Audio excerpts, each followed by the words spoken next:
boyfriend who she's been going out with for 4 months. It's a bit tragic, really. So there's loads of posed pictures taken, not even by paparazzi. These are proper posed pictures, and it's a case of, I keep thinking, so you've dumped your animals at home again, have you? Well done, you. Obviously an animal lover, not. And the kids as well. But there again, you know, in the pursuit of fame for poor old failure Katie Price, what more can you do? Mind you, I did see, talking of failures, I did turn on the other day and managed to catch Gemma Collins, who refers to herself in third party. She goes, oh, the GC does this. I thought, do you know, you really can't believe that she's heading towards 90, can you? You know, you would think she was some child of 7 or something. She knows nothing. She's not a diva. There's no diva-ish behaviour. Instead, this time round, they brought round some bloke who was going to do her bathrooms up.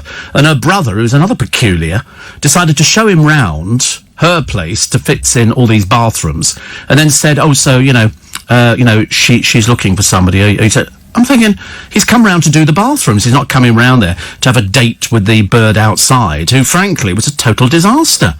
A total disaster. And there was I was waiting for some diva-ish behaviour. I wanted diva-ish behaviour, but we didn't get any. All we just got was her producing. She said to him, would you like a drink? I thought, well, he's driving, so he shouldn't really be accepting a drink. And she said, how long have I known you? And she says, about 2 years, isn't it? Because she talks like that, like a 3-year-old. And I thought, yeah, so you've known him 2 years. And she said, this is the first time you've been round. I thought, because he doesn't like you.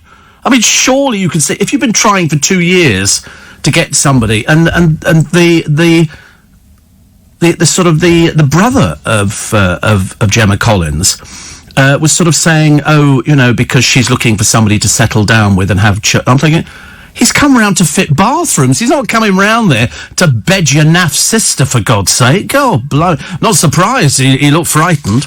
Also, talking to people frightened, more students the other day. I'm not sure whether students are becoming more stupid or whether or not they are just incredibly naive and drunks, because they had another party the other day.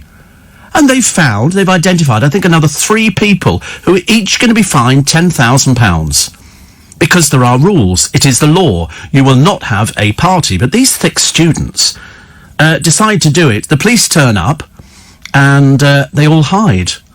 They hide in the basement. So the police go down to the basement and there they all are. Come on, silly littles. Come on, out you come.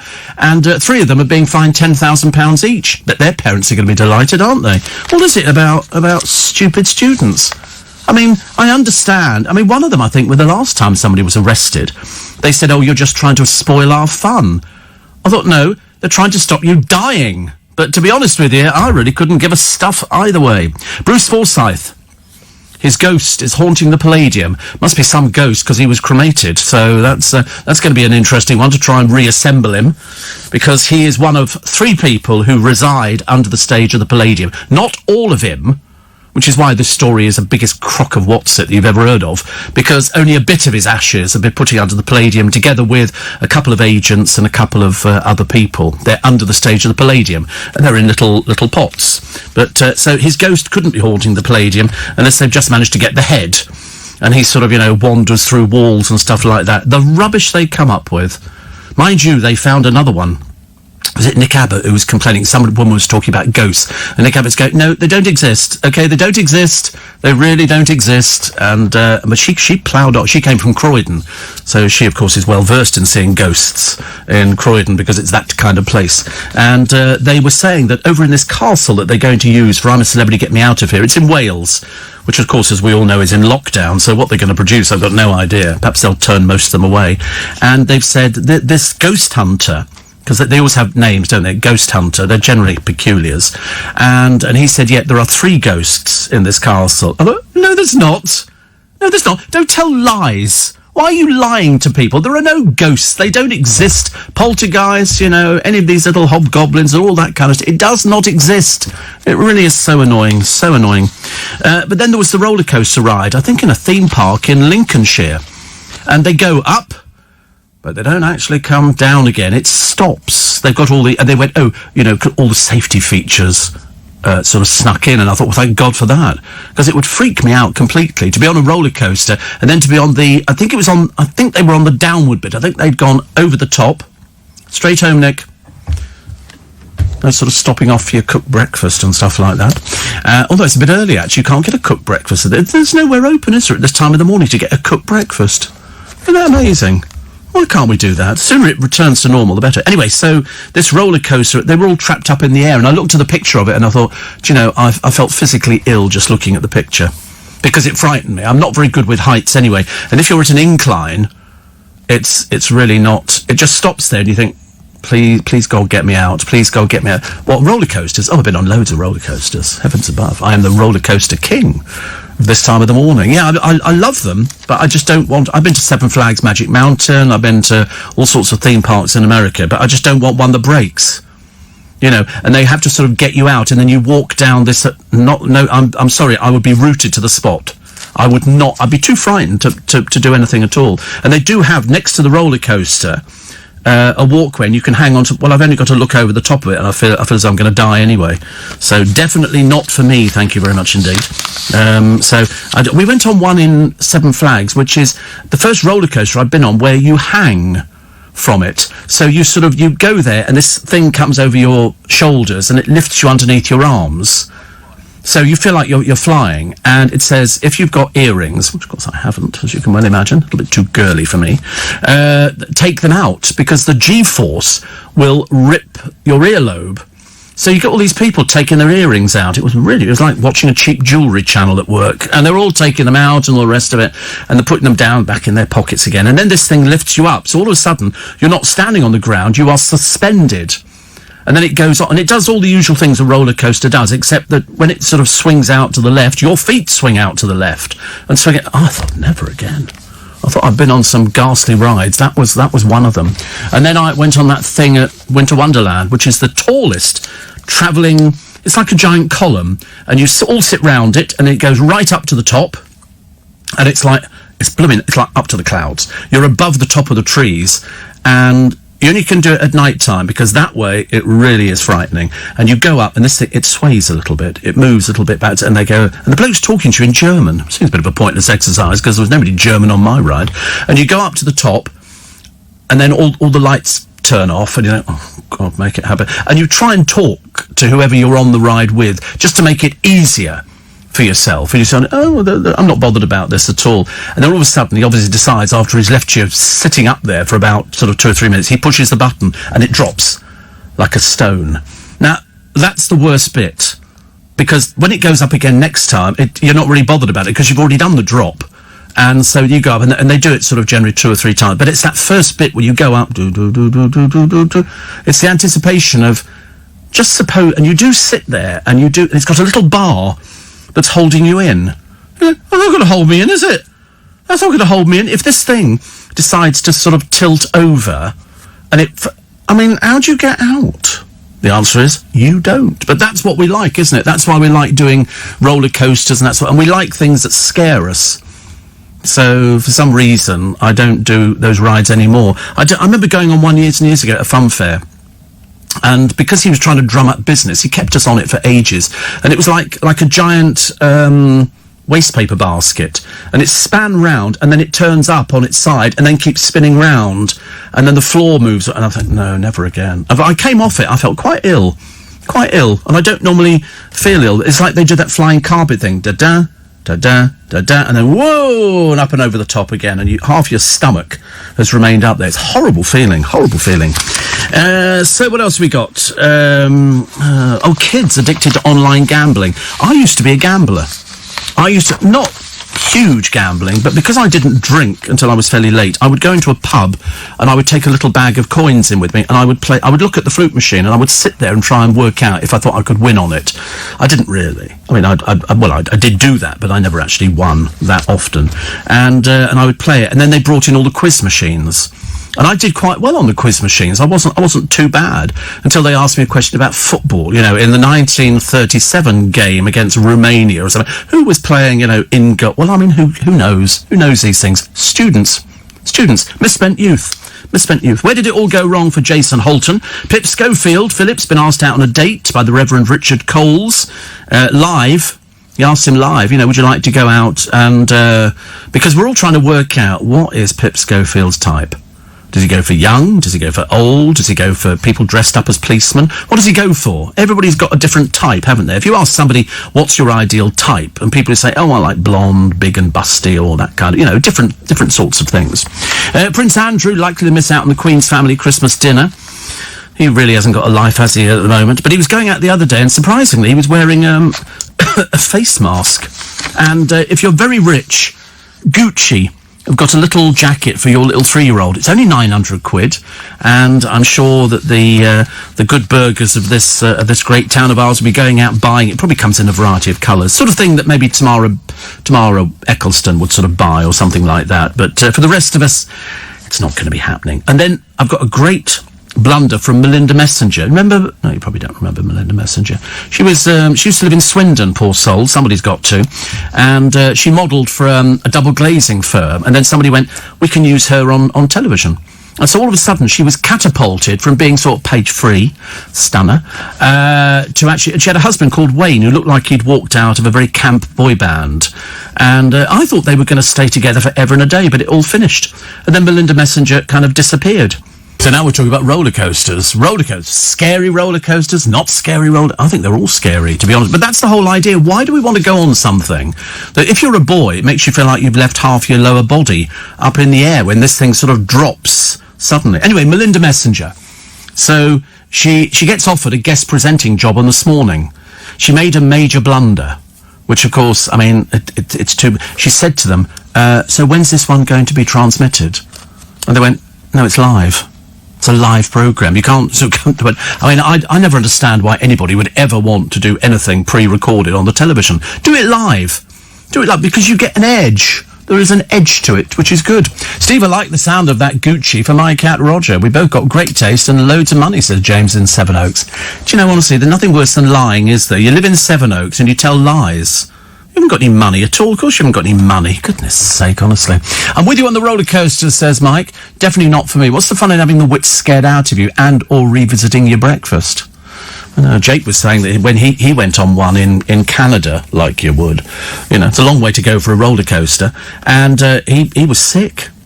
Unfortunately, the people in front of him didn't know what had hit them until later. I mean, I can't think of anything worse. I mean, that just, quite literally, I mean, it's just that sounds so dreadful. So dreadful. I went on one thing once. What was it? It was at Winter Wonderland again, and it was a chaeroplane. And a chaeroplane, there's all these, it's a roundabout with chains, not very big chains, and at the end of it there's a seat, and you sit in it, and there's a little bar that pulls down. And so, in other words, you could slip underneath it quite easily. It would be very easy. And this thing sort of starts going round, and you're round, and then you sort of start moving out a little bit, and then it raises itself up. And then it's sort of, and to be honest with you, I was clinging onto the chain for grim death, saying the Lord's Prayer, because I was totally convinced I was either going to slide out of this thing, or failing that, the chain would break and I'd be slammed into the side of one of the other rides. Did you ever go to Winter Wonderland? Got the biggest rides going, although their ghost trains are rubbish. You were hungover. Oh dear, honestly. See, all of a sudden we have discovered, former student, drink problem. And that is the major problem. I mean, I because I don't drink, I could be a bit sanctimonious about the whole thing. I did drink, and I probably will drink, coming up to Christmas. Although at Christmas, I never drink. Doesn't bother me in the slightest. I've always thought, I mean, I can drink any night of the week if I so choose, or any lunchtime, but I don't drink at Christmas because I've always got to drive. And if you're driving, even though the car's automatic, I still have to be there, and I still have to steer it. I just sort of think to myself, I've always wanted to be stopped by the police over Christmas to go, I don't drink. And I can't, and I've never been stopped. Yesterday, though, I was driving out to go and get some, let's just call them bits. And also, I looked in my mirror, and I hadn't looked, and there's a police car right behind me. And immediately, it's like a laxative. You see the police car and you think, oh my God, fathers. And so I'm sort of pootling along, watching the speed limit. I was a bit over the speed limit. It was 20 miles an hour, but I was doing 28 miles an hour. And then I suddenly realised I forgot to put my seatbelt on. So what you try and do is try and pull the seatbelt down so they can't see it, and then sort of cling onto it with your left hand, thinking, because if I start looking for where it's slotting into, and I'm a bit bad about things like that. And then luckily when we got to Squires Garden Centre, they went straight on and I turned left. sigh of relief. Police cars all over the place. No, thank you. When I played fruit machines years ago, says Roger, I remember putting 20 quid in to try and win a £10 jackpot. Mugs came. I kept trying to explain to a friend of mine who was also addicted to fruit machines. And I said, it's a machine. The clue is it's a machine. It knows what you're going to do.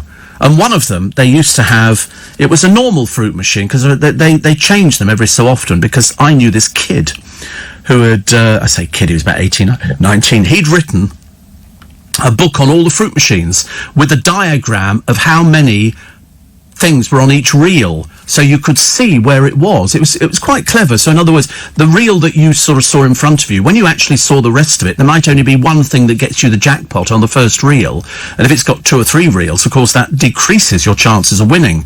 And I remember looking at it, and of course the moment you do that, the manufacturers change the machines so that they want to make sure that you don't win, and they go, this machine pays out 78%. Yeah, not of your money, that's of everything it takes. So it's go to Vegas. If you want to see a town built on how to get money out of people, that would be the place. You know, the people winning the jackpots in Vegas are very few and far between. You know, but because there's so much noise going on the floor, you know, bing, bing, bing, bing, bing, bing, flashing lights and all this kind of stuff. It's very addictive. Because I told you when I went to Vegas on numerous occasions, each hotel I've ever stayed in, you go up to bed, you stagger back in, you've been to see a show, and they do good shows. I mean, they really do good. They're big shows, big shows. And then you go back in and there's people playing fruit machines, old people with oxygen cylinders. They're connected to masks and they've got a cylinder next to them and they're pumping money in, and you think, God, this is really bizarre. You go to bed, you come down in the morning, they're still bloody there. Still playing fruit machines, and you think, you're not winning. You're not winning. I watched the Louis Theroux documentary on Vegas, and it was looking at a bloke who got brought into the Hilton, and the Hilton had got apparently the biggest suite that you have ever seen in your entire life. And if you're a high roller, which is somebody who is going to go in there and gamble a lot of money, they give you the suite. Complimentary. That's this place. I mean, it had fountains and a swimming pool in the suite. It had, I think, something like 3 or 4 bedrooms, a 24-hour butler, 24-hour chef, whatever you want, because they know you're going to lose. And this bloke was known as the Mattress King. He sold bedding and mattresses and everything else, but he would fly out there and he would do 3 days sitting by himself in the casino being a high roller. And he didn't win, but they know that the next time he comes out, he might win. And that's the luck of it. But you are playing against machines, and machines are programmed. There used to be one years ago, and you could gamble. And sometimes you'd push a button and the numbers would spin round, and it would stop us. You think it's all free luck. Not a bit of it. This one was a dice.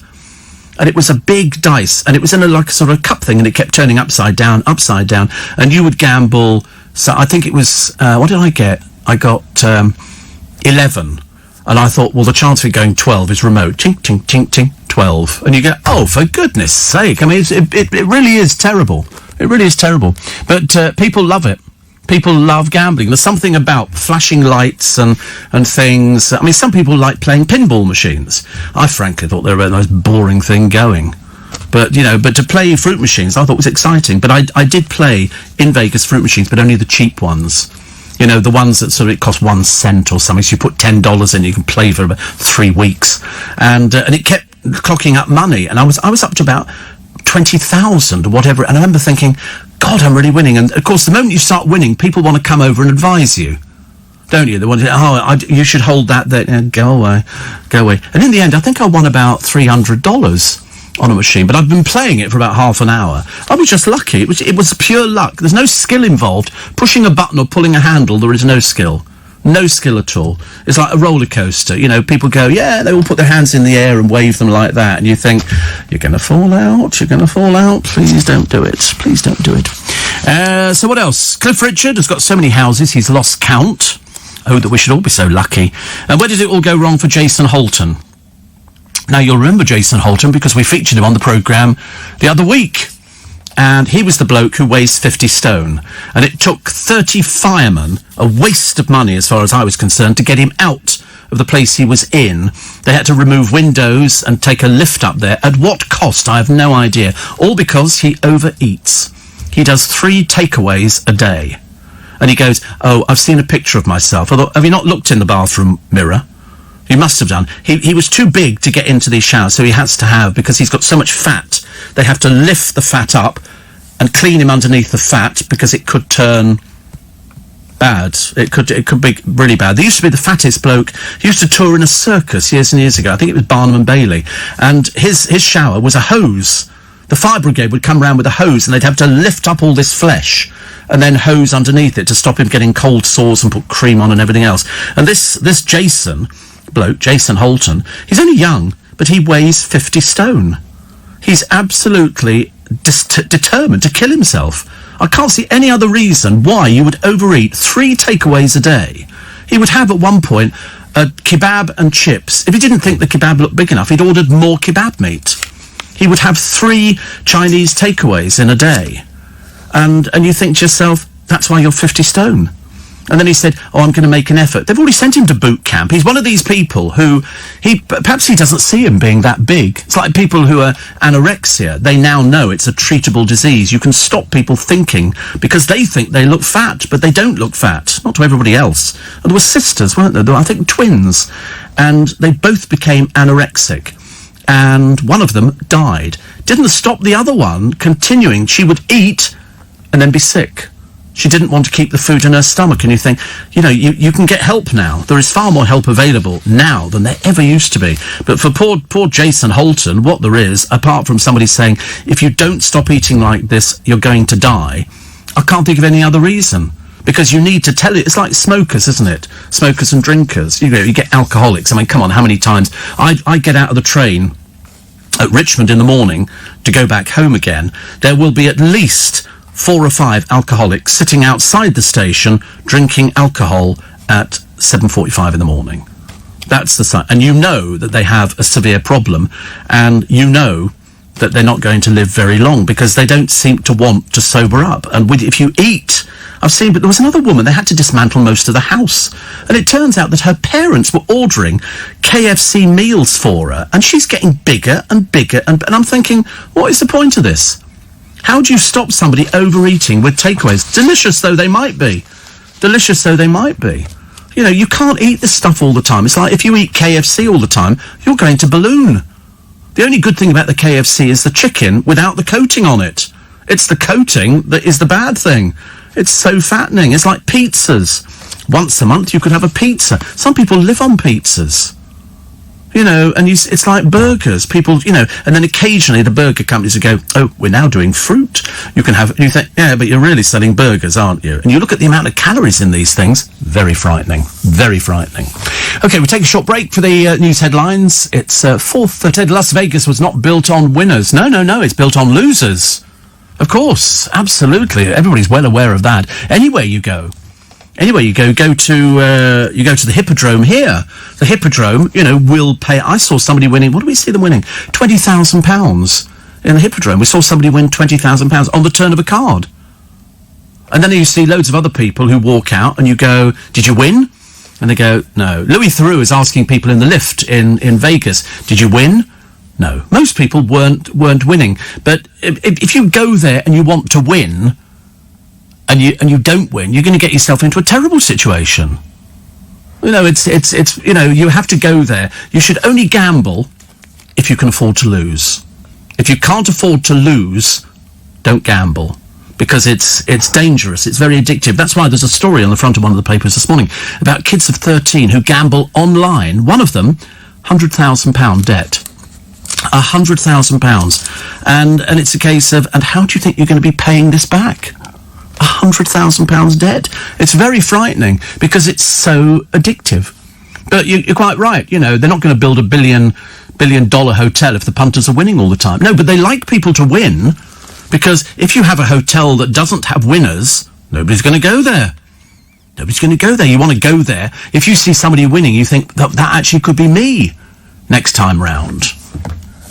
Also, these non-essential items covered up in supermarkets in Wales, says Colette. The sweet aisle for Halloween is seen as an essential.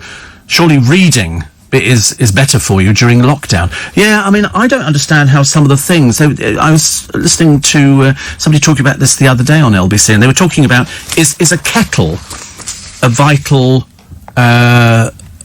essential item? And the answer is no, it's not. And the reason is because you don't have to have a kettle. You can boil up water in a saucepan.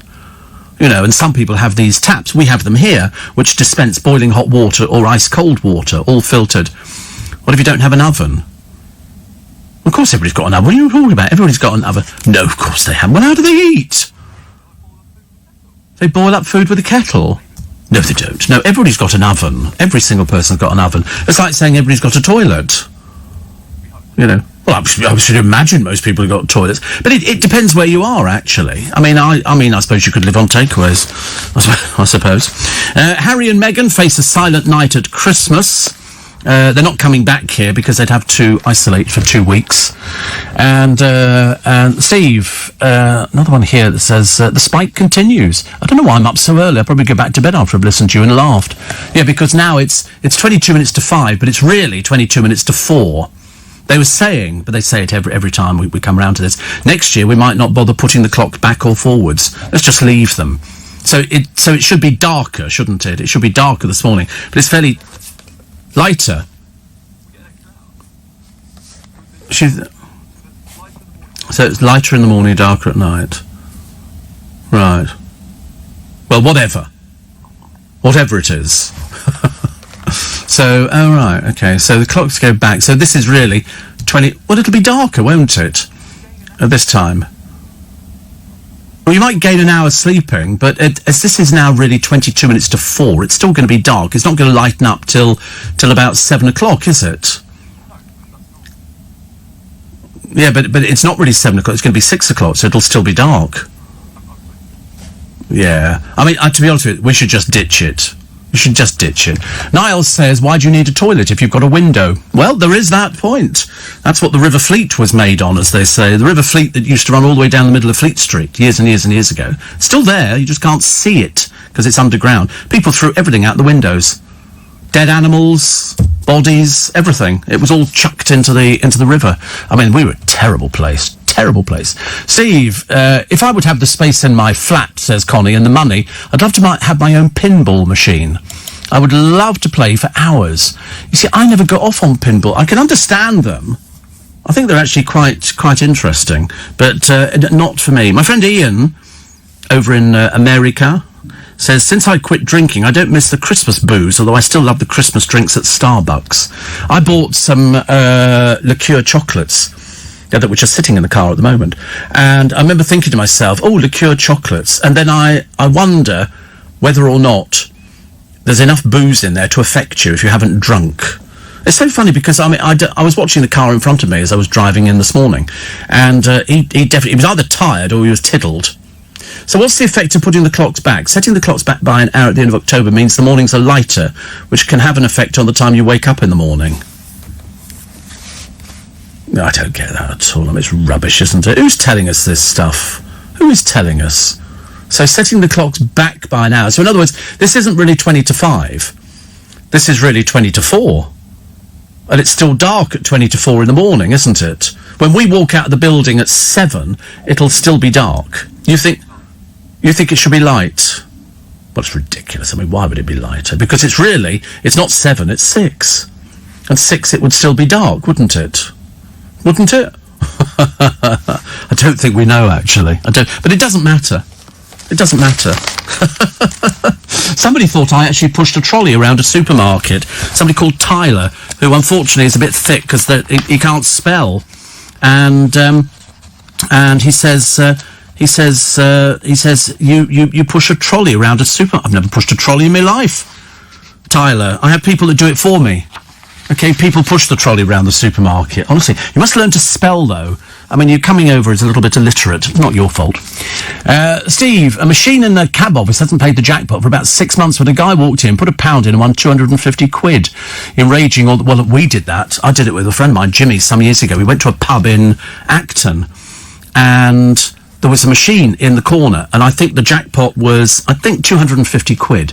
And people had obviously played it. You know, I've been in clubs before, actually, where people queue up and they all put their pound in, and then hopefully one of them will win the jackpot. And we went in there, and we bought our drinks, and we looked at the fruit machine, and I said, "Oh, should we have a go?" We didn't understand it. Some of them are so complicated, and we put a couple of quid in. I think in total a £5, and then bingo, we got the jackpot. Well, you've never seen people look at us like they wanted us to die very quickly. And of course, it coughs up the money in pound coins, and it goes forever. So, because you can't even keep it quiet. Ka-ching, ka-ching, ka-ching, ka-ching, ka-ching, ka-ching, 250 times. I mean, so, in the end, you know, they were sharpening arrows and getting ready to sort of fire them into us. And so we went to the bar, and we said, could you change this into notes? And he said, yeah. And you could tell by the way he looked. I mean, it didn't make any difference to the landlord. They still got the money in there. It was just all the punters. And I remember thinking, oh, let's get out of here. So we literally got out. We finished our drinks and got out as quick as possible. Never went there ever again. Which I love. Shane in Sydney says, I nearly forgot about the UK putting your clocks back. We put our clocks forward a few weeks back. It's nearly summer. Is it? Wow. It's an interesting one. Nearly summer for you. Well, I don't know what, we can't work out what our one's going to be this morning, actually. No idea. We'll know when we walk out the building at 7. It's either going to be slightly... I don't think I want to walk out in the light. I remember when we used to be in another building in Fleet Street, many years ago. I had to go home by train one morning, and it was light. And it was ghastly. Because you've come from working overnight... And then I got the bus to Waterloo Station and sat there on the train. Of course, everybody's coming into work, so they're fairly bright. Me, I'm like dying inwardly. It was the most awful thing. And I thought, never again, never again. Oh, look, talk about never again, Rhiannon Sugden. They're still calling her a glamour girl. I thought that career had washed up, Rhiannon. I had no idea you were still doing it. But she's a model at 34. Bit old for a model, aren't you now, dear? But anyway, the male stars of the Real Full Monty on Ice... Oh, didn't know there was such a programme. They've got from Hollyoaks, Jamie Lomas. Anybody on that one? Nope, nobody. You know why? Nobody knows who anybody is in Hollyoaks. So in other words, if you have to ask the question, who's that? They'll be from Hollyoaks. Because it is the show where you go to die with your career. It's very sad. Also, they've got Bob Champion, Diversity's Perry Keeley, Love Island's Chris Hughes. Again... not very familiar there. Among the women, Dame Jenny Murray, 70, Linda Lusardi, 61, and somebody called Shauna Phillips from Love Island. Again, not a clue, I'm afraid. Shauna, I'm so sorry. I'm sure somebody knows who you are. And they all have, they're all stripping off on television. Jenny Murray is 70, and she was trying to explain the other day why she's showing her boobs off on television. I couldn't quite work out, actually. I realise it's for charity, and it's about the awareness of cancers which affect intimate areas of the body. That's the bits you can't talk about. Willies and tits. You're not allowed to say that. You can't say that, but that's exactly what it is. And the men are worried that with the cold weather, they're not going to look as good as they would do normally. Well, they're not going to show you anything. It's not one of those sort of television programmes. It's all for a good cause. And so they said they'll have willy warmers. But you're not going to be seeing anything. It's not a reveal programme. They're just going to be on there, and their hands will be covering themselves. Well, they're lucky to get it under one hand, I always say. But people will do things like that. People want to go on television and do it. I mean, Jenny Murray's 70. I can't imagine what on earth has possessed her at 70 years old to take all your clothes off on television. So put your hand here and your hand down there, and I'm thinking, but even so, for charity, would you do it? Would you? I wouldn't. Absolutely not. You do it for chat. Would you? Oh, good Lord above. Well, I'm sure you wouldn't do it. No, Brian wouldn't do it. So I can't think of anything worse.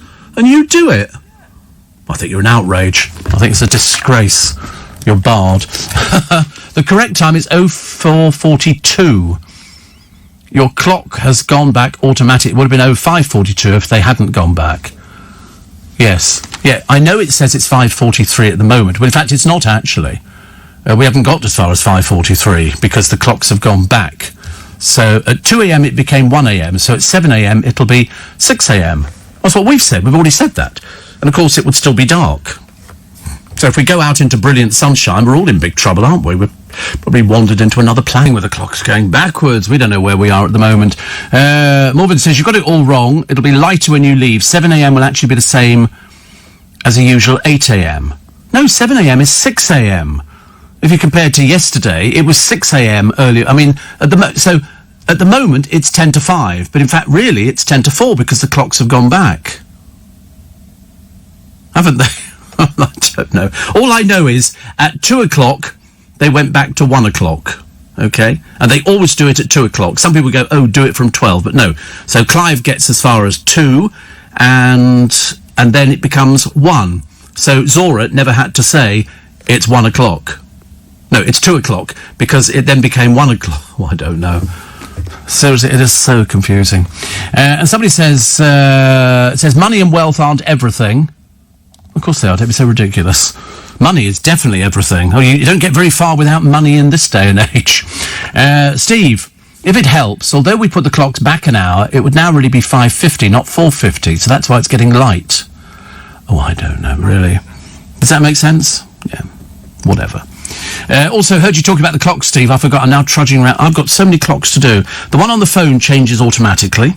The one on my wrist, I have to change manually. The one in the car is automatic. The one in the kitchen is automatic. The one on the computer is automatic. On the television, it's automatic. I don't have it on the DVD player. And then I've got the bathroom clock, and then I've got 3 in the bedroom, which need to be changed manually. So it's an awful lot of clocks to keep. 3 in the bedroom, yes. I just like clocks. I've got one which is sort of coloured LEDs, which is sort of quite big, and that's quite nice. And then I've got 2 little alarm clocks as well, which I bought from the pound shop. Because all you need is something that goes beep, beep, beep, beep, beep, beep, beep, beep, beep, beep, beep, and then it gets louder until you want to kill it. Beep, beep, beep, beep, beep, beep, and then eventually you get out and you just touch the top of the alarm. But for £1, I've got another one that sort of makes the sound of water. But to be honest with you, I mean, all you want to do is rush to the toilet, don't you? First, there's not really a good sound at all. Or bird calls, which sounds even more bizarre. So I've got quite a lot of clock. I couldn't work out how the one in the car worked, actually. And we've got a big one at home, very big one. But that works on a little switch. You just flick a switch and it will then immediately either speed the clock up or slow it down. And at the moment, I've got no idea whether it's slowed down or anything. Graham says the clock changed from 2 to 1. Therefore, wintertime 1 a.m. would have been 2 a.m., thus 7 a.m. would have been 8 a.m. Right, okay, whatever. It's too complicated. Who cares? Who cares? Ian in Dunstable, he said, you've just made my day. I just woke up to get ready for work, feeling miserable, put the radio on, and you then said, Willies and Watsits. He said, I love you. He said, you don't turn on the radio very often, do you? But they've done it in the newspaper, and it's although the producer's gone completely mad on this one. He said he wanted to be in the sort of the uni calendar, naked. But of course, there was no uni calendar naked. It was all in his mind because nobody else wanted to do it. And he offered to do the entire calendar by himself. Why? I've got no idea. And it's now become something slightly worrying because we're a bit worried that he might just sort of stand up and go, it looks like this. We go, yep, enough already. Enough already. So other people wanted to do it. I mean, did you only decide to do this when you'd had a few drinks? Yeah, oh right, so we were emboldened by having alcohol. Because I can't imagine why anybody would seriously ever want to do anything like that. 2 of us say no, and you're the outsider who goes, yeah, I'd do it. And then he said that he can look back. He'd need to look back, believe you me. Still 33% of the population. I just can't understand why anybody would want to do it. I mean, seriously, even if you had the greatest body in the world, I still wouldn't do it. I mean, I have showers and everything fully clothed. It's easier that way. I can't think of anything worse. But they do it. And a lot of the universities, apparently, I've since discovered, do this. They do it to raise money. For what? I don't know. What are they raising money for? Oh, for their charity arm. Oh, okay. Because I think Warwick University does it. But I don't think all the people who they have posing go to Warwick University. I think some of them are professional models. Who is sort of brought in to sort of boost up other people. Because you've got to be fairly brave to do it. But obviously, luckily, Jake not at the moment, because he's on a diet. So, very much so. Mind you, he was on a diet the last time I saw him, which was about 3 or 4 weeks ago, so we haven't changed. We're still exactly the same. We're still on a diet. Everybody I know is on a diet at the moment. You know why? Christmas. Christmas is around the corner, and, you know, they used to do that, you know, Christmas, blah, blah, blah, the goose is getting fat. Please put a penny in the old man's hat. But so people want to lose weight before they get to Christmas so that, you know, you don't sort of look too bad by the time you get to the new year. And, of course, remember, this year, no New Year's Eve. I mean, you can do New Year's Eve at home with 6 of you, but you'll not be doing it in London. The police will be out there stopping people assembling in Trafalgar Square and all around the country, all the different places that people go to. They'll be doing... I mean, I still can't believe that there are people who are campaigning the other day to not wear masks. I can't get my head around it, especially when you look at how many people are now dying and how many people have picked up the coronavirus. I think in America, this is something ridiculous, like 80,000 in a day picking up the coronavirus. And you think, are you mad? Why on earth would you want to risk catching coronavirus and putting yourself at risk of dying? I've said before, you know, I've done living, I've not done dying, but believe you me, living sounds good. Living sounds very good. Another one says, I thought your butler would adjust the house clocks for you. Well, I mean, sometimes I just throw them away and just buy new ones. I'm that rich. That's what we're... But £1 for a little alarm clock. It's got a little light in it and everything. It's super duper. But as I say, I've got clocks that do change by themselves. It takes ages for the car, which is very strange. It normally sort of it did it the day after, because I couldn't work out how it worked in the car, and then all of a sudden I fathomed it out. Steve, I was a nurse for 17 years. When the clocks went back and we were working nights, guess what? We didn't get paid an extra hour, says Abigail. You do not surprise me in the slightest. Seriously. And Sue Ann says, Steve, you are my bright morning star. Oh, don't start on the stars malarkey. Don't tell me there's stars out there at the moment. It was raining. What a miserable week we've had for the weather. Can't see any stars. No, thank God for that. The only star you can see is, ta-da, hello. And but I mean, we had such a miserable day this week when the heavens opened, and we always do. I think we ask Siri what the weather's going to be like. I have to whisper it, because if you do it loudly, everybody complains bitterly that their Siri has come to life and starts answering them and things like that. And we walked out of it, and it was tipping it down. I mean, absolutely. And you just feel a bit miserable. It's all right if you wear a baseball cap, because at least your hair doesn't get wet. Not that it makes any difference. But the jacket that I bought is obviously only shower-proof, and I saw somebody the other day. I shouldn't have laughed, but I nearly did, because I've been in the situation.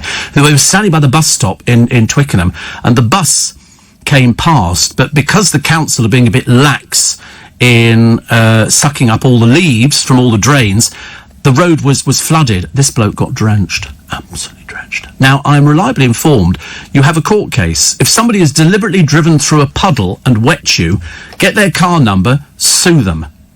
Yeah, absolutely. I remember this from some years ago, when a lot of people thought it was very funny to drive through a puddle and wet people standing by the side of the road, but you can get money out of it.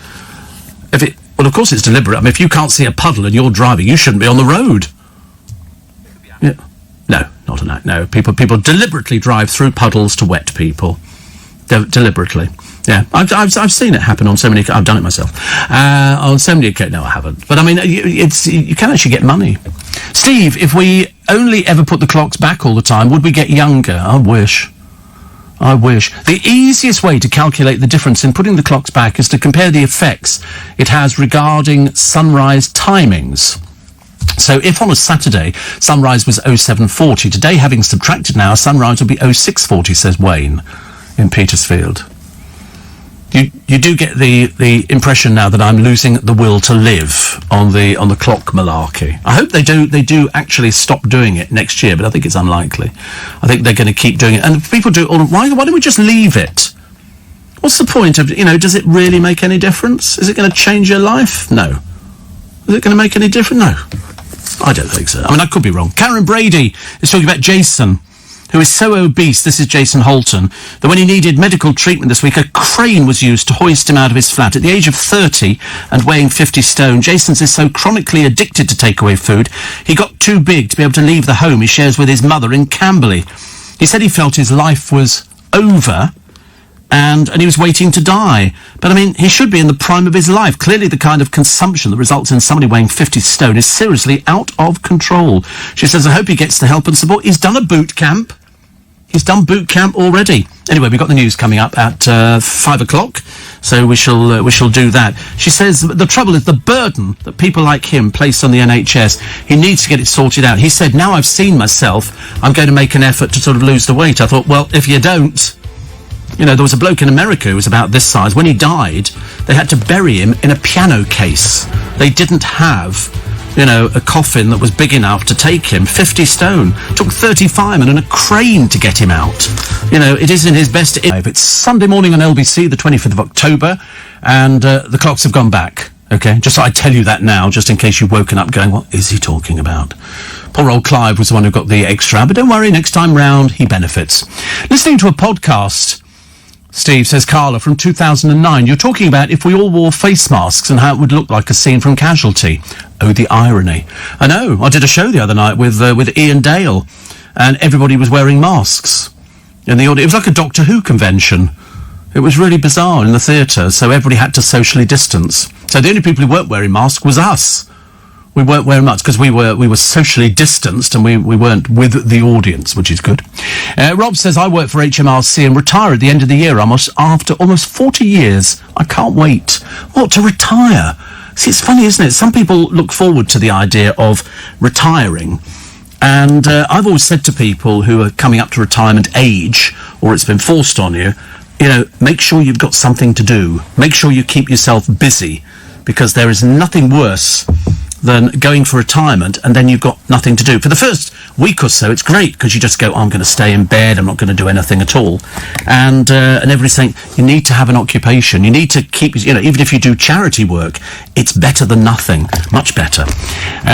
More of your texts and emails. Sean says, I remember my dad setting all the clocks back or forward at 8 p.m. without fail every year. It took him ages. It was before automation. Yeah, I mean, now so many clocks are automatic. You don't need to worry about anything at all. And somebody said, if you could turn the clock back, what year would you pick? If I could turn the clock back, I don't know, actually. I don't have any particular problems with sort of years. 79? No, I wouldn't. Would I want to go back to the year that I joined LBC? I don't know, actually. I don't think I would want to. I mean, if I was going to turn the clock back and I could sort of pop back in time, I'd quite like to go back to Georgian times. I'd like to see what London looked like. I'd like to sort of, you know, go around all the places and you could say to the people there, I know what's going to be built on this site when you've gone. We've commandeered your house, you know, we put in a skating rink or something like that. Because it would be quite interesting, wouldn't it? Filthy, I should imagine.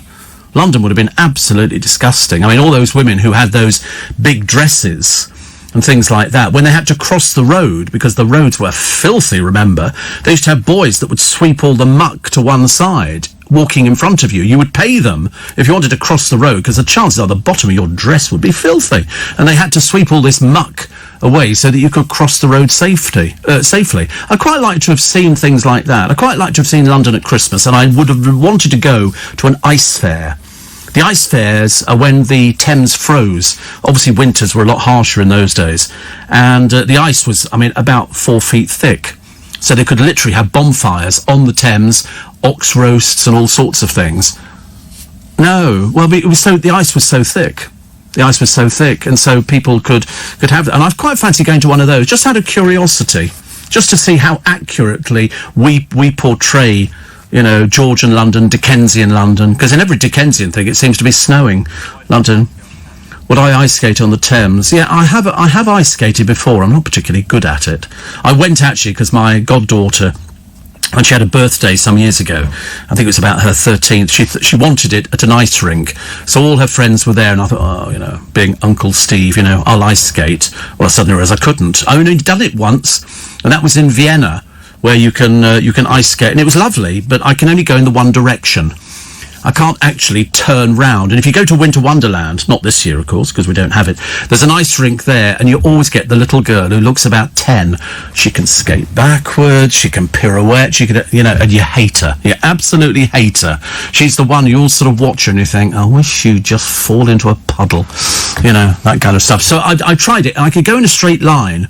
The ones that I love on the ice rink are the people who walk round the outside clinging onto the barrier because they daren't let go of the barrier, and then eventually they do, and you go, whoa, whoa, whoa, whoa, and off they go. That's always the best bit. We've actually entertained ourselves beautifully by watching people falling over on the ice. And Will Guyatt says, "Morning, Steve. Any chance of a time check? Because I don't have a clue." Okay, coming up 8 minutes past 5. 8 minutes past 5. It's Sunday morning, and we've had Christmas. That was great. Did you enjoy that, Will? That was a good one. Did you have a tree this year?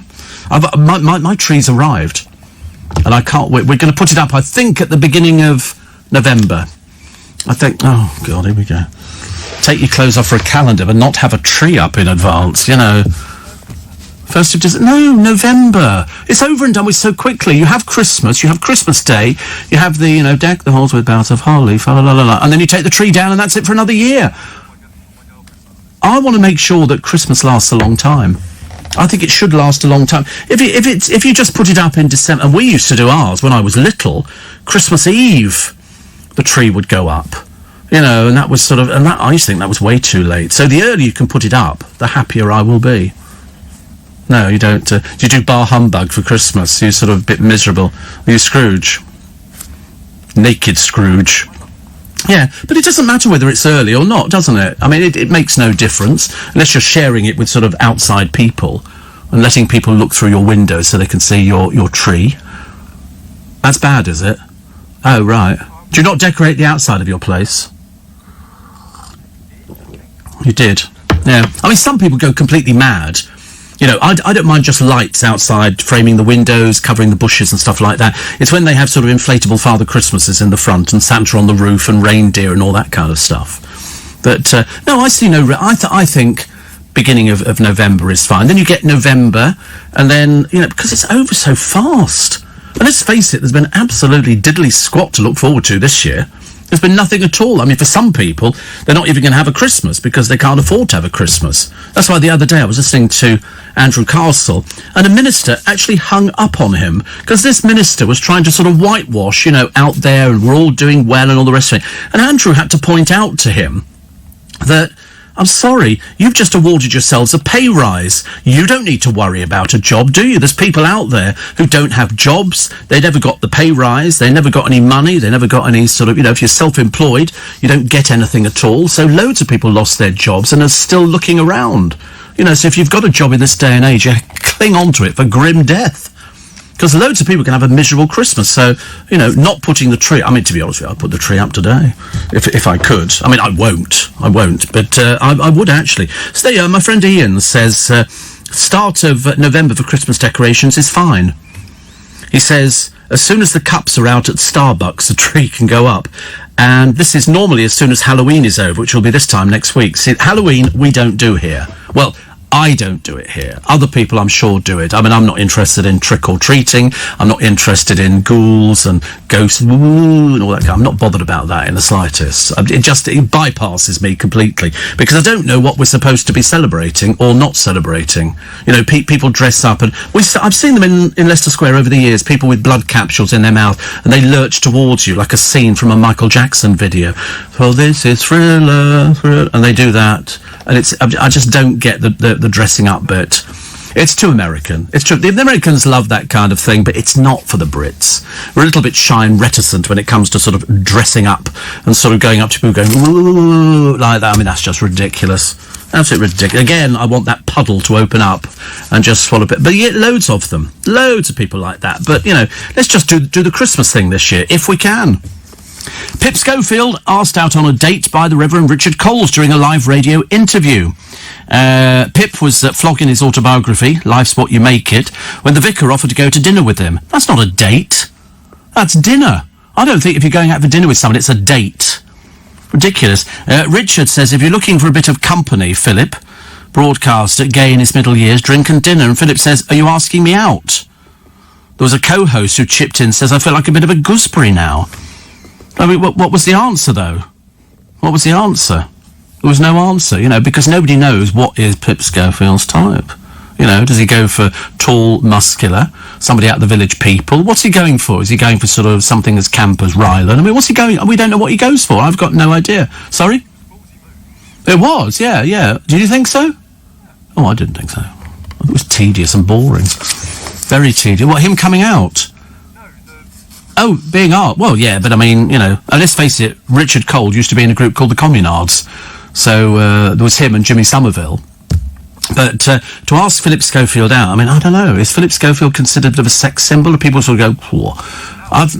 Really? Oh, right. I've never even... I look at Philip Schofield, I just sort of...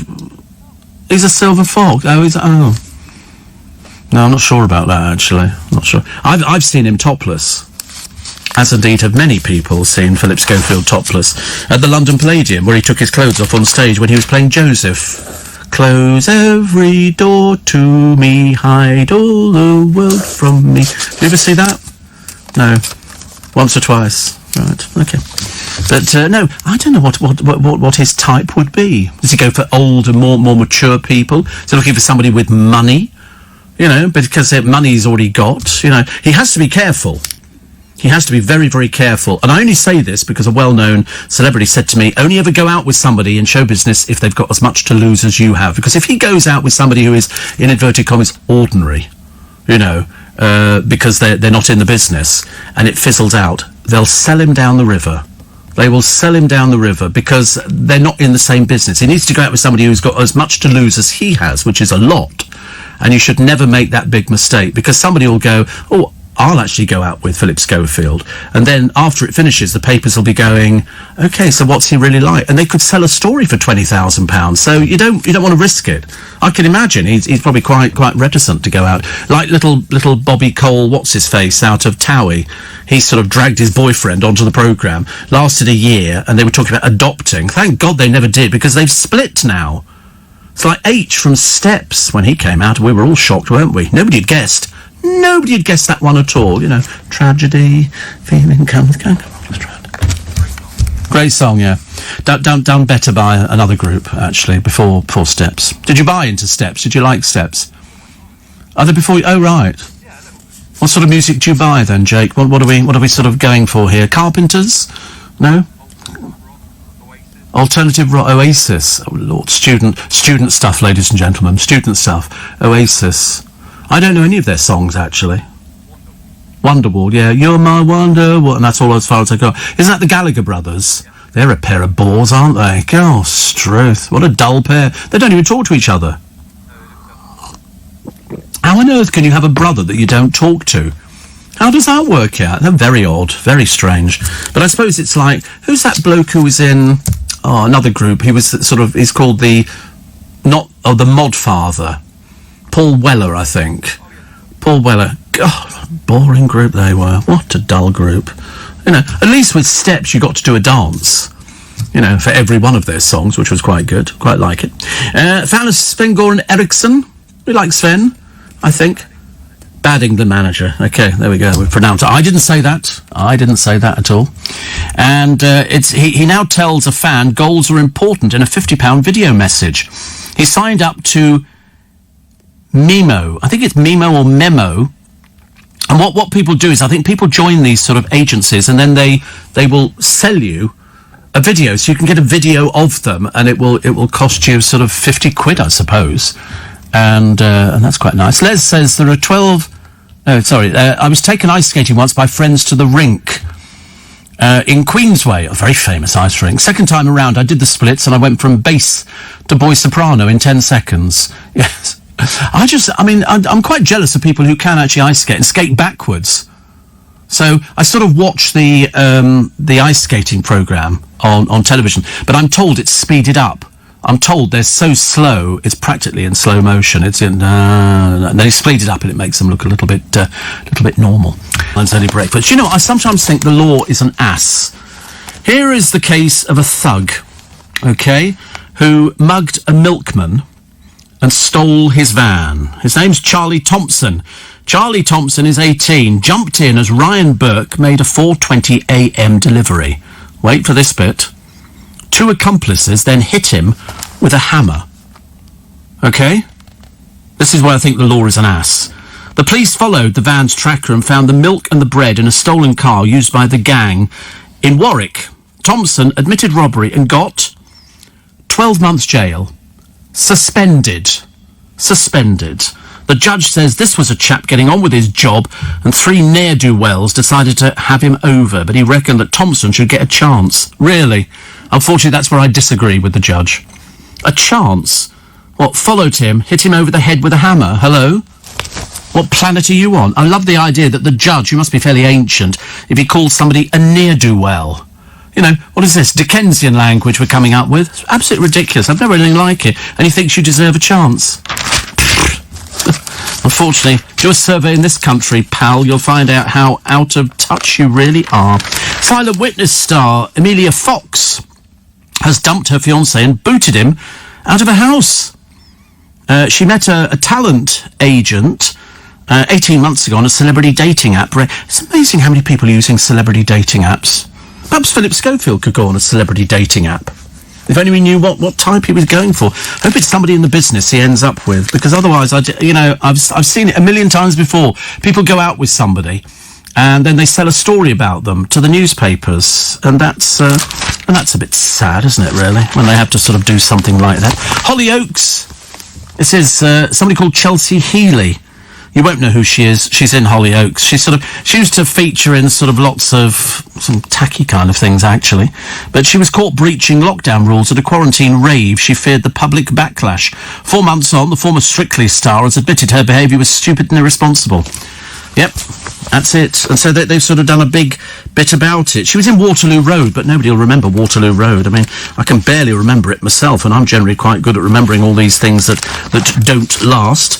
Let's have a quick check on my star sign for today. What star sign is everybody? What star sign are you wearing? What did you want? Capricorn. Oh, right, you're on the cusp.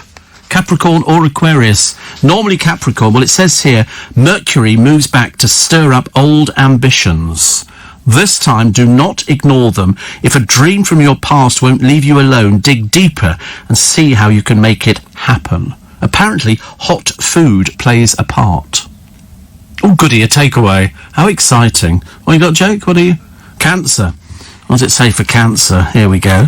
Cancer says, security links to self-belief as you stop looking to outside influences for promises to feel good. In love, you set out what you need, then create a deadline. I don't know what on earth any of this means. What a pile of old rubbish this one is, isn't it? It's not very good at all.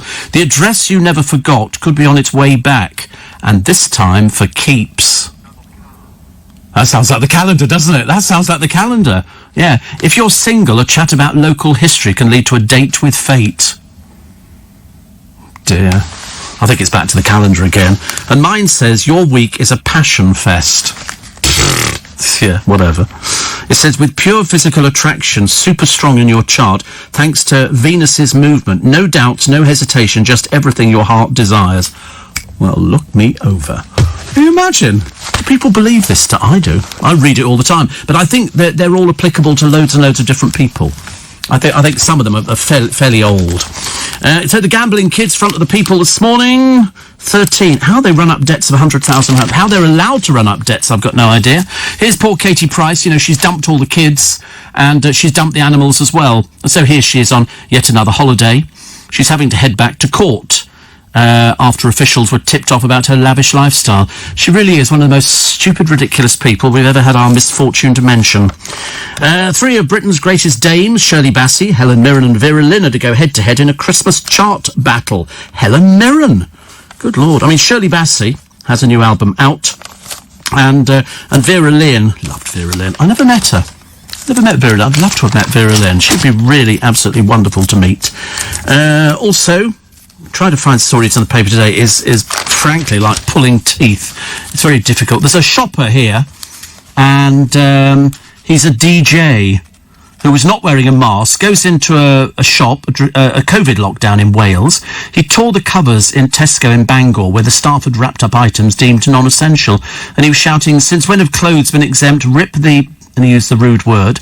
When security staff approached him, he said, "Since when has clothing not been essential?" I mean, to be honest with you, he's quite clearly an idiot. Quite clearly an out-and-out idiot, but there you go. Can't have everything. And this is why we're in the state we're in. This is why we're in the state we're in. Mamma Mia, here we go again. More stars want to emulate ABBA. You can't emulate ABBA. It's not physically possible. The only one who looks anything like it is Amanda Holden. Sheridan Smith could do it as well, and probably Ollie Murs, but one of the ones they put in here is Dreary Old Rylan. Why? I don't know.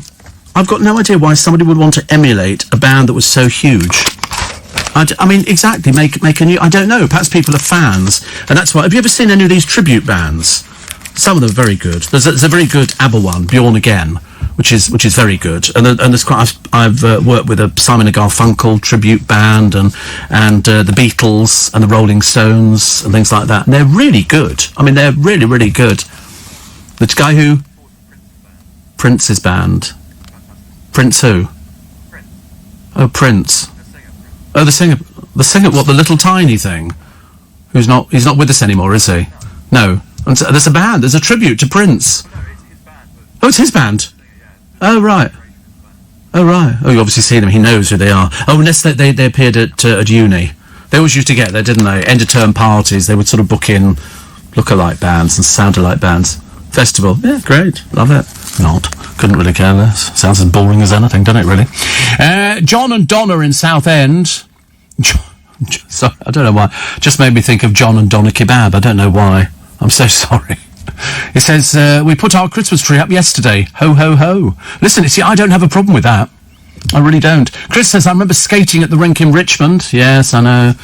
It is no more. And Steve from Bolton, my local paper had a story about a person who held a party at his Manchester flat with 50 guests, complete with DJ and barbecue. This person got fined 10 grand. Made my day. I know. I mean, to be honest with you, I mean, they must be really stupid. They must be really. Steve says Tudor Agincourt and the Mary Rose. If you'd gone back to 1415 today, you'd see the British rout the French at Agincourt, where the English longbow stood supreme. Sadly, no longbows from this time survive. No, they found bows from the Mary Rose. They've got those. They've got the bows and the arrows and everything else. They found those. But, yes, that's what Agincourt did. I remember seeing the film about Agincourt, and it was the longbowmen who, literally, they just rained down on the other side. It was quite inspired, apparently, we've all gone campervan crazy. During lockdown, sales have soared. Motoring website Auto Trader saw a 57% boost in van sales, with more than half of new buyers intending it for their personal use. I quite like that idea. I'm not averse to a camper van. I'm not averse to actually tents or caravans or anything like that. If you have a caravan, though, you've got to have a big one, and it's got to have a tent that fits on the outside to give you that extra bit of room, an awning. Speak from knowledge, I think. Do you have a caravan? Your nan used to, bless her heart. And is she still with us? Oh, how lovely. Is she still caravanning? Oh, dear. Must be difficult. Oh, I bet. We used to love it. We went everywhere in our caravan. It was the cheap British holidays. You know, before people went abroad, and it was cheap to go abroad. You know, people went caravanning. You'd see, and if they had a caravan club thing at the front, you'd wave and flash your lights. We spent most of our time hanging out the blooming window. Oh, hello. We didn't know any of these people were. It's just that they were members of the caravan club, and then you get to the caravan site, you know, down the end of a lane, and there it was, and you'd have to sort of, you know, wind the wheels down, the little sort of things to level the caravan at a spirit level inside, connect up the gas bottle. Oh, it was all very exciting. It was a bit nostalgic, actually. I quite liked it. I thought it was great fun. We saw loads of places that we wouldn't have seen normally because we couldn't afford to go to... I'm not painting a sort of a picture of sort of doom, gloom and depression. I just quite like the idea that the Brits were a nation of sort of caravanners. And you could go all over the way. Went down to Mevagissey in Cornwall, went to Welsh Wales and stuff like that. Maggie's sending sunshine from Cyprus. God knows we need it. God knows we need it. And there are 12 days of Christmas. Tree goes up Christmas Eve, comes down 5th of January.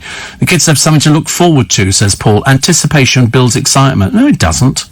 They've seen this stuff in the shops for the last month. Why would they want to worry about it? It's like at the moment it's all pictures of anything to do with Halloween. And I suppose... I mean, what do they do with all the stuff they can't sell? Perhaps they bang it out cheap for you. That's what I was thinking. Well, I'm hoping, anyway. Daily Star, I'll come round to the other side of the news. Olivia Atwood has got some sort of thing on the television. You can always tell when they've got something coming up on the television. You won't know who she is, because I didn't know who she was at all, but apparently she'd been on television in something. And And then she says, women can be sexy if they choose. Nobody has a problem with that. She doesn't like people criticising the people who, you know the girls in the motor racing. They sort of have to drape themselves over cars, and the ring girls. Yeah, the grid girls, and also the ones who walk around the ring with the number 4 or something like that, to tell you the thing. And we don't have a problem with that. It's a bit demeaning, Olivia. A little bit demeaning. Okay, just like I tell you. That's, somebody. Also, Leeds United boss, is it Marcelo Bielsa? Bielsa. I knew I'd never know. Could soon be lifting cups as the face of Yorkshire tea. He's Argentinian. He barely speaks a word of English after landing the job 2 years ago, and he was unfamiliar with our love of the brew. Yorkshire tea, eh? My goodness me. And Liam Neeson says he's too old for sex scenes. He's 68. He says, quite frankly, it embarrasses me at my age. Want to come down here, I tell you. No embarrassment at all round my neck of the woods. Here's an interesting bit of news. There was a documentary that came out... Oh, I'm going to lose it, I can tell, actually. A while ago. And it was 2 men. I think that the documentary was called Leaving Neverland, and they alleged that Michael Jackson had abused them as boys. One of these cases has just been thrown out of court. The judge has dismissed the lawsuit by one of the men, and if you read into it, you'll see that the judge, Mark A. Young, found that James Safechuck could not sue the 2 corporations that Jackson owned, named as defendant. He said he'd not demonstrated that he had a relationship with the corporations that would have required them to protect him from Jackson. So they've thrown it out. I thought it was highly suspect anyway. But that's just me. And it was a case in America, so I always think to myself, the trouble is, everything happens in America. What was the latest case? There was something over there that something had happened. And I remember thinking to myself, but how do people know these things? How do people know these things? Do people make it up? Do people then come back and say, oh, this happened and that happened because the newspapers offer money? I don't know. Georgina says, I was on my way down from Yorkshire to Wales in the early hours of Friday just gone, to see my dad. The doctor had called us because he said he didn't have very long left. Unfortunately, I didn't make it to be with him when he passed and still had 200 miles to go. I was in a bit of a state. I didn't know what to do, so I thought I'd try and listen to the radio. I didn't want to listen to music and came across your show, which I have not listened to as I'm not usually awake. Well, you kept me going for 200 miles until I could get to Wales and be with the family. She said, I've now downloaded your podcast app. Well, there you go. See, honestly, and I've been doing it 41 years and we still get new listeners on a daily basis. Little Julie says, goodness me, the rain last night. Where I am now in East Sussex, because she moved, it was torrential. Big shout out to our Kevin the Milkman, hope he's okay. Oh, and belated birthday greetings to Jenny from the original Spikers Facebook group. Hope you're well. We had terrible rain here. I mean, it just bucketed down, really did. It was ghastly. And Ruth says, I listen to your podcast every night before I go to bed. I just wanted to say thank you for being you. Well, it couldn't be anybody else, could I? She said, I'm sure I'm not the only person who thinks you're fab. Well, I would suspect you could be right on that one. And John in Ipswich says, thank you for your shows. Mince pies and chocolate Yule logs are in Tesco in Ipswich with the use-by dates of November and early December. Well, the only way that you can get anything that's going to last longer, especially in the mince pie department, is if it's got booze in. And the only ones I think that have got booze in are Walkers, which have got Glenfiddich in there. And their sell-by date is what? What's the matter? What, you've never heard of Walker's mince pies for Christmas? Yeah, with Glenfiddich. Yeah. You should have phoned me. I could have brought some in today. I've got some in the boot of the car. Oh, I've got them in the boot of the car at the moment. Walker's mince pies. And they come with this Glenfiddich in. And a chocolate, I never liked chocolate Yule logs. You know all that was a Swiss roll, but covered in chocolate, and they sort of put a bit of white powder on it to make it look as though it's snow. They're rubbish. Rubbish. Great advertising, yeah. What, a Yule log? Yeah. Well, didn't they used to say Yule log? You'll love it. Didn't they used to say that? No, just me again. Just, yeah, beyond your time, thank you. And another one says, I live in Stoke. This is David. And he said, yesterday morning I booked my winter holiday for Gran Canaria. As I had my Spain mainland trip cancelled, I paid an extra COVID insurance premium for Playa des Ingles. Yes, I mean, you can go to Gran Canaria and somewhere else you could go to as well. In the afternoon, the government removed the Canaries from the quarantine list and put Stoke on tier 2. I can't keep up. What happens next? If we go on tier 3, can I still go on holiday? Oh, I don't think we'll ever get to... Well, I don't know, they might do. You might get to tier 3. Kevin the Milkman says, if people get fussier about their friends as they get older, is Prince Andrew the exception that proves the rule? Yeah. There's a picture in the paper. He was taking a guest back in his car and he had a mask on. So I'm assuming it was somebody he didn't know that well. Could be anybody, couldn't it? Joe says, seriously, caravanning? Oh, absolutely. This entire country was built on caravanning. Are you mad? That's what people did. People didn't go on holiday abroad. People couldn't afford to go on holiday. So you either went to holiday camps or you stayed in a bed and breakfast by the coast, or if you were fortunate to have a caravan, and we used to have a nice caravan. I mean, it wasn't a particularly big caravan, yellow and blue, I think it was, and we used to tow it behind our car, which was a Hillman Minx.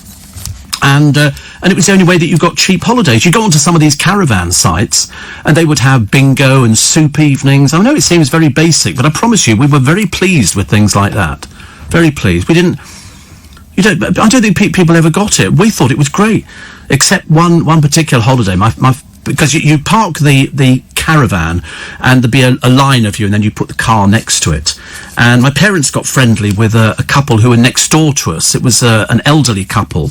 Anyway, to cut a long story short, and I can't remember what happened exactly, but my parents stopped talking to these people next door. So for the duration of our holiday, our caravan curtains on the left-hand side were closed all the time because they weren't talking to them, and I never discovered what it was. I'll have to ask my brother, he might know. But we didn't talk to this couple for the rest of the holiday. But also, as kids, you'd go there. There's bound to be other kids on a caravan site, and you'd do bingo, and then if it was soup, I mean, this was a bit of a treat. You'd actually go there, and they'd go, okay, we've got vegetable soup time. I'd go, vegetable soup? Bloody hell, I mean, that was like, pushing the boat out. It was delicious. And then you'd play bingo, and then you'd sort of go back to the caravans, and in the morning you'd all be caught walking across to the toilet block, which had the showers in, with your towel and your little wash bag. God, we loved it. We didn't have loads of money. We couldn't afford to go abroad. First time I went abroad, actually with my parents, we went to, believe it or not, San Antonio, next to Ibiza town, and luckily it was in the early days, it was untouched. It was just, you could walk all the way around to go to Ibiza town, and it wasn't full of all the yobbos that you get nowadays, all these people who go there to be drunk and sort of, bed as many people as possible. We just went on holiday. And we had a nice time. We got very friendly with another family there who had 2 boys, and it was great fun. We were easily pleased, and I went with my friend Terry. We went to Kalalia, I think. I can't remember where that is, but it was cheap. It was less than £15 for a holiday, for a weekend, flying on the Friday and flying back Sunday night. 15 quid for the holiday, for the weekend, flights and food. It was so cheap, but it was a long time ago, admittedly. I mean, it was quite a few years ago. Pizzas, burgers and crisps are the top snacks for sports fans, but documentary lovers prefer Asani. Pizzas are rubbish. They really are. I mean, they must be so cheap to produce now. They were doing a thing on the telly the other day, one of the supermarkets. You get 6 cans of booze and 2 pizzas for £5. Well, I know, because a friend of mine has a restaurant, an Italian restaurant, that you can make a pizza for £1. So when they go, 15-inch pizza, $17.99, plus you get a Viennetta or something, the profit is astronomical. Huge. Really is. Dreadful. Steve, Nick Abbott had a right go at those noisy leaf collectors. They're a huge threat to insects. Because I have a leaf collector. It blows and it sucks. Not often you can say that, but it blows and it sucks, and it's brilliant. And I told Nick Abbott after his programme, and he went, "You haven't." He was quite dismissive. I was quite upset, actually. I made a mental note to contact HR during the week. I've never been pilloried for my love of I think somebody told him on his programme, and I think he expressed horror that Steve Allen had one of those leaf blowers. They're very cheap.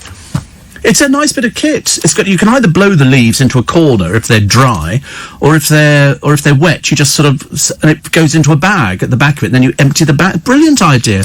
It's a vacuum cleaner for the outside, and I have used a vacuum cleaner outside.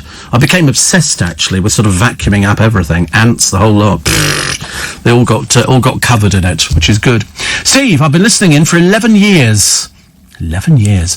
I found you when I was up in the night breastfeeding Charlie, my baby boy. I'm your biggest fan fan in Dublin, says Christine. Thank you. And somebody says, I think we need Christmas more than ever this year. We watched Judy Garland's A Star Is Born, and the small Christmas scene had me feeling waves of happiness. I don't remember the Christmas scene. I remember the film because I've watched it many, many times. That's where she comes. There have been about 5 or 6 different versions of A Star Is Born. I like the Barbara Streisand, Chris Christopherson one, but I love the Judy Garland one because I thought it was great. At the end, after he's realised, because the story is of an actor, and he's a bit of a drunk, and this was James Mason in the film, and then he meets this girl who's got the most amazing voice, which was Judy Garland, and all of a sudden her career started outshining his career, until in the end he was just put down as a sad drunk, and they kept saying to her, listen, ditch him, and she couldn't. She was madly in love with him, and he suddenly realised that things were not going to... He'd been off the wagon for a little while, then he goes back, and a journalist kept feeding him booze, and he became aggressive and very difficult. And in the end, he realised that he was holding her career up, so he committed suicide. In the film, he goes into the sea, they live in Malibu, and he drowns, and her entire life collapses completely, and she's invited to an awards ceremony, and I'm not going, and she sits there, and they send somebody round for the studio, and she says, no, I'm not. He said, why are you not ready? I'm taking you to this thing. She said, I'm not going. I don't want to go. I don't want to go. And you know what it is? People have been in this situation before. And he said, what a fine tribute to Norman Maine you are, which was James's character. And he says, you know, he bent over backwards to give you everything. He ended his life to make sure that your career took off. And so in the end, she says, give me 2 minutes. And she gets changed. She suddenly realised she has to go on stage to sort of, for his memory. Otherwise, he just disappears completely, and they'll just remember him as a drunk. And she goes on stage. First of all, they announce, you know, this huge theatre in Hollywood, and they say, unfortunately, you know, she's not able to appear tonight for reasons we best know. And then somebody comes on stage, and so he goes, Vicky Lester will appear. And so she comes on stage, and he says, listen, there are millions of people watching and listening to this. Will you please say a word to your fans? And she comes up with that immortal line, because up until then she's been Vicky Lester. And she says, hello, everybody. This is Mrs. Norman Maine. And the place erupts. I burst into tears, you know, rush to the bathroom, get the tissues out and all the rest of it. And it's a fab film. So if you get the chance to watch it, do. Right. Oh, a quick break. Well, it's the first time we've actually hit the break on the right time. I must be getting... Debbie Company, welcome to Sunday. Welcome to... And tell me it's not getting lighter. Is it still dark outside? Is it still dark? Still dark, thank God for that. I couldn't bear it if it turned light all of a sudden. Julietta says, did you see Ian Dale on Pointless Celebrities yesterday? No, I didn't. I knew he was going to be on there, actually. I knew he was going to be on there. I forget, how did he do? Did he win? Him and Jackie won, honestly. If he wasn't gay, I'd think they were having a relationship. It's terrible, because he's loving her on the dancing. And I said, by God, they've done her up for the... Have you seen the makeover she's had on the Strictly Come Dancing? I mean, for nobody like taking you on television and giving you a complete top-to-toe makeover, liposuction, emergency Botox, you know, things like that. But then you could do the calendar. You're obsessed with this calendar, aren't you? You cannot get it out of your head. Perhaps it's an exhibitionist streak, Jake. Perhaps it's one of those things that you think, because I didn't do it, I'm therefore unfulfilled, and perhaps I should do it. Do you know what I mean? And then it's almost like ticking a wish list. You know, when people get to that stage in their life and they're not very well, they have a wish list of things that they really, really want to do before they I mean, I don't have such a wish list because I think I've done all the things I wanted to do. I don't think there's anything missing. But I think you should start. Yeah, put that right at the top. I've got somebody who can do it for you as well and everything. So it's sorted out. Steve. Re-caravan holidays. My grandmother had a static one at Overston Caravan Park in Northamptonshire, and we spent all our school holidays there, and it was the best years of our lives, says Mikey from Kettering. Do you know, Kettering, I used to go to an amusement park. They had a little roller coaster, which in my day looked big, but I appreciate now that it really wasn't. But he said, it felt like being abroad, but only an hour away. Kids these days don't know what they're missing. Do you know, the funny thing is, you say that, and I've always said on the programme, that kids nowadays have everything. Absolutely everything. Mobile phones, televisions in their room, you know, radios, cars, cycles, electric, but they've got everything nowadays. We didn't have anything. And I think that made you appreciate things more. I think I've got to that stage in my life where if I see something I want to buy, I do tend to buy it. Because I don't like to get to that stage thinking, I should have bought it. It's like Jake in the calendar. You know, he needs to tick that off the wish list. Because once it's gone, then that's fine. Then you can move on to something else. If I see something I want to buy in a shop, I'll go into a shop. Years ago, my mother would be dreadful. She'd do window shopping. Then we'd go in and have a look at it. Then we'd try it on if we didn't like it. And then I'll come back to it. You think, no, buy it. For God's sake, buy it. And I'm the same. If I see something I want to buy now, unless it's, you know, not ridiculously, stupidly expensive, then I'll buy it. Because otherwise I'll go home and think, I wish I bought it. I have bought things before. If you remember, I bought these Christmas lights from John Lewis because they're really nice lights. They're really nice lights. And I bought one box, and the more I looked at them, the more I thought, I need to get more. So I went back and bought another two boxes of lights. And I'm going to give one to my brother on Wednesday, which is where we empty the boot of the car again. He must dread it when I go down there, because every time I go down they go, right, we open up the boot of the car, and you go, oh my God. I mean, there is so much stuff in there. There's everything. Apart from masks, there's bags of sweets. And I think we cleared out the Prosecco last time. I think he ended up with about 8 or 10 bottles of Prosecco, which have been buried deep in the car. Now I've got all sorts of strange things. Really. Really bizarre things. I see something I like, and I buy it, and I think, where am I going to put that? Boot of the car. Not anymore. Not anymore. Steve, love your show. Thank you. But there you go. Paul says, sorry to break this to you, but sunrise in London is 6:42. Stop it. I'm not believing you. Mustn't tell fibs. Tesco's finest mince pies have 2 containing alcohol, one with cognac, brandy and port, and the other with spiced rum. Not cheap, but very moist and delicious, warmed up with cream, says Ian. You see, I like the Walker's ones. I always have done, because they've got Glenfiddich whiskey in, and you can smell them. The moment you open up the wrap, you can smell the Glenfiddich whiskey. So you can either have them hot or cold. Which sounds like an advert, doesn't it, really? You know, have them hot or cold. But I like the idea of delicious warmed with cream dribbled over the top. That appeals to me. That appeals to me quite a lot, actually. Steve, says Wendy, help. I'm 60 tomorrow. Oh, God, you might as well give up now. Give up now. Start walking past funeral directors and nipping in to get a brochure. You might as well. 60, honestly. And nothing but a child. Steve, we all loved, says Conrad, our caravan holidays in Porthcawl in South Wales. Later on, bungalows in Cornwall. You see, I just like the idea. One of my ex-producers, Uncle Rob, he used to have a caravan on a site, and they would use it all the time. But it was a caravan site where you could only stay on it for so many months of the year. It wasn't a permanent caravan site, and some of them are really quite lovely, quite nice places. People always decry them, and they go, caravans, and you go, I've been in some posh caravans. I went in Billy Smart's caravan, you know, the circus people, and they had one that they bought from Spain, 150,000 quid, with I think 5 pull-outs. The pull-outs are the bits that you pull from the side, or they're electric, and all of a sudden you double the size of the caravan, 5 pull-outs, and then at the back, a pull-out as well, which was the balcony at the end of it.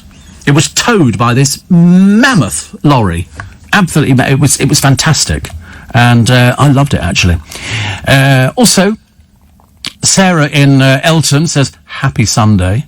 She says, my boyfriend and I are having a cosy day in today.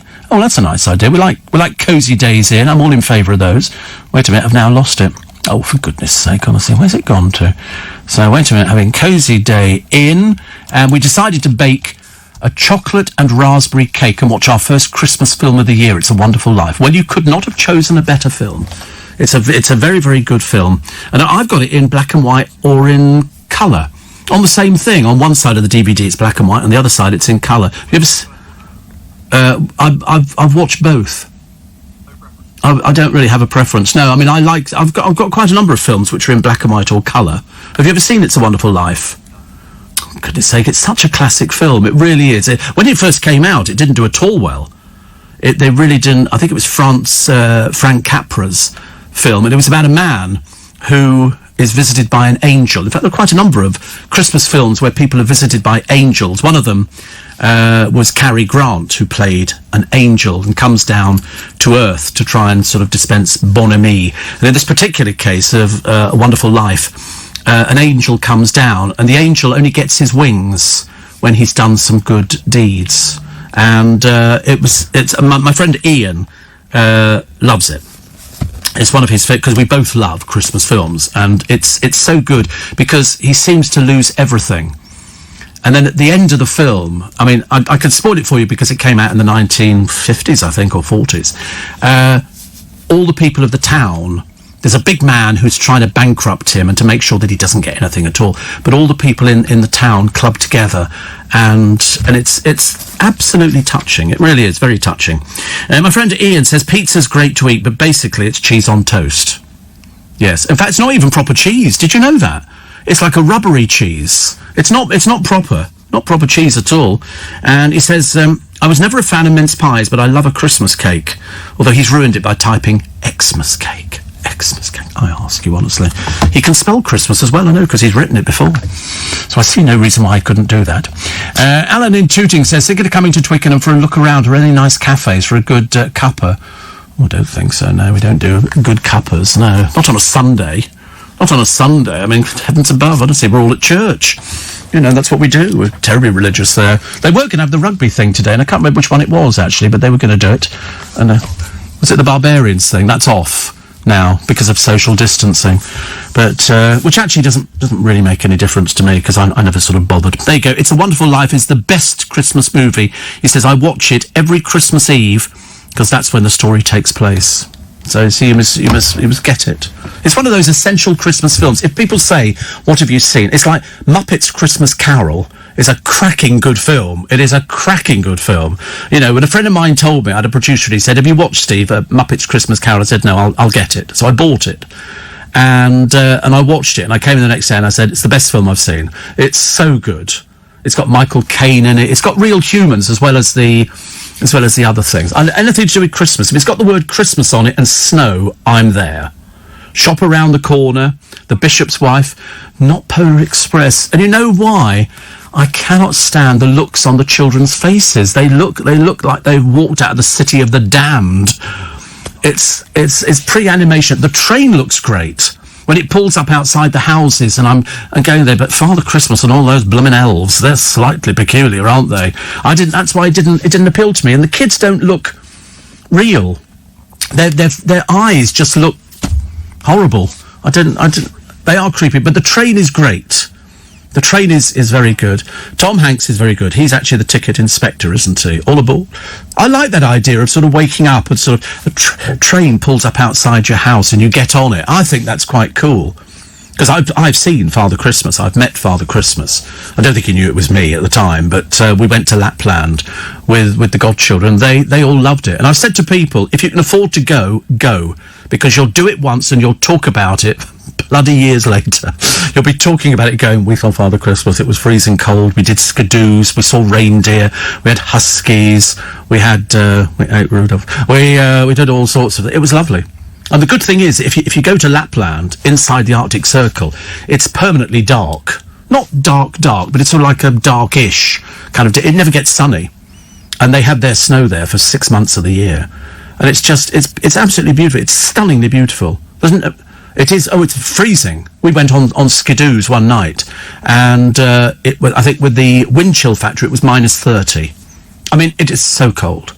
It is so... I can't begin to tell you how cold everything freezes. Every single thing freezes. Fellow Spiker says, Richard Sabita, we're both lying on our beds talking to each other via text. Good Lord above, honestly. You must get a life. But I like the idea of chocolate and raspberry cake. I can't eat it, but I like the idea of it. Best holiday, Steve. Friend and I stayed in an old Boeing 707 that had been converted to a hotel in Peru. Good Lord. They had somebody the other day, and... what were they doing? They went somewhere, and they went on board Concorde. An old Concorde had been there, and they went inside to have a look at it. Of course, it was quite small, the cabin, but it did get there very quickly. They were thinking, I never went on it, no. I had a friend of mine who worked it, but I never went on Concorde. I'd have loved to have gone on there. But I have got the last brochure from the last flight. Yeah. People give me things. I'm very lucky. Right, coming up to the news at 6 o'clock this Sunday. We've only got an hour left. Goodness sake, can we get it all in? The answer is, of course we can. Of course we can. With a little bit of help from you. So you've got a chance to go and get yourself a quick cup of tea. I'm looking here at somebody now. This is... it's a huge burger at a place in Nottinghamshire. They do these things every so often where it's an enormous burger with onion rings and everything else, and then if you eat it all, then you get it for free. I just look at it and think I could eat. Morning, 25th of October. So as we head to the end of the month and the clocks have gone backwards, hence it being 3 minutes past 6. If, of course, you have just woken up and you haven't put the clocks back, it's not the right time, okay? Just thought I'd tell you that now. You can still go on Concord in the museum, Steve. Very claustrophobic. Yes, Jackie, they were very claustrophobic, but it was still the thing, wasn't it? Mind you, do you remember Freddie Laker's Skytrain, where you could go to New York really cheaply?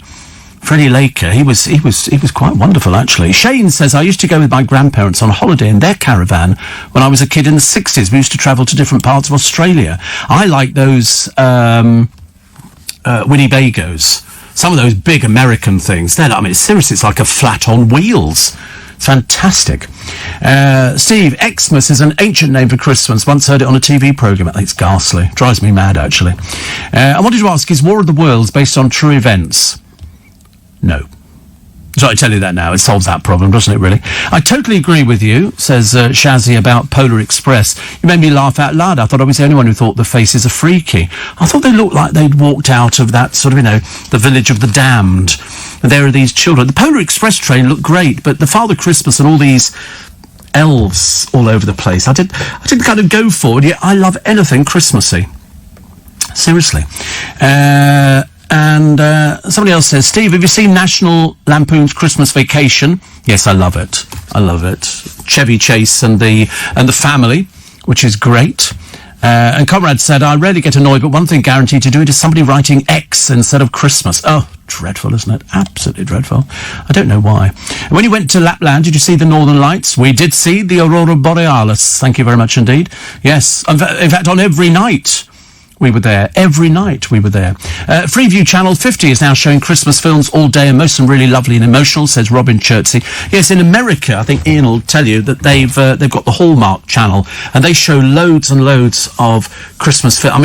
I think I've got every Christmas film that there is going. In fact, some of them I've got 2 or 3 times. That's why we like The Amazing Mr. Blunden, because when he first appears for the children, it's Christmas, and of course it's snowing, and I love stuff like that. So you've only got to put snow in a film, and I'll be out there buying it. That's obviously the best way, I think, to actually watch a film if it's about Christmas. How can you have a film about Christmas without any snow?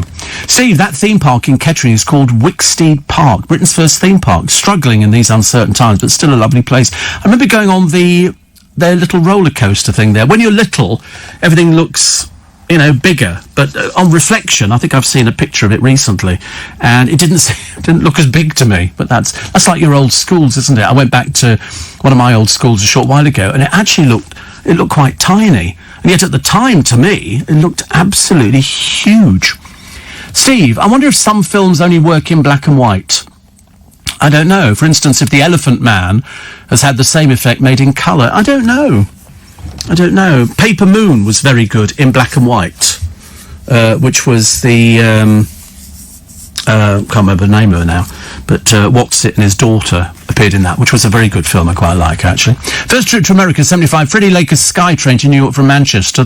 I thought it was the bee's knees, said Sue. I thought it was the bee's knees too. I never went on it. I flew Concord to Washington, still have the gift set they handed out. An incredible experience, an upgrade from the regular flight I was booked on. How lovely. How lovely. See, things like that, I think, are amazing. You always remember certain things, don't you? Like, you'll remember the first time you listened to this programme, thinking, what on earth is he on about? What on earth is he on about? What's he talking about? Oh, good. And then after a while, people write into me and they go, do you know, when I first heard the programme, I didn't kind of get it. Now I do. So that's the way it works. I mean, it's great. Can you explain it to me? Because I've got no idea. Sunday Mirror this morning. Nicola dreams of being a Marvel superhero. This is Nicola Adams, who is dancing on Dancing with the Stars, I think. Ryan O'Neill, thank you, Helena. Ryan O'Neill and Tatum O'Neill.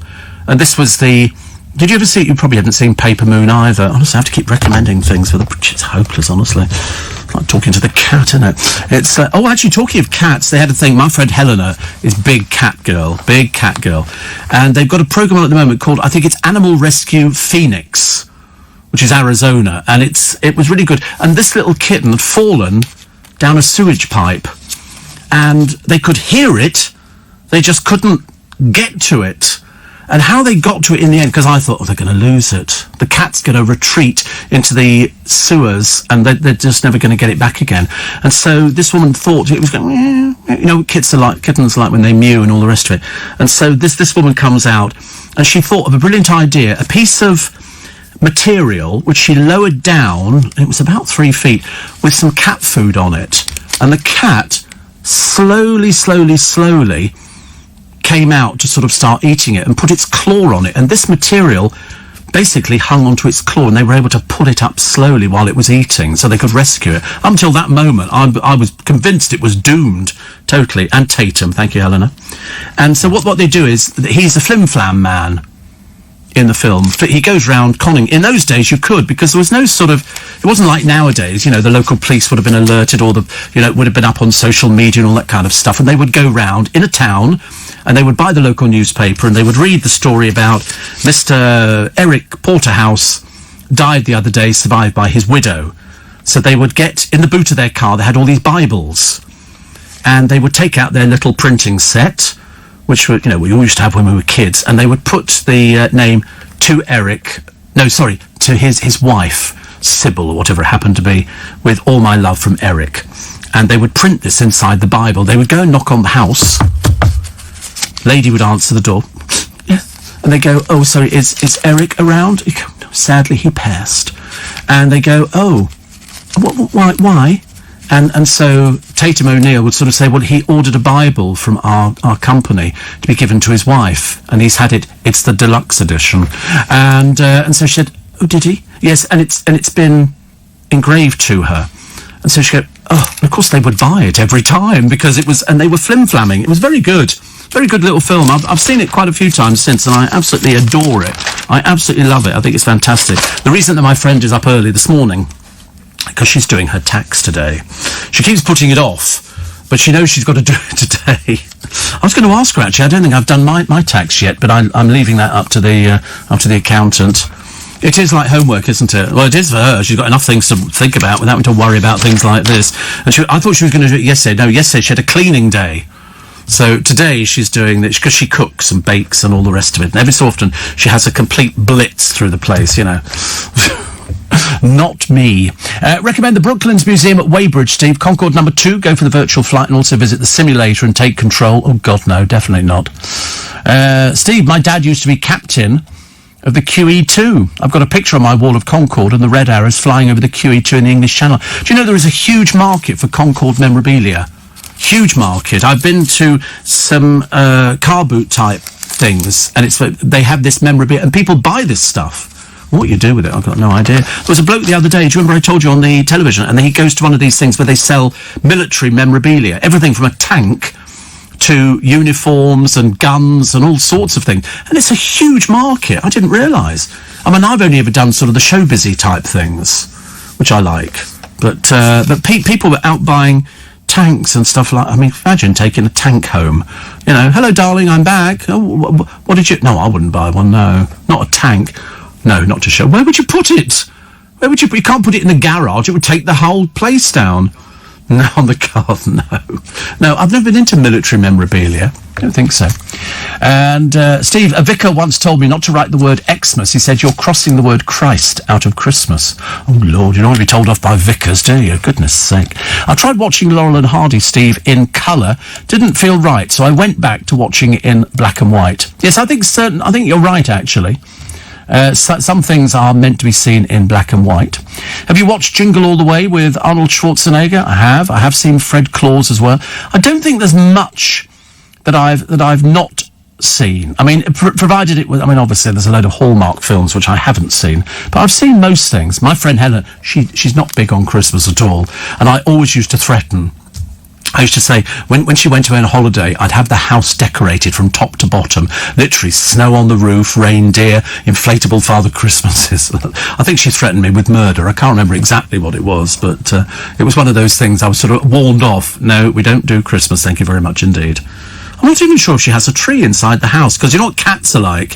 When they see trees, they see things sparkling that claw them and put them, put them to shame, I suppose. Our cat used to.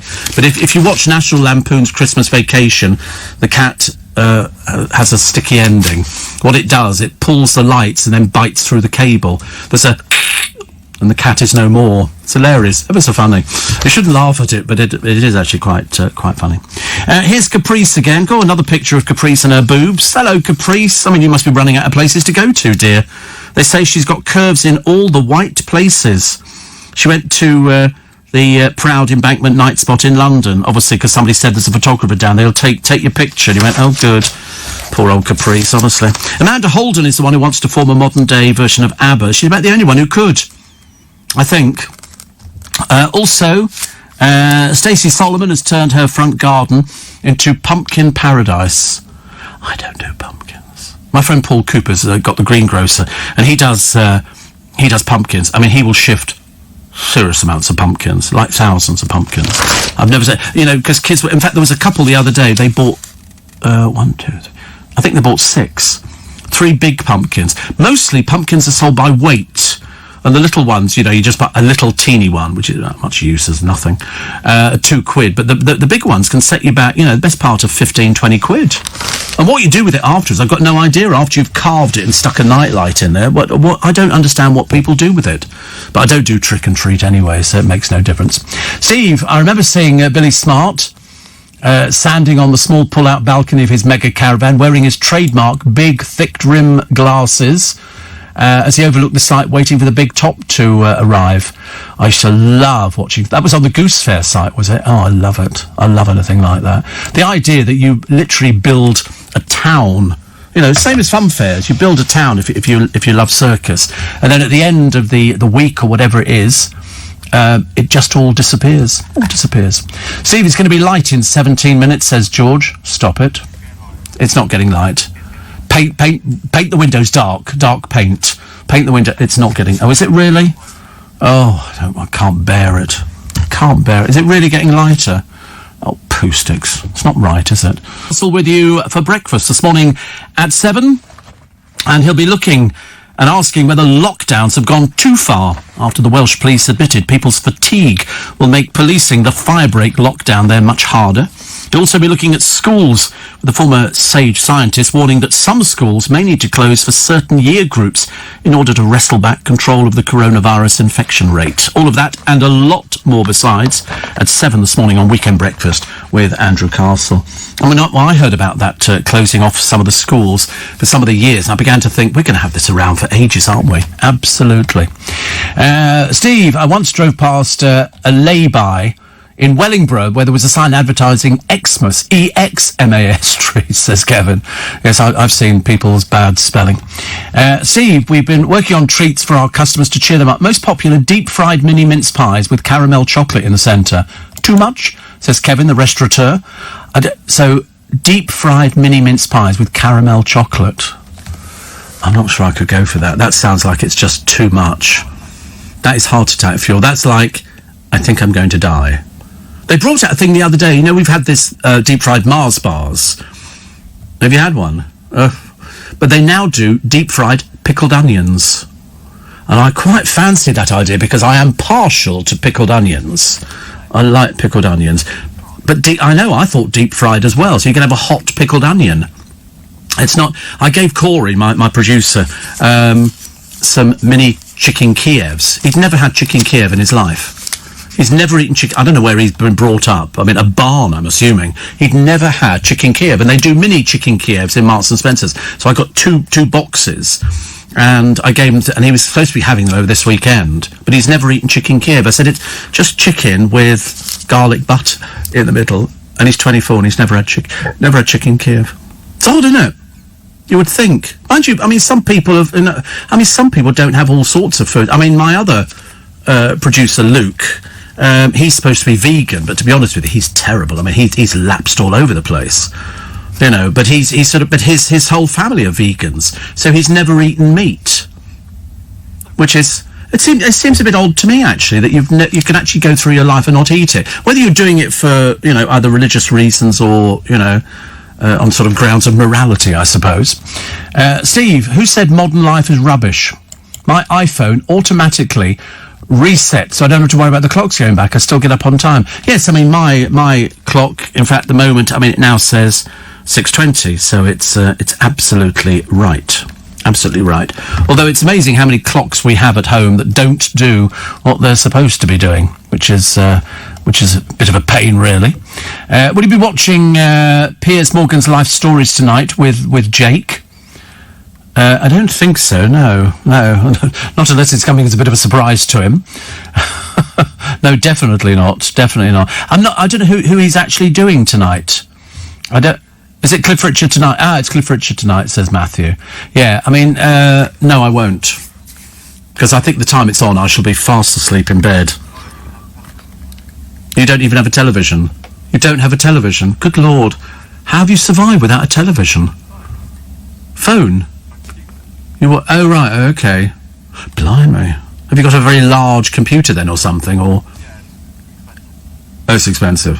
Fancy not having a televisions are so cheap now. You can seriously, you can get you know, even a 32-inch. They come in really cheaply nowadays. A couple of £100 you can get a decent sized television. In fact, you could probably, you know, for about £300 or £400, you could get a sort of a really big television. Really big. And you don't have a television. That is bizarre, isn't it? I've never met anything like that. God. It's not normal, is it? Mind you, they did try that, didn't they? In a town as an experiment, and I think it could have been Wales some years ago, where they took away everybody's televisions to see how they would survive in this little village, and they didn't do very well at all. They really all suffered quite badly. People had breakdowns, all sorts. People suddenly realised that they relied on the television so much. I mean, I'd turn my television on all the time. I couldn't survive without it. Definitely not. I just like, there's so many different programs to watch, and now you've got Freeview. I mean, at one time we didn't have Freeview. Now we've got Freeview. You can watch everything. I mean, it's absolutely fantastic. There's all sorts of documentaries on there. You know, it's either got to be something from Attenborough, or they did one on the Atlantic the other day where they were watching these fish, and they were swimming in the middle of a school of fish. And what they were doing was lulling the fish into a false sense of safety. Because at one given moment, these fish, which looked huge, all of a sudden went, and the fish go, help, and run and scatter. Then they all seem to come back together because they're not the brightest. And these fish just hoover them up. Amazing, isn't it, really? Don't even have a chance to digest them or order chips or something like that with them. They just go for the fish. And have you seen the size of tuna? Enormous. There's a car here which could have been used. They're not saying it is, but they say could have been used for secret trysts, meetings, with Edward VIII and Wallis Simpson. The future king and US divorcee Simpson are believed to have secretly travelled around London in this Humber Snipe from 1933. Now a collection of 15 are going under the hammer. Alan Marshall from Hull and Dad Reg built the collection over 60 years. It could fetch £40,000. It's being auctioned by Hanson's, and I think this is Hanson's here. I think he's got a place in Teddington as well. He's the one on the television who's sort of overexcitable on the antique programmes. He's very excitable. Very, very excitable. I like watching him, actually, and I'm not mad about antique programmes. No, not really. Really? Yeah. Well, never going to be mates, I'll tell you that. Antiques programme is Jake's favourite programme on the television. I don't have a favourite programme. I really don't. I had enough. I mean, I don't want to see another cookery programme as long as I live. I've had enough cookery programmes and watching a bunch of sort of naff celebrities cooking things. Very dreary. Bake Off's a bit old, and I can't stand Noel Fielding, so that doesn't really help, does it? You know, a sort of an old man, you know, who's got eyeliner on and badly dyed hair. I'm sorry, not my sort of idea. It's baking. Have people on there who know about baking. But I don't have any programmes that I like. I tell you, the only reason I don't like the Antiques Roadshow is because of the presenter. It's Fiona Bruce. She's a bit too BBC mumsy. That's what it is. It's a little bit. She seems to fit into a sort of a category. It's like watching Victoria Derbyshire. She's obviously been through the BBC's sort of dry cleaning business, where they sort of put them in one end and then they come out the other end and they're all exactly the same. So you love Fiona Bruce, yeah? See? So lovely when everybody's completely different. Completely different. Did you never see her interviewing Prince Philip? She goes to interview Prince Philip and she does the old, a bit like Selina Scott, who was a bit coquettish when she was interviewing Prince Andrew. How surprised, I've only just remembered. Of course, she interviewed Prince Andrew, little realising what his history would turn out to be. And she was doing flirty. And exactly the same for Fiona Bruce, doing it with Prince Philip, who was having nothing to do with it. Nothing to do with it at all. And he was basically, and she obviously realised after about 10 minutes this was not going the way it should have been. I think she thought you would sit there and just sort of go, so exciting. Of course, he's not like that. He's very much straight down the line. He wants to, why are you speaking like this? I can remember once we had a presenter years ago. I've done this before. Can't tell you what her name was. And she had Melvyn Bragg in. And she said, oh, Melvyn Bragg, so you're known as a sex symbol. And he went, who says that? She says, everybody. And he goes, everybody? Who? Who says I'm a sex symbol? She says, oh, everybody does. He says, no, they don't. And I thought, this interview is not going well. And it didn't go at all well. But interesting, nevertheless. 20, I'll give you a time check. There's no reason. I'm just doing it because I'm just one of those kind of people. 27 minutes past 6. What am I doing today? Am I going out shopping? I think I'm going out shopping. I think it's shopping day Sunday. I don't think I'm doing huge shopping, but it might be little shoppings, I think. So, the Express today, Claudia. This is Claudia Winkleman. I love Claudia Winkleman. I think she's great. And I love that advert on the television where sort of people have written into her, apparently. I mean, it looks like it could be the crew, going, oh, she's so annoying on the television. And she goes, who's this writing? Is this my husband writing in? And all the rest of it, and saying, oh, she uses this particular shampoo. And somebody says, oh, no, she doesn't. She goes, but I do. And I thought, no, you're being paid to say you do that. I love it when celebrities get attached to different products. Here she is. This is Caroline Quentin dancing. On the Strictly Come Dancing. She said she was thrilled. It's very emotional, isn't it? Very emotional. I think Katya and Nicola will do very, very well. Ruthie Henschel dated Prince Edward for 5 years and would often be smuggled into Buckingham Palace. I mean, he's not the most exciting person in the world, is he? Although, strangely, out of all the members of the royal family, who's held their marriage together? Prince Edward, surprisingly, considering all the stuff they used to sort of talk about him after he did that ghastly It's a Royal Knockout. Here's Prince Andrew. What does he do now? Answer, nothing. Talking animatedly to a passenger as he drives away from his Windsor home. We don't know who it is. We don't know who it is at all, but he has to wear a face mask, so it's obviously not somebody from the family. It's very, very interesting. And is he still not gone to America and talked to the FBI? No, he's still not gone. He's Prince Andrew. He doesn't do anything. He doesn't want to do anything. Seriously, he's always a bit ghastly. Dame Vera Lynn's audition recordings made when she was 16 have been discovered. Now that I would want to hear. That I would want to hear. Also, not paying the BBC licence to stay a criminal offence. Nick Ferrari's column today. He says, question, why do you suppose Strictly Come Dancing enjoyed its best ratings since 2017, when it launched last week, as opposed to the slump in ratings for the final of Britain's Got Talent, only 7 days earlier?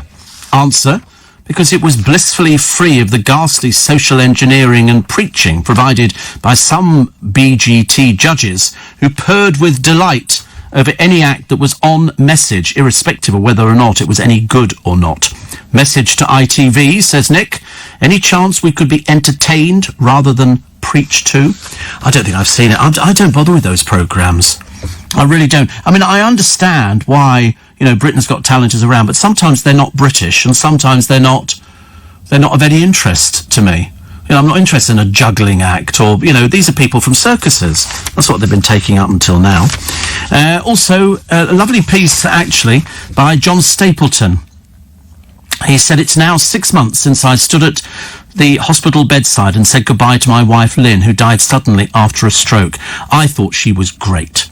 They'd been together 49 years. 49 years, and I thought John Stapleton was absolutely wonderful. He said, like many members of my generation, I'm technically inept. Without the help of my son Nick and his wife, Lisa, I simply could not have coped. But, yeah, I mean, everybody was shocked about Lynn Foldswood's tragic passing. But I loved them. I loved them. I thought they were absolutely a fab couple. 49 years married, good Lord. Miracle upon miracles. 26 minutes to 7. So in 60 years of marriage, Tommy Steele says the hardest thing I've done is keeping my knighthood a secret. I think he's great.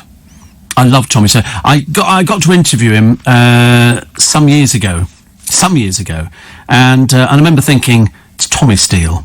It's Tommy Steele. You know, he used to have a house down in Petersham, which was sold long time ago, and I always thought he was absolutely great. He just shows no... How old do you think Tommy Steele is? I hope he's not listening. He's 83. 83. I mean, people in show business, and other people as well, but mainly people in show business, seem to have sort of long lives. You know, they seem to live... It's something about that business that brings out they cannot get enough of it. And he's appeared, I mean, you know, it's over 60 years since Rock with the Caveman was released. 64 years, I think, this week. And that made the top 20. And then Singing the Blues. Never thought about that, singing the blues. He went on to appear in countless Hollywood films and in musicals. And his devoted wife, Anne, he wasn't even allowed to tell her, which I think is great. If you can keep a secret, I'm rubbish at secrets. I'm absolutely terrible. Absolutely. If somebody said to me, I'm going to tell you a secret, Steve, I always say, please don't. Please don't. Because I couldn't keep it quiet. I couldn't keep it quiet at all. But he's done everything. He said, the Cabinet Office sent me a letter out of the blue 4 months ago. My reaction was, good God, what's this? And then I looked at it. It stated it was very private, and it said it was a knighthood. And there was a petition to knight him back in 2016, but he wasn't even aware of it. So, I mean, good for him. You know, he was spotted and playing Elvis's Blue Suede Shoes in a Soho coffee bar. He met Anne at a Lions Corner house in London. There was an instant connection.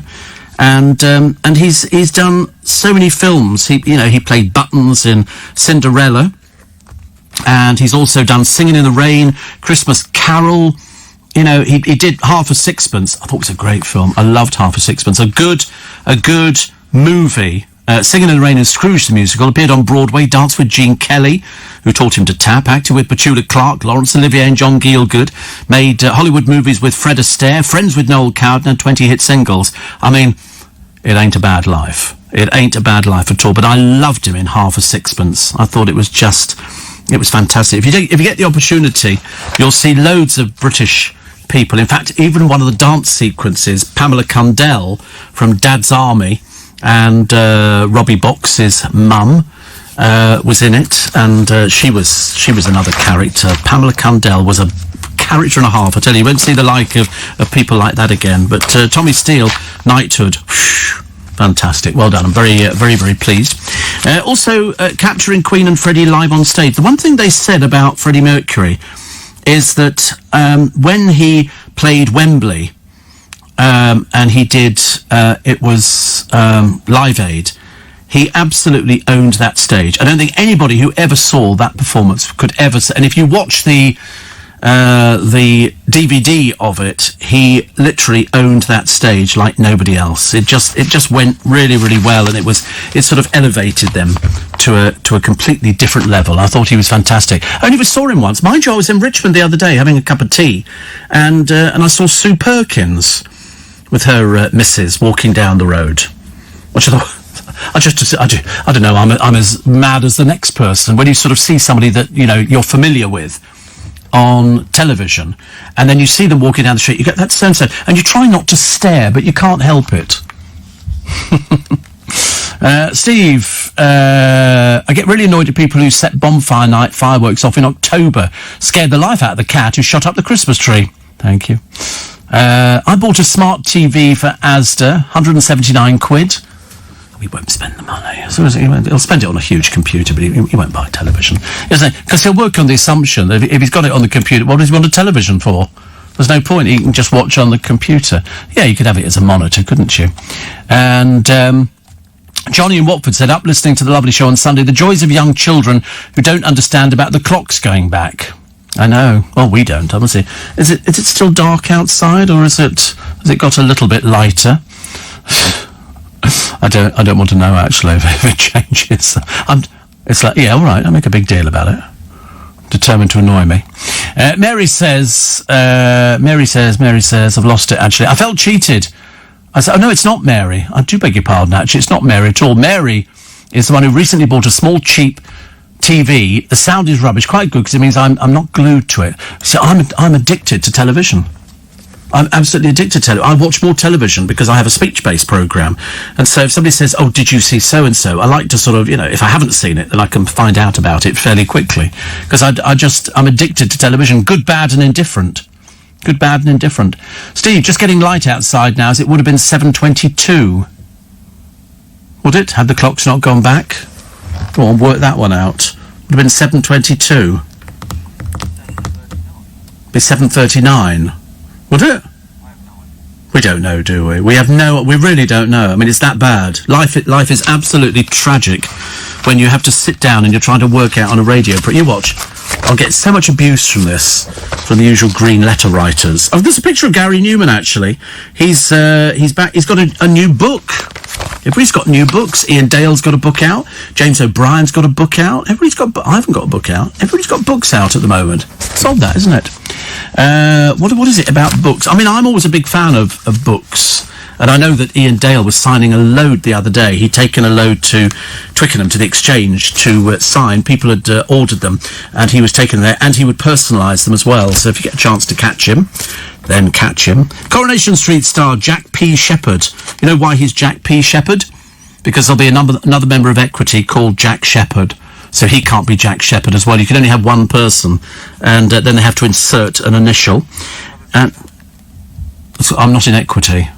But yet there are other Steve Allens. Loads of Steve Allens. Talk about common. God, blimey, honestly. There are a couple working for this company, working for Global. Steve Allens. I know it doesn't seem possible. I often get things saying, "Oh, Steve, about your car." What car? And the other day I get all sorts of things, and I have to write back to people going, "Not me." And I'm sure they think I'm just being rude, because they'll write something, because the Steve Allen who works for this company is in sort of the management thing, and he's got teams of people and all that. Well, I don't know what on earth they're talking about. I've got no idea. So I just write back and go, "Not me," and they go, "Oh, sorry, wrong one." Because obviously when they type in to Steve Allen, I'm the first one that comes up, but it should say LBC on it. But either way, I spend my entire life saying, "Not me." And they also get post, which is for me, not for them. Which is always very entertaining, I think so. Bake Off's greatest hits, crummy recipes in the Mail on Sunday today. And Bananarama, this is long before the Spice Girls came along with Bananarama, who said being groped and flashed at was par for the course. Good Lord. Apparently, in an interview with You Magazine, Sarah and Karen recalled there was lots of lewd behaviour common in the 1970s. As girls, we weren't brought up to feel that we were less intelligent or less capable, or that we wouldn't have a career, says Karen. But what we saw around us on television made sexism and racism seem very normal. I never even thought... I just remember thinking about Bananarama. I don't think they ever sang live. I think they always mimed, because I went to see them. I think they were doing the Des O'Connor show, which they were filming up at Teddington. And why was I up there? I think I'd gone up with Leslie Joseph. And I remember watching them, and they start the click track. So, and then they started singing. But at one point, obviously somebody missed the words on it. And so they had to go back and start it. I think we sat through it loads of times. I remember thinking, if they were singing live, it would be a lot easier. But a lot of groups, of course, couldn't sing live because it was something that they'd done in the studio. It was crafted in the studio. They didn't want to ruin it by letting them sing live. Because most people suffer from nerves and things like that. I've known loads of groups. They actually tried it on Top of the Pops once, letting it go live. And that was a big mistake. That was a very, very big mistake.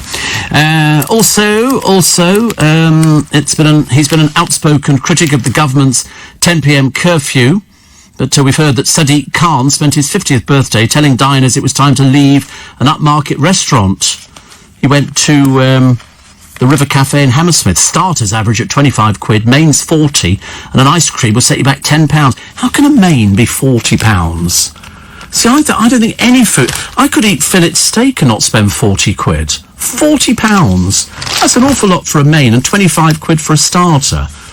That seems quite a lot of money, doesn't it? I mean, it's got to be... I mean, even if it was exceptional... That's where Jamie Oliver started. I mean, he was a descendant of River Cafe. And talk about patronising. How about this one? The broadcaster who hosted the first all-black panel on Loose Women has spoken about the emotion. Charlene White, who's been an ITV News presenter for 12 years, was joined by Kelly Bryan, Brenda Edwards and comedian Judy Love. And so they've gone, oh, look, it's an all-black panel. I'm sorry, what year are we in? They've only just got round to doing an all-black panel. Former Strictly star Dr. Ranj Singh says, if you moaned about the all-black female panel on Loose Women, I hope you're just as vocal when the panel is all white too. I mean, it's taken them this long to get round to a black panel. Like, all of a sudden it's like, oh, big surprise. Ridiculous. I've never really liked it. So they've been praised. I'd have thought, if anything, ITV should have been roundly castigated for it taking this long. And they've only done it because it's topical on the news front, because people are saying, excuse me, are there any black people in television? Yes. Well, why aren't they on television? They are. What do they do? Well, they'd quite like to be on Loose Women. It's like all of a sudden this morning did exactly the same thing. All of a sudden they started elevating Alison Hammond and other people to make it look as though they were diverse. Excuse me, whereas I didn't think they were diverse.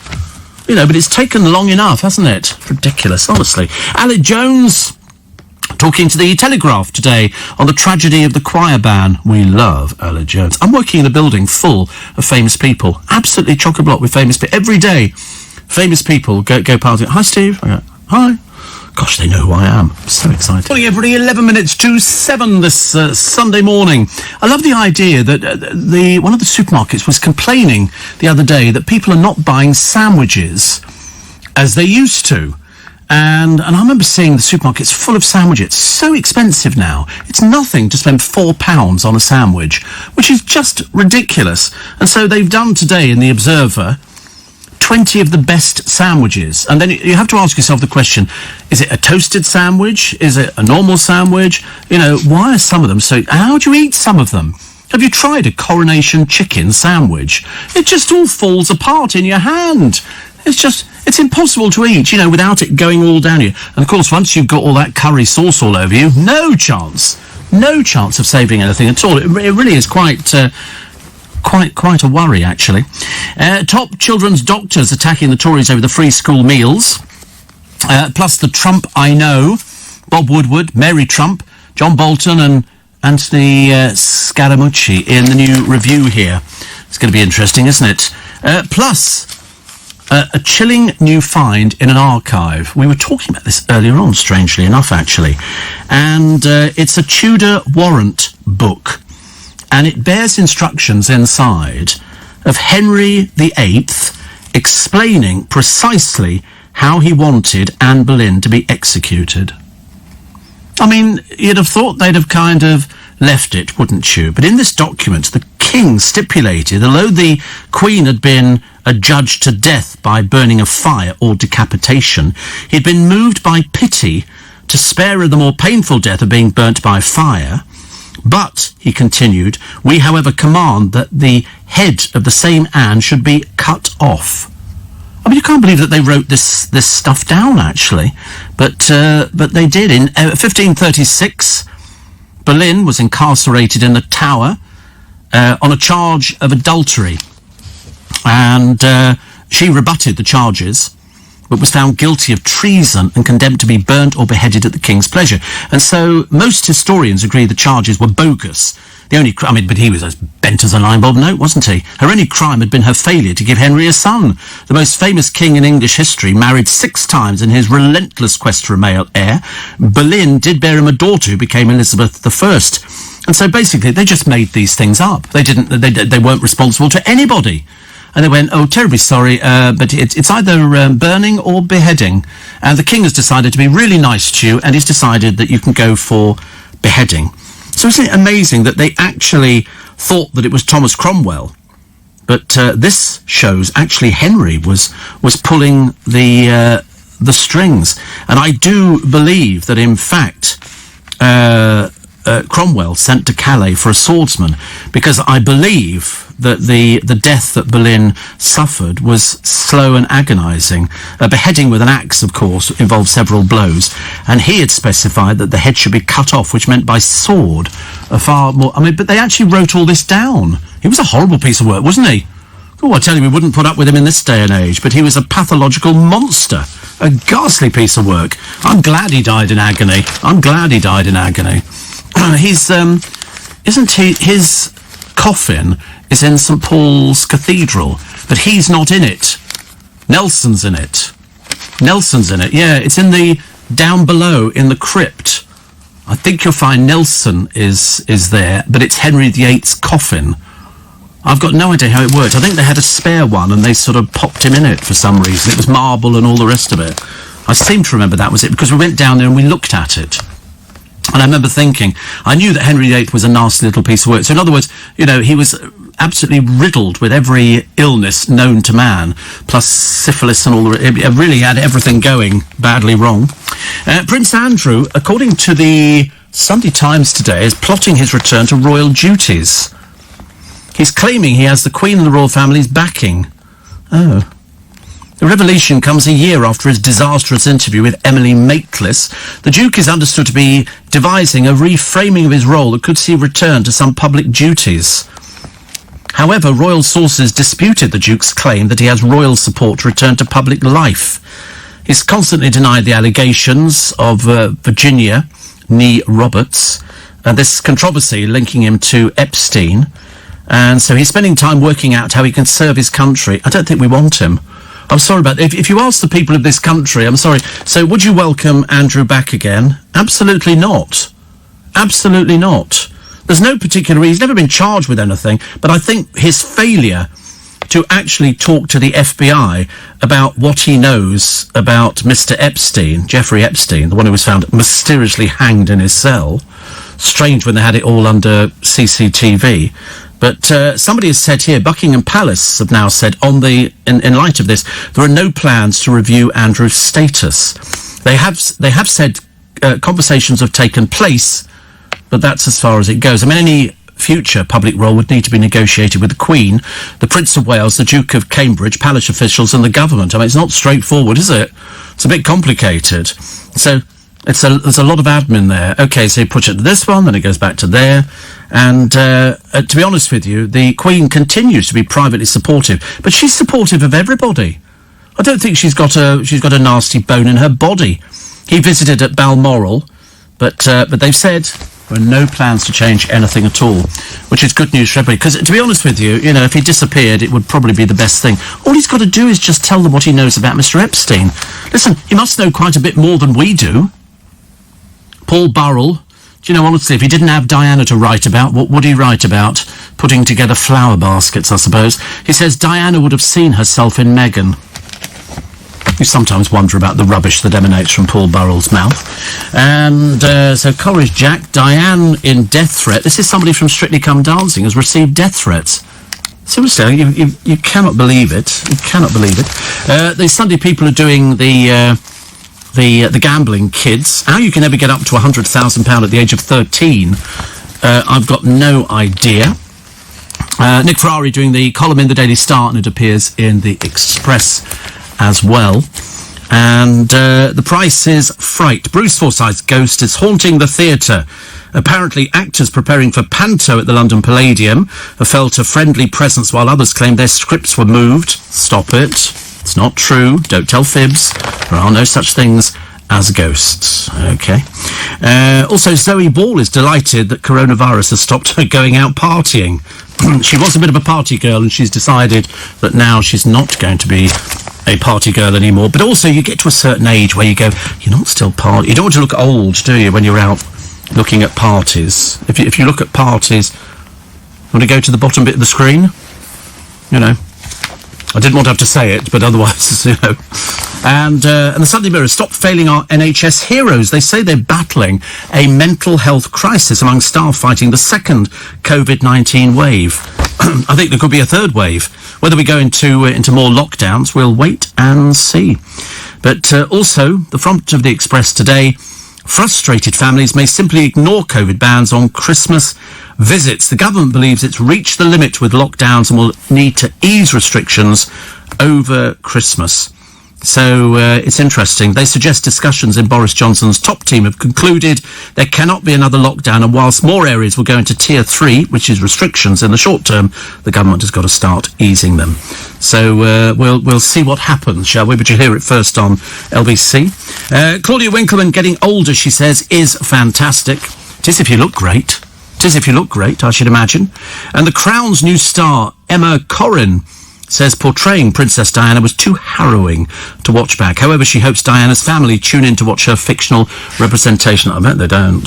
I don't know why I don't think they will, but I've just got this feeling that they're not going to be doing things like that. But I do want to hear the Dame Vera Lynn audition recordings made when she was 16 years old. And the songwriter Jerry Jeff Walker has died of throat cancer. He was famed for the 1968 song Mr. Bojangles. Do you remember that? Mr. Bojangles? Done so well by, Sammy Davis Jr., Dolly Parton, Bob Dylan. It was about a tramp mourning his dog. Who'd have known? Thank you for your company this morning. Yes, apparently it's a little bit lighter outside. Not as light as I wanted it to be, but it is sort of semi-lighter. I'll be back with you tomorrow morning. Mark in Brentwood says, lovely hearing you this morning. The current temporary job means I get up at 3 a.m. weekdays, so I do get to hear most of your shows now, which is good news. But if you go to the LBC website, lbc.co.uk, then you can download the LBC app or the Global Player, and as well as listening live to LBC, you can listen back to this and other LBC programmes, as well as listening to a range of podcasts, and there are many. So just go to lbc.co.uk.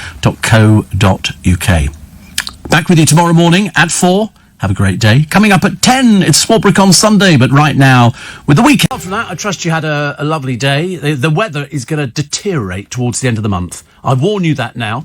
It's a bit like the job situation. I was talking to my driver, Mohammed, this morning, and he's picked me up on a few occasions. And the one thing, I always ask them the same thing, busy? And all I get is the same answer, no. Getting worse. It is getting worse because there aren't the people going back into the jobs. They reckon another 1 million people will join the dole queue, in inverted commas, because there is no work for people. You look at the high street, it's decimated. The high street has got literally just boarded up shops. It's not a case of they've just put temporarily closed. They've closed full stop. I mean, you're going to see loads. I mean, I went yesterday to Egham. Was it Egham? Where did I go there? Oh, no, Staines. And they've still got a Debenhams, which is open. I'm quite surprised, actually. I thought all these places would have closed a long time ago. And it's the high street's looking bad. Wales, of course, is even worse, where you can't buy certain things. I mean, it's absolutely ridiculous. It almost goes back, or it harks to me, to the day that we had Sunday trading. Now, you might not remember, but at one point, the shops were open 6 days a week. Sunday, the Lord's Day. So nobody went shopping on the Sunday. Yet you go to America, everything's open 7 days a week. You don't have to worry about things like that. And so they had this ludicrous law that came in, that there were certain things that you could buy on a Sunday and certain things you couldn't buy. And one of the things you couldn't buy is a 3-piece suite. They didn't want to sell 3-piece suites. So a lot of shops came up with an idea of getting round it by saying, buy a pound of apples for 450 quid and you get a free settee. And so that's how they were getting. I mean, can you believe it? That on a Sunday you could buy shoelaces, but you couldn't buy a Bible. I mean, it was the most ludicrous law. And then there was a campaign called Keep Sunday Special. And the idea was that they were people who were just basically busybodies wanting to make sure that we all went to church. Well, of course, not everybody's religious. You know, and the only places that you could find that were open were places like garden centres. And if you're, a person who is single and it comes to, what are you supposed to do? Sit there staring out at the window? I love a garden centre. You see, for me, it was absolutely ideal because I didn't have any problem with it. But they were trying to make sure that people, they said, keep Sunday Special is for families. And I thought, supposing you don't have any family that live within striking, what are you supposed to do? Sit there and suffer because some so-and-so somewhere says that you've got to keep Sunday Special. We should all sit round the table and have Sunday lunch. Well, some people haven't got the money to have Sunday lunch, let alone anything else. And so we soon dispensed with that. But you still have, on a Sunday, because we're so bloody antiquated, you can't shop in certain shops till 11 o'clock. You go to Selfridges, they'll be open at 10:30, but you can't buy anything till 11 because that's the time the tills get turned on. I mean, what is the point of that? And then they shut at 4 and you're thinking, I'm sorry, are we living in some backward country? The answer is yes, we are. Why can't we shop before 11? They go, oh, it's so you can browse. Who the hell wants to browse?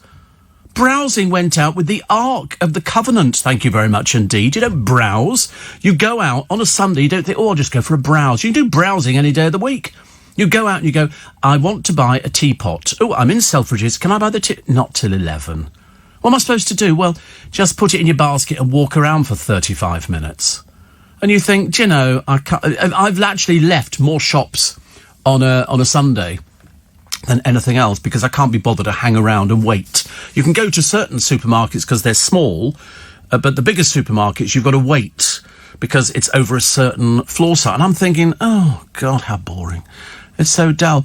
Well, on Sunday morning, I'm here working, as you can imagine. After I finish working, I'm generally in the car.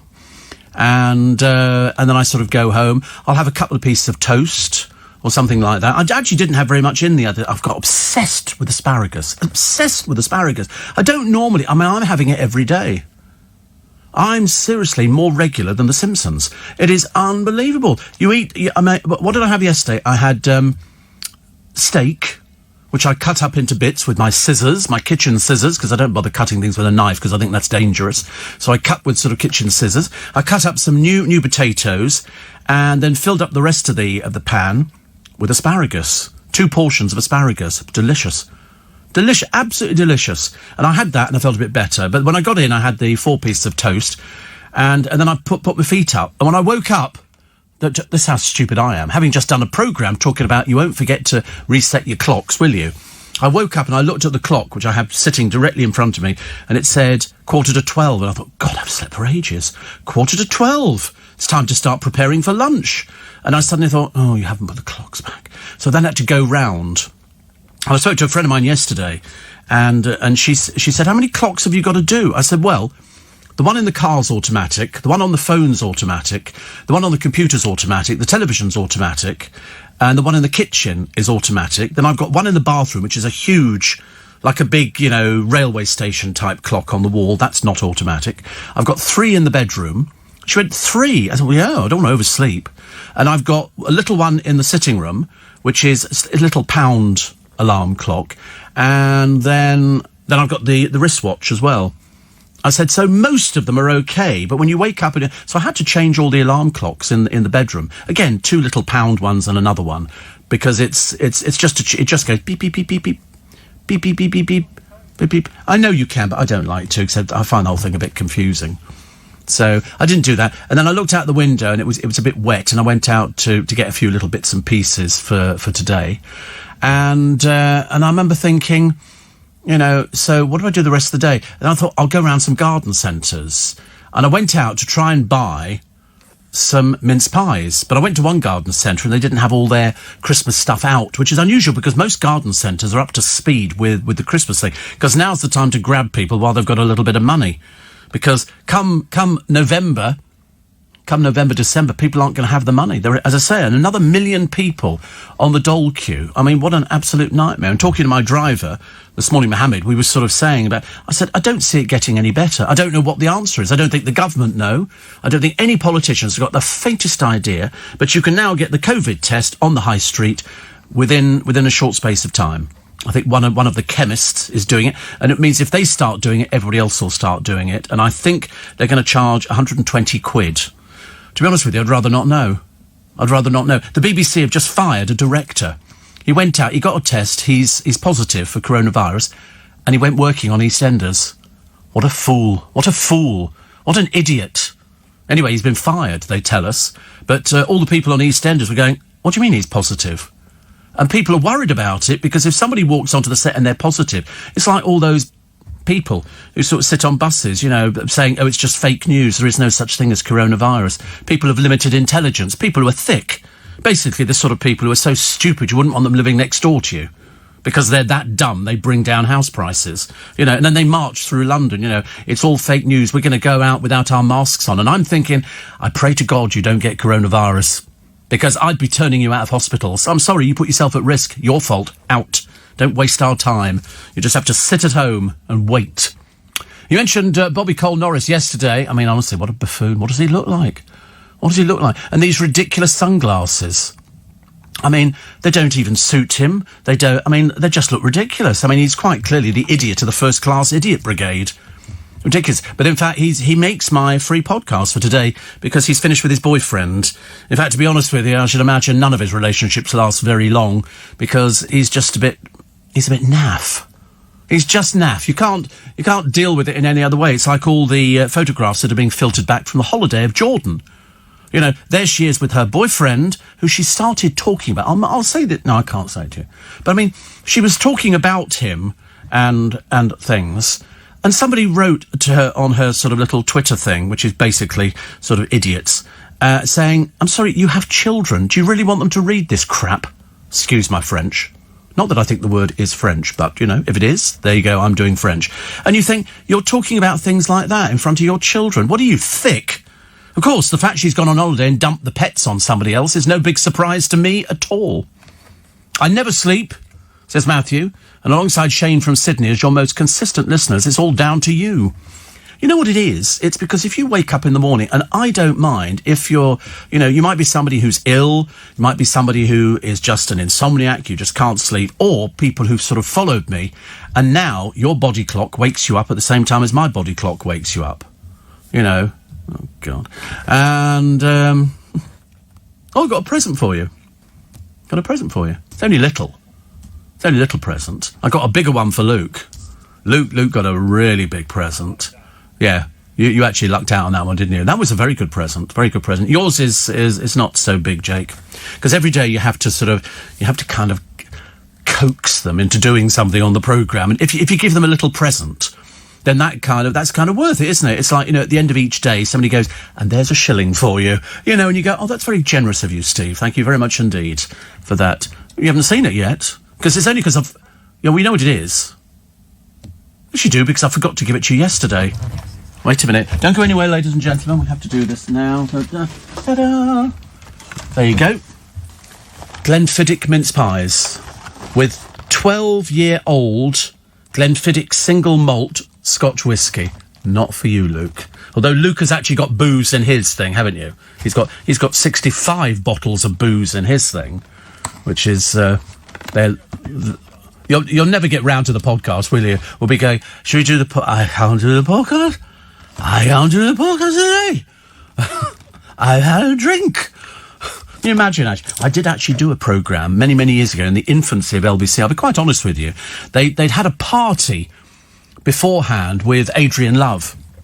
And a load of listeners came in, probably about sort of 30 or 40, and there was booze and everything else. And I was following Adrian's programme, and he said, oh, Steve, come and join in the party and all the rest of it.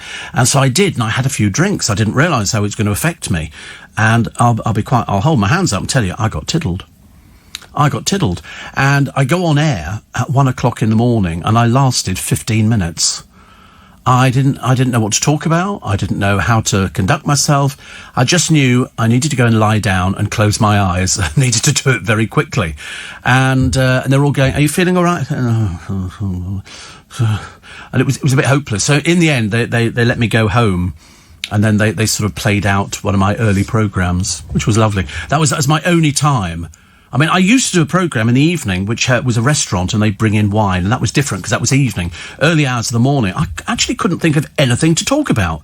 Now people say to me, they go, what happens if you dry up? I said, well, I'm never likely to dry up, not at my age. I've got tons of things to talk about. In fact, the one thing, if ever you get to the drying up stage, I said, I can then spend 30 minutes talking about drying up. It's as simple as that. It's an easy way to do it. So you never run out of things to talk about, because I've always got me.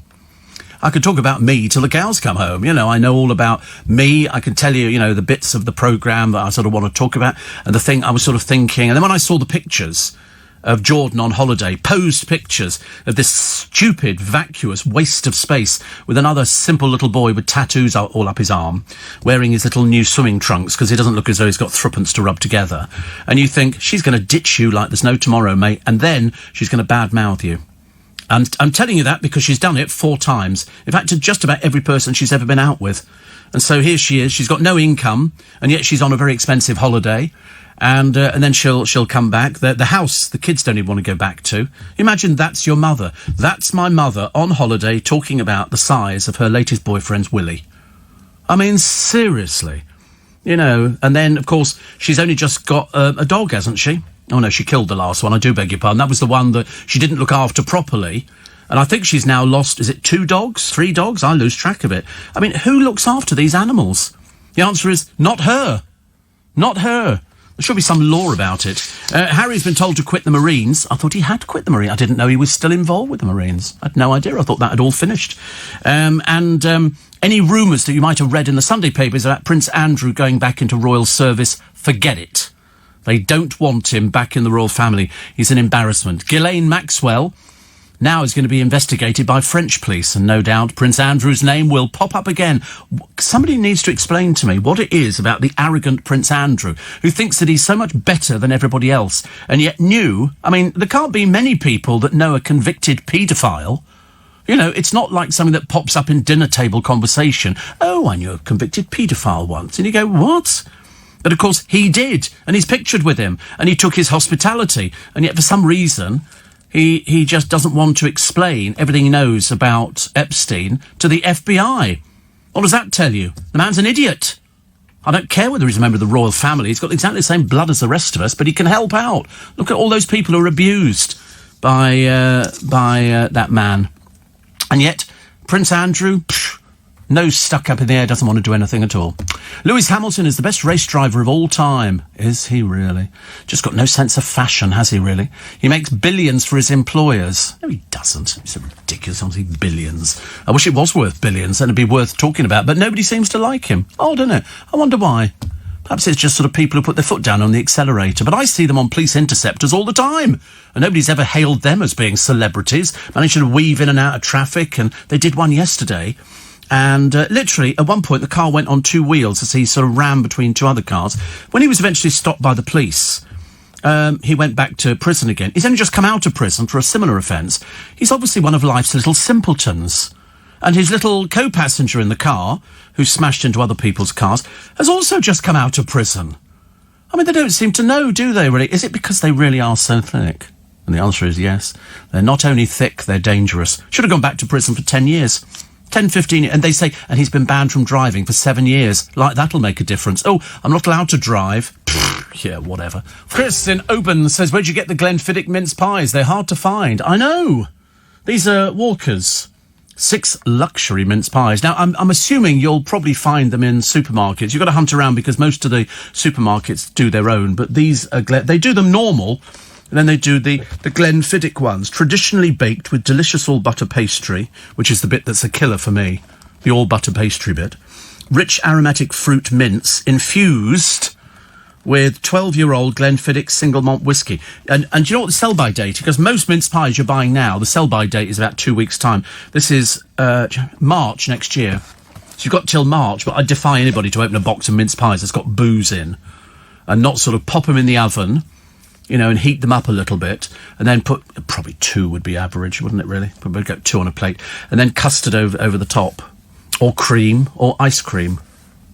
Anything that's got the word cream in it, I think, seems to... Custard would be good, yeah. I don't know whether that's normal custard or vanilla custard. There's 2 different types. Marks and Spencer's do vanilla custard, which is a lighter colour, and then there's the slightly darker one, which is just custard. So, but it doesn't make any difference. I mean, you could just eat it out the pot with a spoon. Shovel it into your mouth. What have we got here? Notification. Oh. My friend, honestly, my friend Callum is producing the breakfast show around here at Capital this morning. I read it, I thought, the other week somewhere, and I sent him a text yesterday saying, is it right that you're doing the breakfast? He said, yes, it is right. I said, I shall wear new pants in celebration. And he always does a picture of me. He's got a bit of an obsession going. And it's a picture of me standing with my arms around Katie Price, which, of course, is fake, because I've never had my arms around Katie Price. Well, you can't get them around. Have you seen the size of her bazookas? I mean, there's no chance you get your arms around there at all. But I think I've been superimposed by somebody. Well, I know I've been superimposed, but I don't know who the person was. So Callum's probably driving in even as I speak. Or I thought horse and cart, actually. I quite fancy the idea of horse and cart, coming into work on a horse and cart. Do I think he cycles in? No, absolutely not. Have you seen him? He's the most unfit person I've ever seen. No, he's even worse than Jake. I mean, Jake couldn't cycle in, goodness sake. He lives miles away. He's like in another county. Isn't it? It's miles away. Sorry? Yes. Well, I could go back to your place tomorrow. I know exactly. I've only been to it once, and I know exactly where it is now. Could you not? You couldn't take... No. We had no idea. We go down the motorway yesterday, because I stupidly, the price of petrol. I went, I'll give you a lift home. He went, oh, you sure? I said, yeah. Bloody miles. 35 miles away. 35. You can imagine how much petrol my car was drinking, can't you? And he insisted on moving about on the leather seats. I don't know whether it's a pervy thing or what. You know, it's not something that's normal, is it? You know, sort of touch it. Leave it alone. Don't touch anything. Yeah, well, luckily I was listening to LBC. I don't know when I'm tuning into a music station, not in my car. The car's not used to it. The car is definitely not. It's only used to hearing speech, mainly me talking to myself, which is a good idea. But anyway, being Monday, we're supposed to be bouncy, and everybody's supposed to be in a good mood. I don't think so. I've never met so many depressed people as I've met over the last week or so. People going, the weather's getting awful. It's really depressing. You know, it's this, it's that. You know, and also with this million other people, which they think could be hitting the dole queues, life is not great. And then yesterday you get the extra hour, don't you, in bed. Anybody take advantage of that? Of course not. Of course not. We couldn't work out whether it was lighter or darker. It certainly started raining on the way back to the car, though. And I said, you can borrow my umbrella, Pound. And he didn't want to borrow the umbrella for some peculiar reason. Steve, I never sleep either. Oh. Just popped into my local post office, only to be given a lecture by the bloke behind the counter about how much the company loses as I send so many parcels back. Oh, Laura, are you one of those people? Because the trouble is, at the moment, you have to send parcels back because you can't try stuff on in the store. So you buy something and then you take it home and put it on. If it doesn't fit properly, then you've got to take it back. I mean, I'm looking forward to erecting my Christmas tree. Because if it doesn't work, I've then got to pack the blooming thing up and then send it back again. But I'm reliably informed QVC are very good. Steve, it's Made in Chelsea night. Oh, did anybody see Cliff Richard last night with Piers Morgan? Anybody see that one? I'd like an update, please. Thank you very much indeed. Steve, there are people that commit crimes to go back to prison because they know they've got a roof over their heads and 3 meals a day. Well, I would not disagree with you on that one. Ted says, at a time like this, I'm glad I'm single and in good health. Yeah, but, you know, around the corner, you know, it's always one of those things, isn't it? It's like we were sort of thinking the other day. Funnily enough, I only mentioned Frank Boff on this programme last week because I did this marathon thing, you know, where they sort of raise a lot of money for charity years and years ago with LBC and somebody from the David Lloyd Fitness Centre. And I've got a photograph of us somebody took it for me on television. And we were talking about Frank Boff, blow me down, he dies.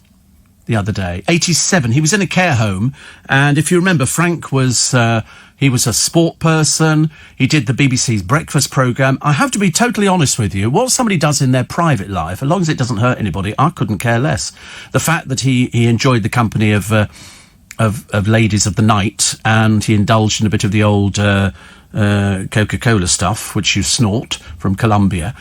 Didn't do anything for me at all. I was more worried about what sort of presenter he was, and I thought he was a great presenter. Ask anybody, as comfy presenters go, when he presented on the breakfast time, and I think it was with Selena Scott, he did it in a jumper. It was all very relaxed. He had one of those mellifluous voices, and it was sort of effortless. The moment the hookers and the cocaine stories started, that was it. He was sort of shunned by a lot of people, but LBC saw his merit, and he worked at LBC. I thought he was charming. I thought he was absolutely charming. I met his wife, Nesta, once, and I had no idea he was still alive. It never sort of crossed my mind till the other day, and I thought, 87, he was a good presenter. Ask anybody. You know, I mean, you know, if he'd gone out and robbed banks, I could have understood it, but what he chooses to do, it's like everybody's got a story. I'm quite sure around here they've got loads of stories. You know, everybody's got some sort of history. So I thought that was a bit of a shame, really. He was a very, very good presenter, but 87... good innings. Very good innings. Somebody says, it's Made in Chelsea night, worth a look, about to have a couple of Warburton's muffins, says Matthew. Is it Made in Chelsea? I don't know, I've lost track of Made in Chelsea. I don't know who any of the girls are. I just know that they're about as sort of basic as they come. Compared to the girls in Towie, they're exactly the same. It's just that the girls in Chelsea kind of do it with, like, okay, I really fancy you. Like, you know, Lucinda, did you like Sam? I like Sam an awful lot. Let's go out with Sam. Did he flirt with you on holiday when we were in Marbella? And where are we going to now? Oh, we're probably going to... Are you going to Dubai this year? I don't know. Mumsy and Popsy are going to go over there. Mind you, over in Essex, it's like... Have you got the horse box out? You know, what happened to her? She dissed you, didn't she? She mugged you off, that one. There was, I mean, it's just embarrassing to watch Amy Childs, who appears to be back in it. Please God, not for too long. It's like teaching somebody to speak English again. Not very good, is it? So we'll take all of your texts and emails, 84850, steve@lbc.co.uk, because we're in a good mood, because it's Monday, and I'm never in a bad mood on a Monday. Never, ever in a bad... In fact, I'm never in a bad mood any day of the week. I don't start off in a bad mood. Something might happen halfway down the line to sort of get me into a bad mood. And this morning, nothing is going to wipe the smile off my face. Nothing. Seriously. I mean, it's sickeningly embarrassing. If I was listening to the radio, I'd be shouting all sorts of things at it at the moment. Who is this happy, cheerful little soul? Oh, I've got hard and fast rules for you. You might notice, if you take the children to see Father Christmas this year, you might notice he's a bit younger than usual. You have to explain how this works, mummies and daddies. And there are rules, like there's no sitting on Santa's knee, but I don't think that's happened for ages. You mustn't touch any presents in there, okay? They're not yours. They're for other children who are more deserving. And you just make sure you don't touch the elves either, okay? They don't like being touched. And you just sort of go in there, you go, thank you very much indeed, and he sort of hands over he'll be wearing gloves, hands over some sort of present, because a lot of the older Father Christmases who help out at this time of year are not doing it because they want to self-isolate. Why? Because they want to live. It's as simple as that. We were discussing the other day about how many people we still see on the buses and on the trains with no masks on, or as I prefer to call them, the simple people in life. Very, very simple. Well, still to come, Dame Judy says don't give up or retrain. Post office to axe many cash machines. Luke Goss has finally admitted splitting from his wife. It was about 3 years ago. And Mylene Klass has got a fear of crumpets. Apparently, she's got a fear of tiny holes. Oh, look, news time. And here with the latest headlines, Caroline, Mr. Happiness with you again for a Monday morning. Imagine what I'm like at Christmas, can't you? Jackie says, I saw Cliff, unbelievable for 80 and a great sense of it. He's unbelievable, isn't he? He really is. Have you ever done the postcode lottery, says Martin? No, I haven't, actually. I see people on the television. The truth of the matter is, I don't really want, people turning up on the doorstep going, hello? The postcode... What do we mean, how does the postcode lottery work? Your entry ticket is your postcode. So you fill in the form, and where it says your postcode, you put that in there. And if they happen to pull you out of the hat, then you win. Well, if you don't enter, you can't win. Can you? You can only win if you've entered the postcode lottery with your postcode. Okay, so you put down your postcode, and then somebody pulls it out of the machine, and if it's your and depending on how many tickets you bought, you might have bought 4 tickets, in which case you get 4 times whatever it is. So, you could pick up 200,000 pounds, but nobody does that.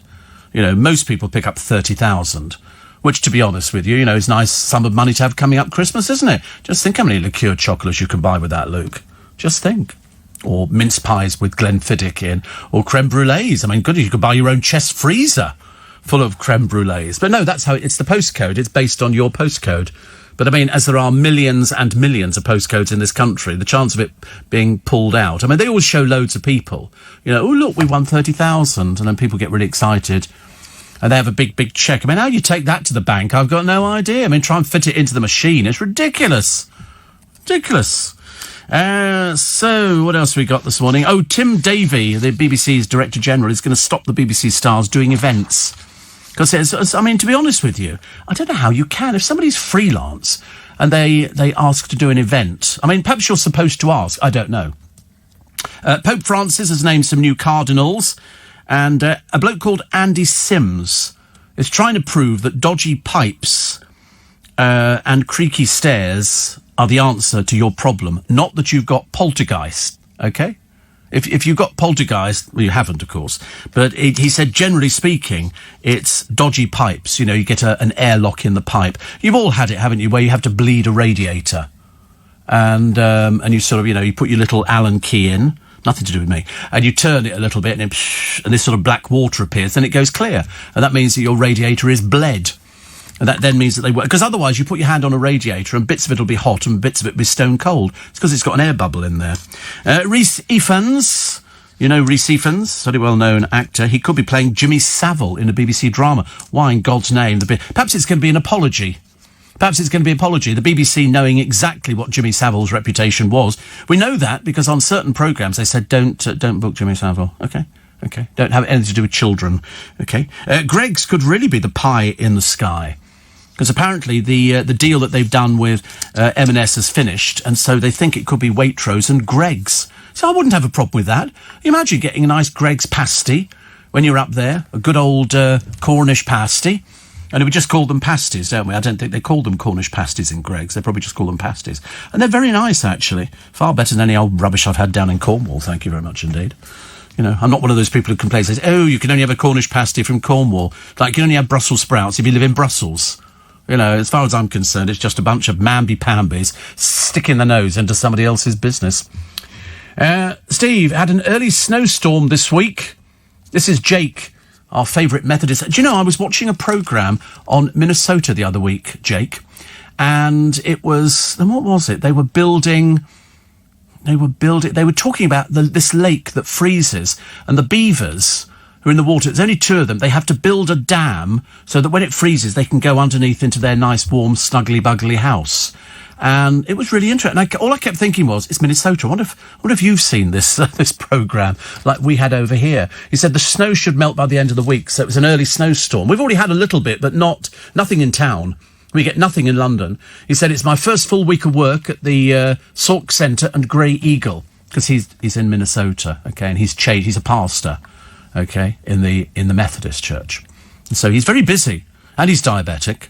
And he's probably looking forward to Christmas, I should imagine. Because I love seeing snow when it snows in America. Because sometimes it comes down, and it comes down like, whew, like tons of it. It's like an absolute avalanche of this stuff. And then all the lorries have got to get out and grit the roads. And it's... I think it looks great, provided you're inside. And you don't have... Because going outside is great if you're wrapped up properly. But then if you fall over, that's a bit of a pain. So we don't want to fall... Nobody looks gracious falling over. I did it down here one Christmas. It snowed when I left the building, and I slipped over. And you look so ungainly. Woo, woo, woo, woo, like that. I look ridiculous. So you pick yourself up and you look around, making sure nobody's noticed the fact you've fallen over. So now I've got things that fit on the bottom of my shoes, which sort of grip the ice and the snow, and so I don't fall over. Or if I do, I graze my legs to pieces. I'm wearing them now. No, joking. But I have got them. I've had a few pairs, because when we went to Norway to cut down the Christmas tree for Trafalgar Square, we were knee-deep in snow. I mean, the forest, it was about 4 foot deep. You know, we had a couple of short people on it, sort of jumped into it and disappeared completely. Never found them ever again, which actually was a bonus as far as I was concerned. And because when they have snow, they have it like in America. When it comes down, you look at some of the American cities, and you think to yourself, my God, people have got to get to work in this. You know, over here we go, I can't go to work, it's snowing. We're always moaning about something, aren't we? I think that's the British trait. I quite like the idea, actually. I'm very good at moaning. I can moan about everything. You know, every single thing. I had a toboggan when I was little. Yes, we had a toboggan. My dad made a toboggan. No, he made it out of concrete. Of course a wooden one. What else do you think he made it out of? Polystyrene. No, he just made a toboggan. He was silly. Where did you grow up? I'm trying to think, actually.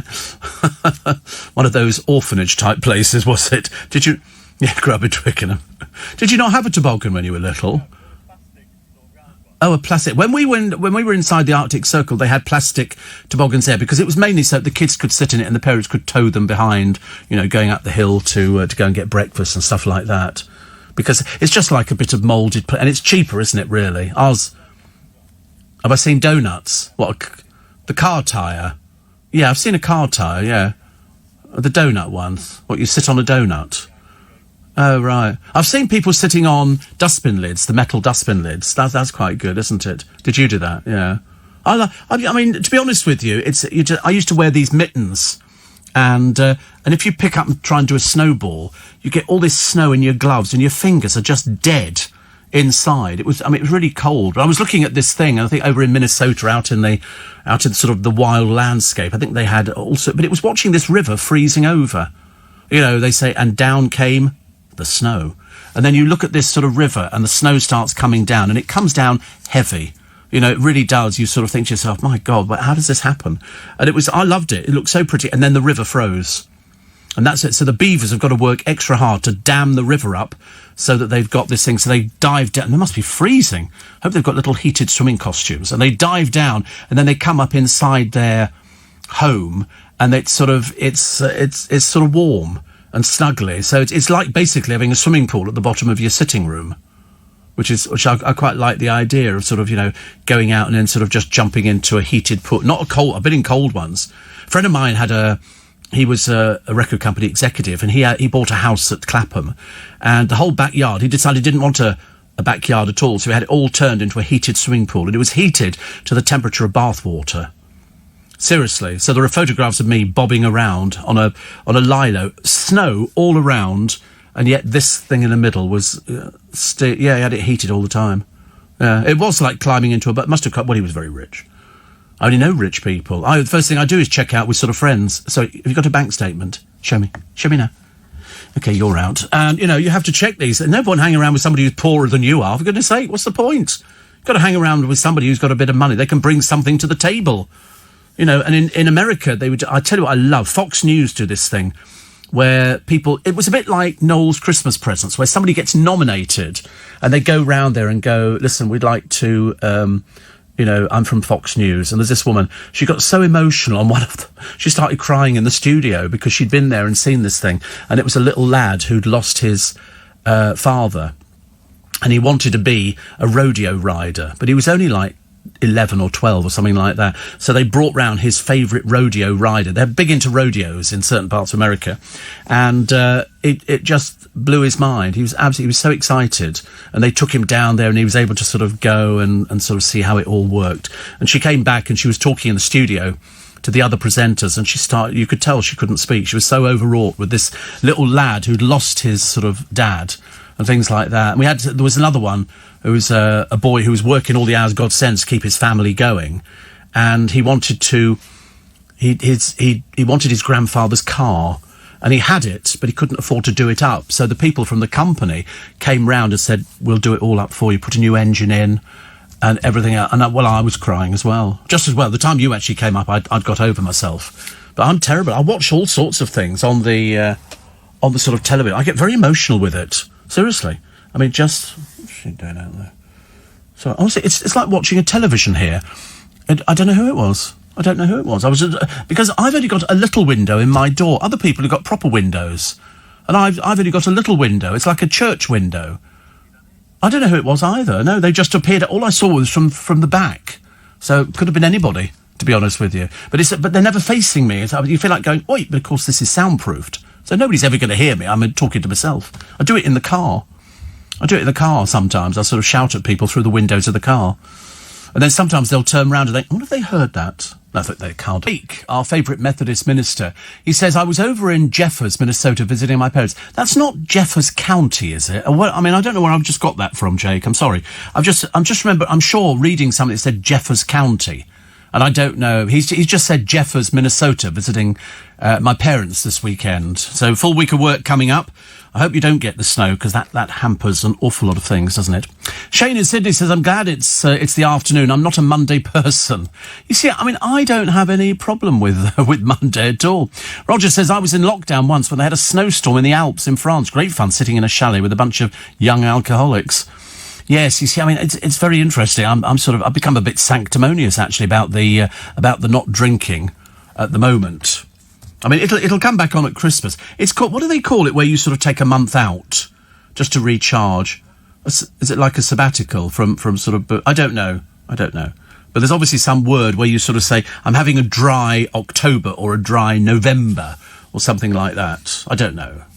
But I'm being dry. A sabbatical is a rest or a break from work, so definitely wouldn't be that, as I don't do breaks or resting from work. But I've got something coming up. I don't know if it's going to happen today or it might happen tomorrow. I have a feeling it will probably happen tomorrow. And it's a little clue.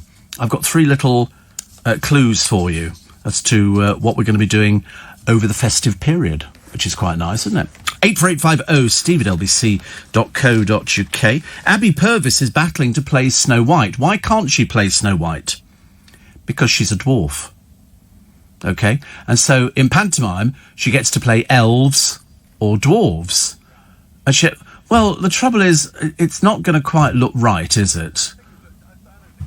I mean, I've looked at a picture of her. She's only about 3 foot something. Well, they have ruled her out. It's as simple as that. She's either going to be a dwarf or an elf.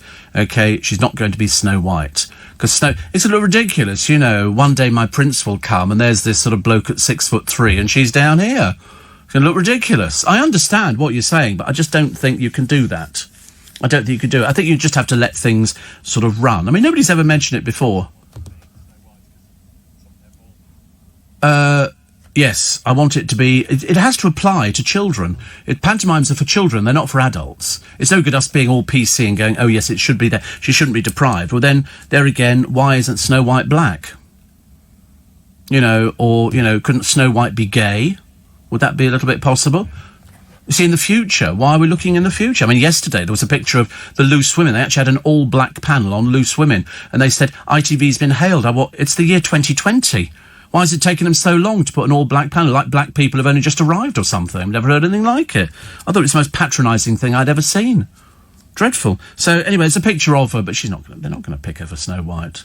And also, Snow White's got to be somebody famous, hasn't it? You can't have sort of Snow White who's not known. Have you seen that programme on the television, Little Women? You've seen Little Women? The ones in America, which is all the dwarves.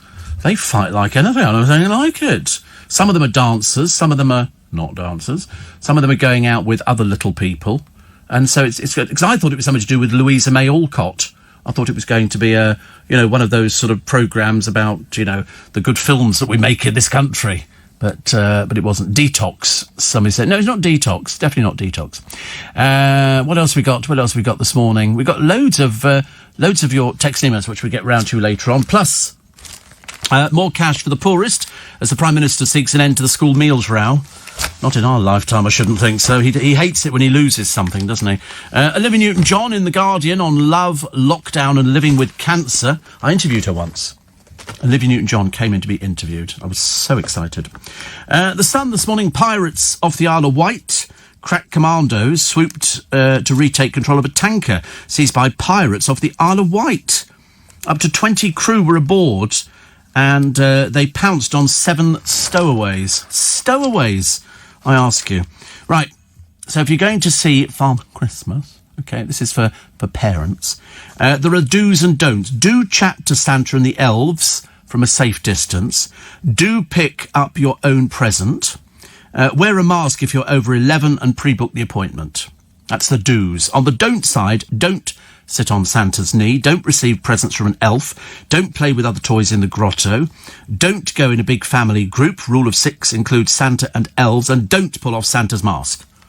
Okay, and that way we'll all have a nice time. How it's going to work, I've got no idea. I think a lot of people are not going to have a Father Christmas this year. They'll just have to explain to the children that he's not very well this year. He's got a bit of a cold, bit of a sniffle going on. And here is an EastEnders chief. They call him a chief. I don't know who he is, but there again, people, you know, there are loads of producers working at the BBC, and this is one here who's a first assistant director. He spent 2 days on set whilst positive with coronavirus. And he's been sacked for a breach of COVID rules. Joe Nugent. He felt unwell with pandemic symptoms last weekend. He took a test, but he failed to tell colleagues. He then worked as usual last Monday and Tuesday at Elstree in Boreham Wood.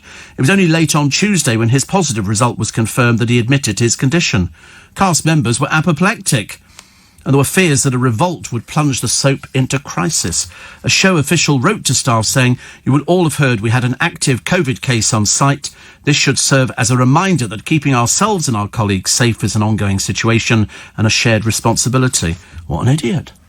He should have taken himself off set immediately. Danny Dyer was not at all happy.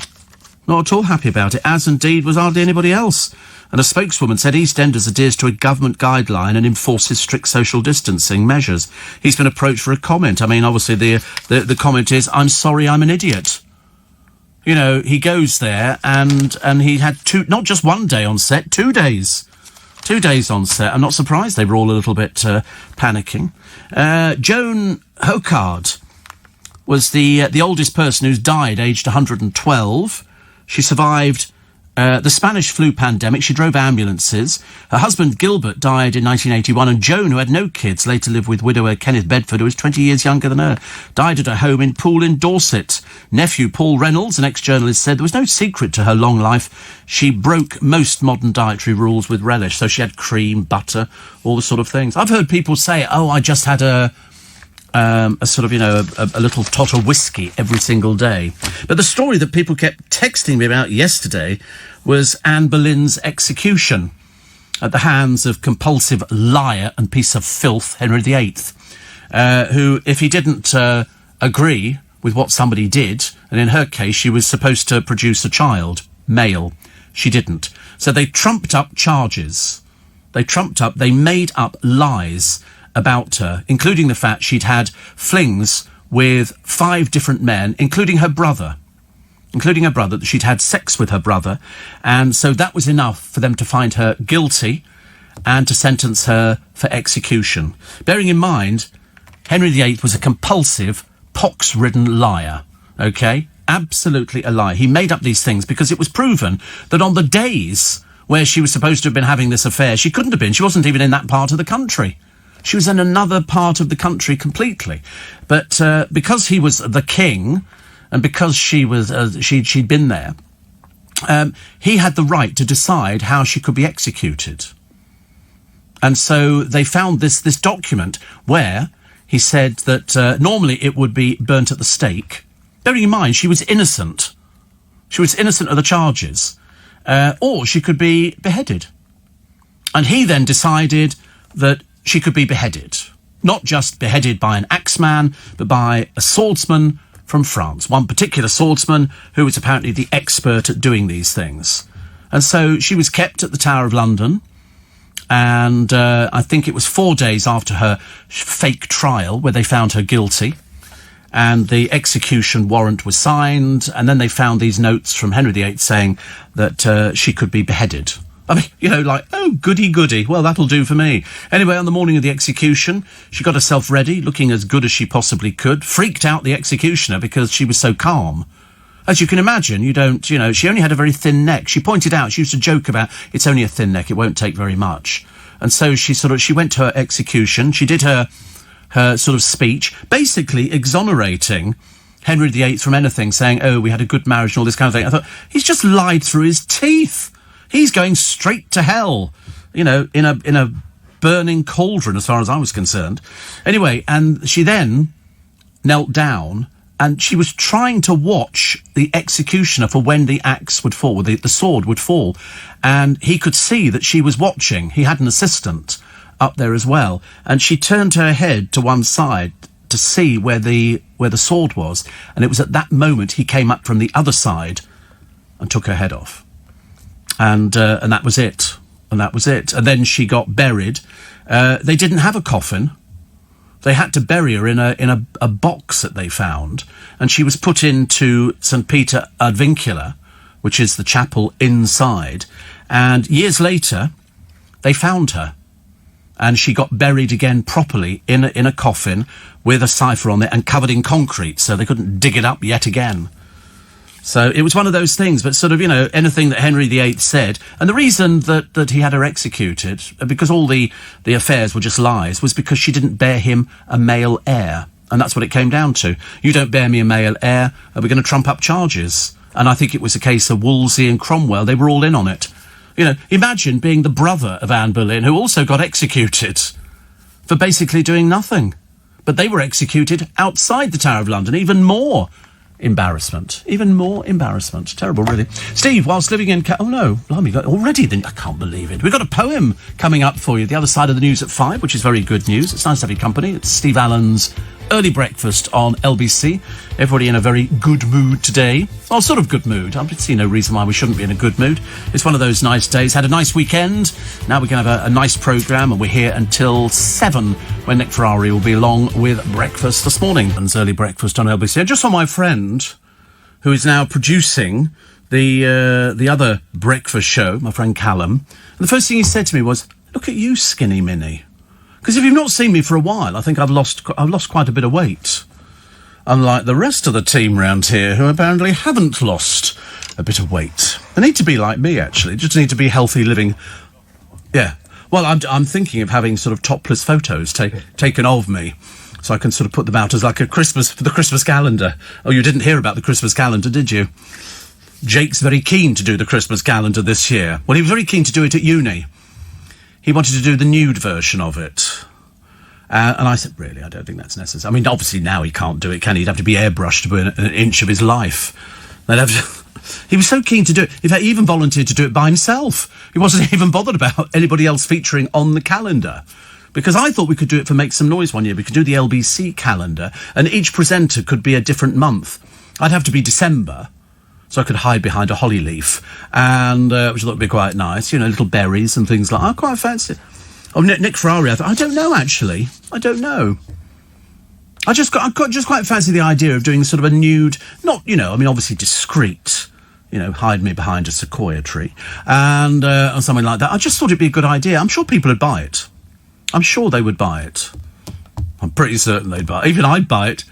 I was against it yesterday, but I thought about it overnight, and I was thinking, I've been advocating it for donkey's years, and it would be beautiful, and I could see it, nice studio with snow falling down, and sort of me with a little red hat on, hands strategically placed, and all that kind of stuff. I just quite fancied the idea.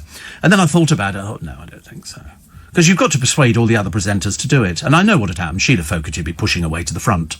Come on, Steve, I can do it. And I'd be going, no, Sheila, no, we're going to do it in a pecking order. Obviously, there'd be certain people we wouldn't want to do it. Who'd be the hardest to persuade? James O'Brien. He would definitely be the hardest person to persuade. He wouldn't be indulging in that at all, unless he could hold a copy of his book in front of him. In which case, he would definitely go for it big time. But no, it's just another thing to think of, isn't it? I might recommend it to the charities. Oh, Nick Abbott definitely wouldn't do it. No. Oh, God, no. Good Lord above. No. Even thinking about it. No. Of course, I should imagine Darren Adam be the first person. He'd be going, I can do that, Steve. I can do Tuesday, Thursday and Saturday. Yes, you can. Yeah, I'll be January. Yeah, because you'd have to decide. I'd definitely have to be Christmas because it's my favourite time of the year, I think. And it would have to be a closed set as well. Not anybody's wandering in, halfway through. Oh, Steve, I brought you a cup of tea. Not now. Honestly. We have a poem for you this morning. And again, the poet is unknown. So I'm never sure if these are genuine or somebody just sat down and written it. When it says poet unknown, why has nobody put their name to this? Isn't that bizarre? Perhaps they're embarrassed. It's called Never Lived. It's only short, which is always an advantage as far as I'm concerned. There was a very cautious man who never laughed or played. He never risked, he never tried, he never sang or prayed. And when he one day passed away, his insurance was denied. For since he never really lived, they claimed he never really died. It's so stimulating, isn't it, really? It's so exciting. I can barely contain my excitement. Called Never Lived. You'll never find a copy of it ever again or hear it on anybody else's programme. It will only appear on Steve Allen's show on LBC. Perhaps we should do a list of all the poetry that we've actually done. I think that'd be good. Steve, what will Lewis Hamilton have to do to get a knighthood like Andy Murray? I don't know. Lewis Hamilton's a very odd one. Even though he's obviously very good at what he did, they made a big play about the other day that he came from a council flat and, people don't vote for him. And I think, well, I don't know why, because I saw him on Top Gear ages and ages ago, and I thought he came across very well. His clothing is another matter. When you look at some of the outfits that he wears, he's quite clearly got no idea of what to wear. The outfits are just ghastly. But when he was on Top Gear, he was just, dressed pair of jeans, I think, and a leather jacket. It looked fine. Very cheerful little soul. But I don't know what it is. And they've said in one of the papers today, what does he have to do for people to like him? And I don't know. Does he not have likability? Somebody says, does Nick Ferrari ever bring you breakfast, like a bagel or something? I don't think so, Sangeeta. I don't think he's ever, no. We don't do breakfast round here.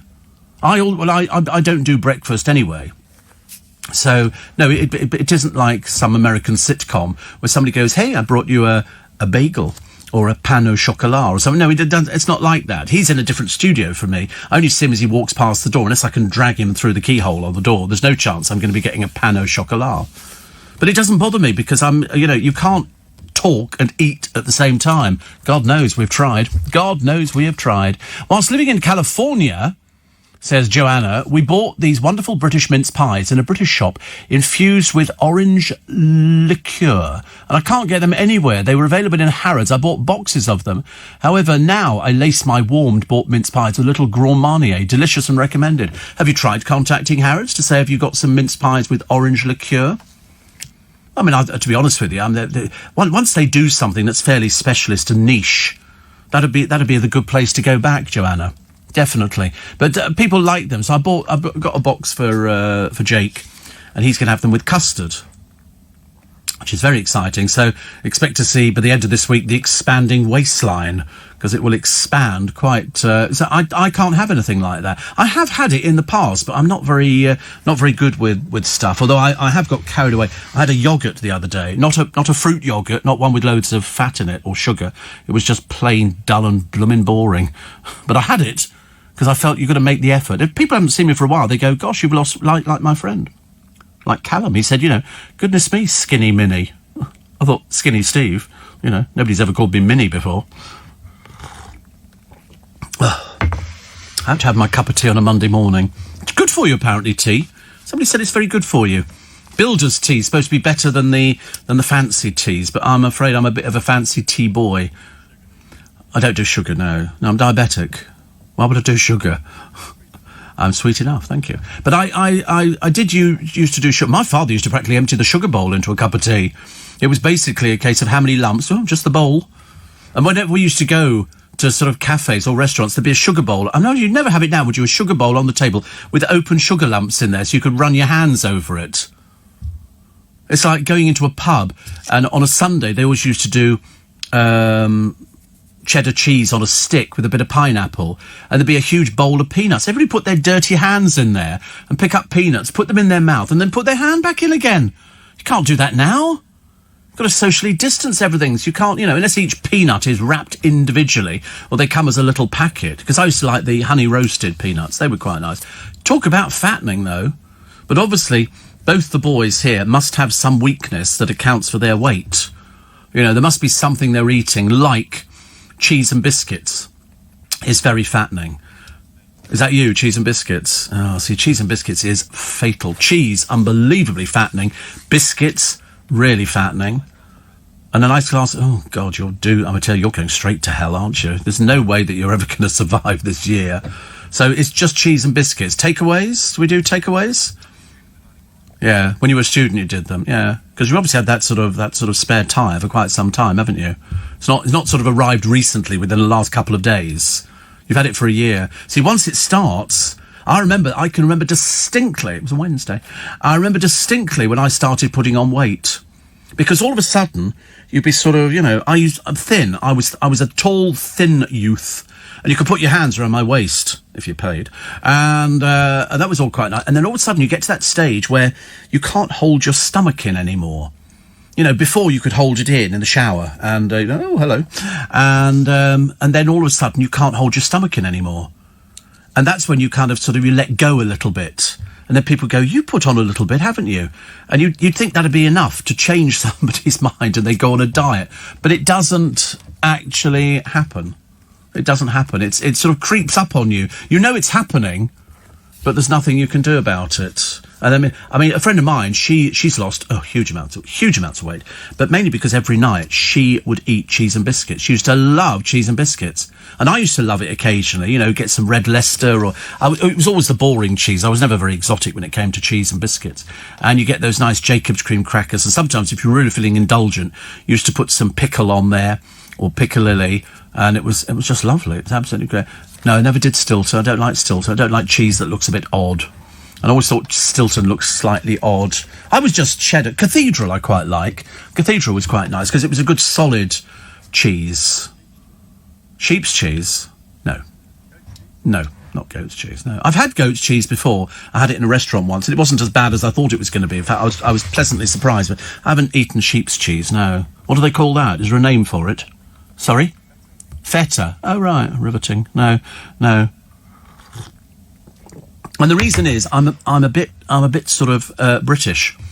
I don't like things that I'm not very familiar with. I don't do Stilton. No. I mean, I don't do anything that looks peculiar or odd. And I've seen all the cheeses. I'm just amazed that when you go and buy the packets of grated cheese in the supermarket, I have to check what's in it. It's not just cheese. It's got all sorts of fillers, which are very odd. I didn't realise that to keep it grated, they've got to add things to it. And I've stopped buying grated cheese. I won't have it anymore. Because I thought they just got a lump of cheese and grated it. Oh, if only it was so simple. I buy sliced cheese, but I turn over and I read the back of a packet. I never used to do it. Perhaps I've got a little bit fussy in my old age. But the other thing is, if you buy sliced ham or things like that, check the back of it. It's not just sliced ham. It's got all sorts of extra ingredients, made from reformed chicken or reformed turkey. In other words, it's been sandblasted within an inch of its life. And then they reform all this chicken. And I thought, no, I won't have that. So if I'm going to buy chicken, it's going to be like roast chicken sliced. I don't want anything that sort of comes out and it's round or it's square or something like that, because, it's been reformed. And you don't want that. In fact, I'm amazed at how many of these things are reformed. The hams, the beef, reformed with so-and-so, so-and-so. I think, no, thank you. Why are we buying this garbage? The answer, because that's what they're putting up on the shelves. So, no, not for me at all. You're probably better off going to a farm where they make their own cheese and they don't do additives to it. But it's so difficult, isn't it? When I was first diagnosed diabetic, I had to go around working out, how much fat content there was in things. They said, keep it under 10%. So I was quite good at doing that. I've lapsed a little bit over the years. What the heck, goodness sake. You're only young once, I remember saying to myself 30 years ago. Steve, small chunks or original Branston, says Joe. Both. The small chunks if I'm doing a toasted cheese sandwich.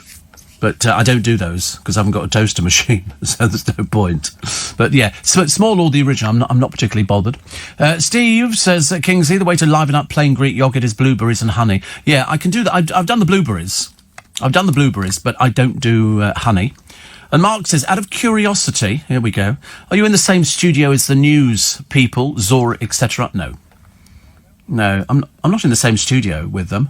The person who's just died at the age of 112, she turned down a telegram from the Queen. Can't imagine why you'd ever want to turn down a telegram from the Queen. That's quite a nice thing. I mean, by now she could have had quite a few telegrams. You don't think so? Also, trickle sleet. They reckon the weather's going to turn by the end of this month, which is what we predicted more than 3 or 4 weeks ago. And what was the other one? Oh, the French prosecutor launching an investigation into Ghislaine Maxwell. Getting ever closer. Have you noticed Prince Andrew? They're just across the channel now. Just across the channel. Why he's not done anything, I really can't explain. He must be the most arrogant person in the royal family. His daughters must be desperately embarrassed. And as for Sarah Ferguson, another one who's embarrassed the royal family from on high. Steve, how many Only Fools and Horses cast you interviewed? And if you could play any character, which one? Oh, I never work on things like that. That's for local radio. I'm not local radio, I'm national. And local radio, BBC, contact BBC Radio Shropshire. They could get a week out of that. Which character would you be in Only Fools and Horses? Oh, hello, is that the vicar? Yes. Oh, I'd like to be Grandad. Good, well, you go and be Grandad. I'll get 20 minutes out of that. Seriously, not for us. On Hotel Chocolat, Princess Anne visited the factory. They make vegan chocolate. Have you ever had a royal visit? Tempted to do the gag, but I can't be bothered actually, really. No, we've had prime ministers, Thatcher and all the rest of them came in to LBC. Have we ever had a royal visit? I can't remember actually. I don't think so. No, you tend not to get sort of royal visits. Prince Charles, no. Magic Circle have had Prince Charles down there, but not for. Not for, as far as I know, I don't think so. I might be wrong, actually. Yeah, you'll have to have a look. Try and find out. Also, I know you wouldn't watch Top Gear last night as you'd be in bed, but they showed the new Bentley Flying Spur with the W12 engine. What a stunning car. You should watch it on iPlayer, says Martin.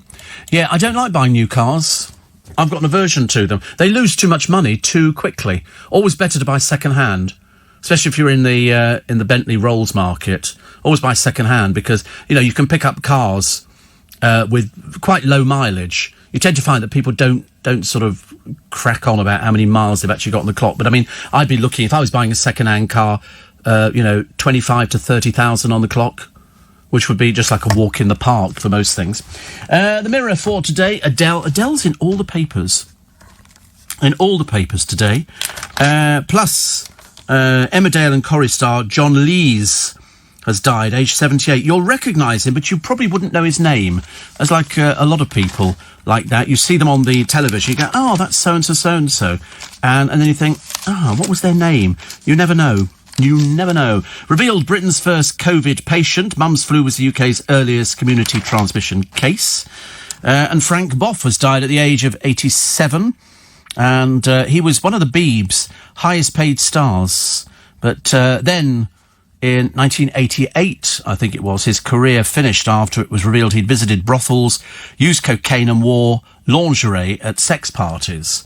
As I say, everybody's got something that they're into. I mean, if there weren't people who are using prostitutes, you know, there wouldn't be any prostitutes, but it's the world's, we're told, oldest profession.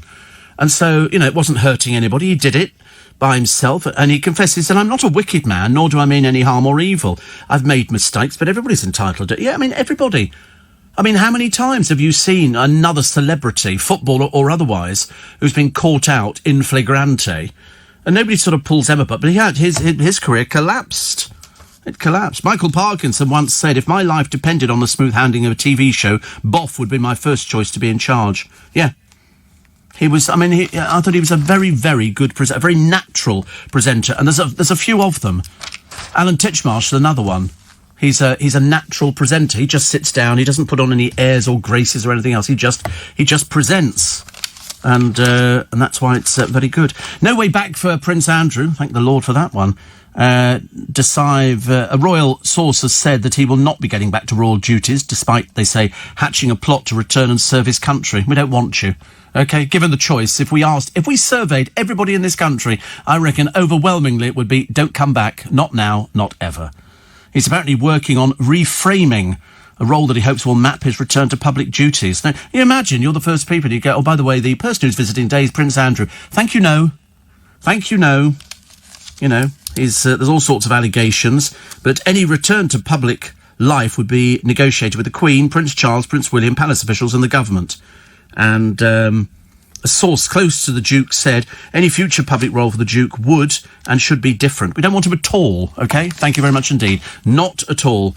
And you don't think they've asked Sarah Ferguson, who's always bigging him up, whereas in fact you thought she'd have actually sort of made some sort of decision and said, listen, go and talk to the FBI. Obviously she's got no sort of sway in the matter. 84850 steve@lbc.co.uk. Have you ever watched Keeping Up Appearances? No, never. No. Is that a television programme? Have you watched the new Henry VIII programmes on Wednesday? The first one about his youth and his father, Henry VII, was a tyrant too and had an awful childhood. Wasn't born to be king, and his elder brother died and he married Catherine of Aragon, who was his brother's widow. I've lost the will to live already, Anne. I find the royal family fascinating, but in the case of Anne Boleyn, she'd never done anything wrong. It was just concocted so he could get rid of her and find somebody else who he thought could actually, you know, give him an heir. And she didn't, so they had to make up stories. And of course, in those days, there was no press. You know, to have the town crier, or I'm not even sure they had a town crier, and they would and they would then sort of decide. So consequently, she had nobody. She had nobody really. She was doomed from the moment she stood there at this sort of fake trial where they accused her of all sorts of things, which were just blatant lies. You know, if she'd had a good lawyer back in those days, she'd have got off scot-free and sued and won. Simple as that. 84850 steve@lbc.co. Tom says, I'd buy one of those calendars you were talking about.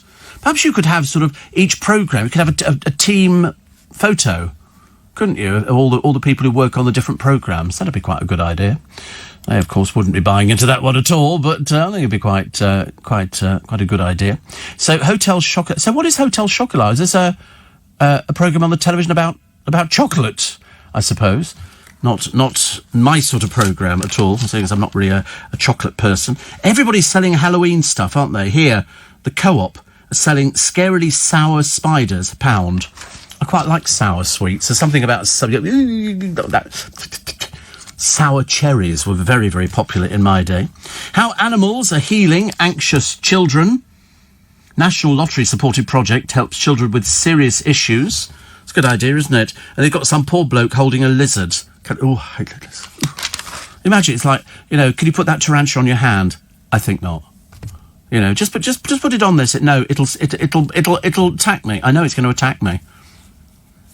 I always worry about things like that. Good news for the over 65s, you're moving a bit more.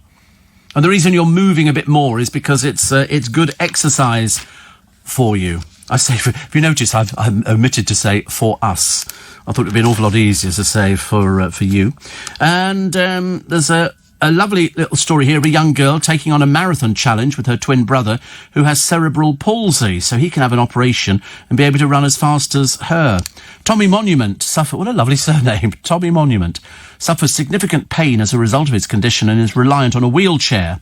Because his symptoms are so severe, he doesn't qualify for free surgery on the NHS. And so his little sister is going out there. They're only young. He's 3 and Eva is 3 as well, because it's a twin. They're so cute. Even at that age, they know what to do. Fears as the big pharma eyes up post-Brexit UK. In Bradford, USA, there's someone here who says, I can't afford the insulin to keep me alive. I would swim to your Bradford. Don't let our drug companies get their claws into the NHS. They've decided to come back with that old chestnut that was doing the rounds ages ago. Trump's going to take over the NHS and all that kind of stuff. No, he's not. He might not even be the president for much longer. I can see. Although, didn't Piers Morgan have a word with him? And he said, I shall still be president in a year's time. Good idea of yours, Steve. No mask, no treatment, says Jackie. Well, I'm sorry. It's the only way that we're going to stop it. When you get stupid... Did you see the stupid bloke who turned up in a supermarket just wearing his boxer shorts? He's wearing his box. What a buffoon. The other one who couldn't get to the things that he wanted because they have things on a list and things they don't have on a list. And he started wrecking the shelves. I'm delighted to say that he's been charged. You can't just go in there and start stripping stuff off shelves. It's ridiculous. Apparently Anne Boleyn didn't have a clean death. As far as I know, it was clean. There was somebody else who didn't have a clean death, but I think Anne Boleyn was okay. What, the executions? No, the execution of Anne Boleyn was inside the Tower of London. So you couldn't. The public executions were outside over the road. But none of Henry VIII's wives were public. He didn't even go. He was off just waiting for the signal to come back to go, she's been executed, and then he just carried on with his life because he had somebody else to get married. Oh, he was constantly writing backwards and forwards to Rome about what he could do and what he couldn't do, and because he was an arrogant little fat nobody, he decided that he could have people executed. But of course, the one person he didn't argue with was the king. They'd have you strung up in 5 minutes. You're very lucky to have survived anything. He had it was supposed to be an act of generosity when he said, you can be beheaded as opposed to, set fire to on whatever they were burning at the stake and things like that. And you think, oh my godfathers, he was a sick man. He was very sick. As I say, I'm glad he suffered in agony. Oh, here's this bloke in his pants walking around, but he's wearing a mask. I think he was with his wife who took pictures of him, and quite rightly, the security men went, I'm sorry. This is a supermarket. Grow up, get over yourself and get out. You're not coming in here. Here's the picture of a newborn lamb. Because they've just been born, haven't they? There's loads of newborn lambs pottering about all over the place. And this is the Halloween pumpkin thing. I don't know what you do with pumpkins. They're so big. The idea is you're supposed to sort of cut out eyes and everything else, and then you hollow out the middle bit of it, and presumably you throw that gunk away unless you turn it into a soup or something. I tried pumpkin soup once. Ugh, disgusting.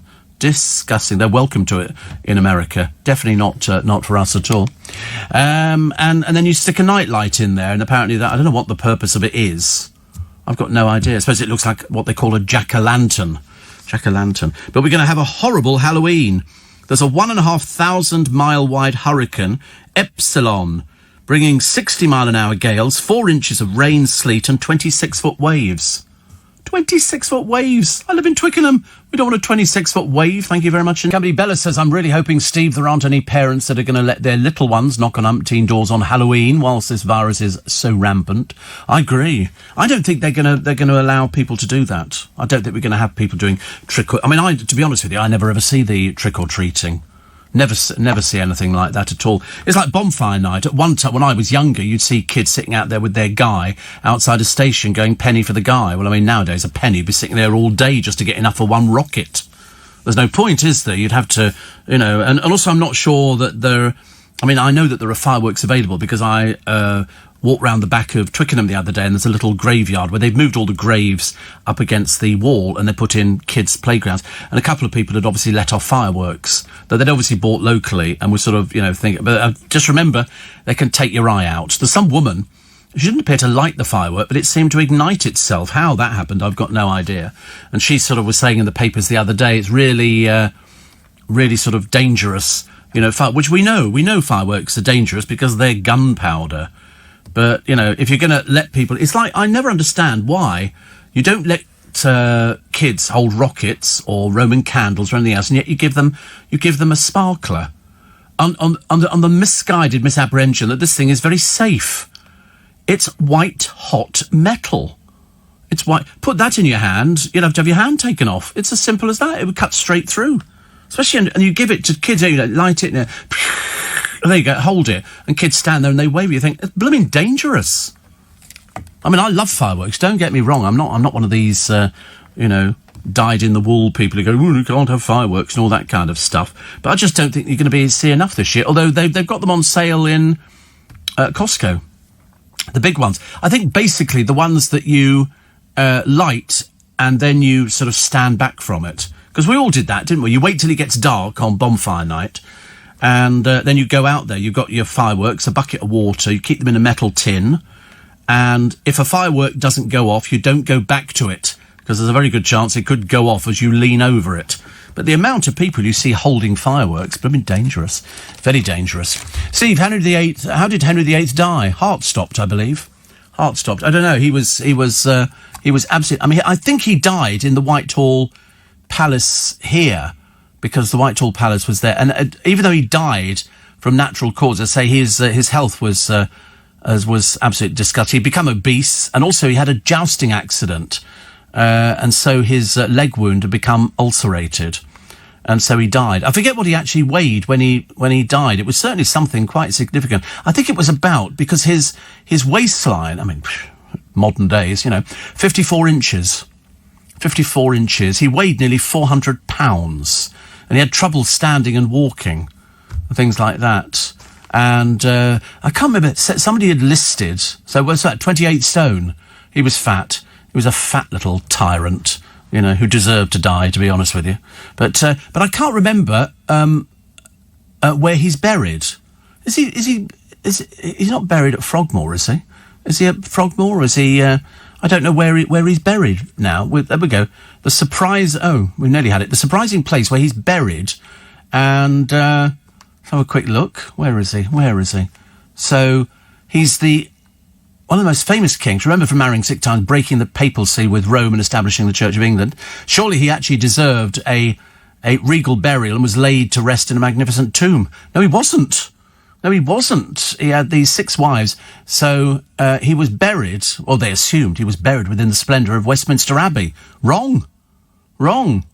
He wasn't at all. In fact, despite his keen control of self-image in life and instructions for his tomb and image in death, he remains in a temporary vault under the choir in St George's Chapel at Windsor Castle, in the company of his third Queen, Jane Seymour, and also the body of Charles I, and one of Queen Anne's tragically lived children.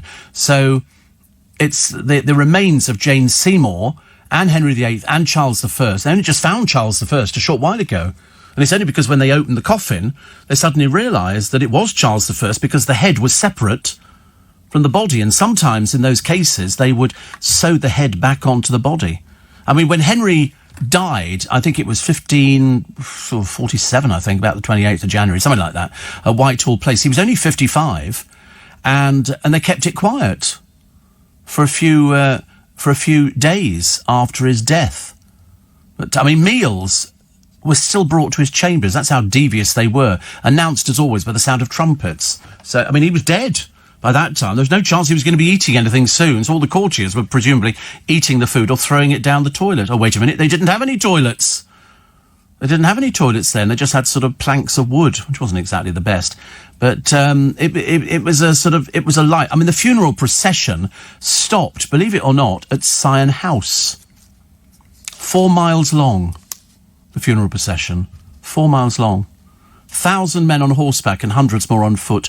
The coffin, draped in a cloth of gold, was pulled by 8 horses, impressed all by everybody who was on the processional route. So far, so good. Henry would have approved of it. Of course he would have done. It was a nasty little piece of work. As I say, he was burning in the fires of hell. Instead of trick or treat, Steve, we're going on a pumpkin trail. Oh, the grandchildren will dress up, and when they see a house with a pumpkin display, we give them a treat ourselves. No knocking on doors, but they get the fun of going out in the dark, says Elaine. I don't know. I mean, as I say, I'm just... It's like bonfire night. You can always find our car park at home is covered in sticks, which have been for the rockets. Another one here, and somebody else was saying, I was in Newbury yesterday, saw this and thought of you. The town is starting to look a bit sad. A lot of the shops have closed. Well, I'm not at all surprised. Not at all surprised. Oh, right, there it is. There's Benyon. Well, I know where that is. That's in the marketplace. Benyon's was they sold fabric. It's now a Bella Italia.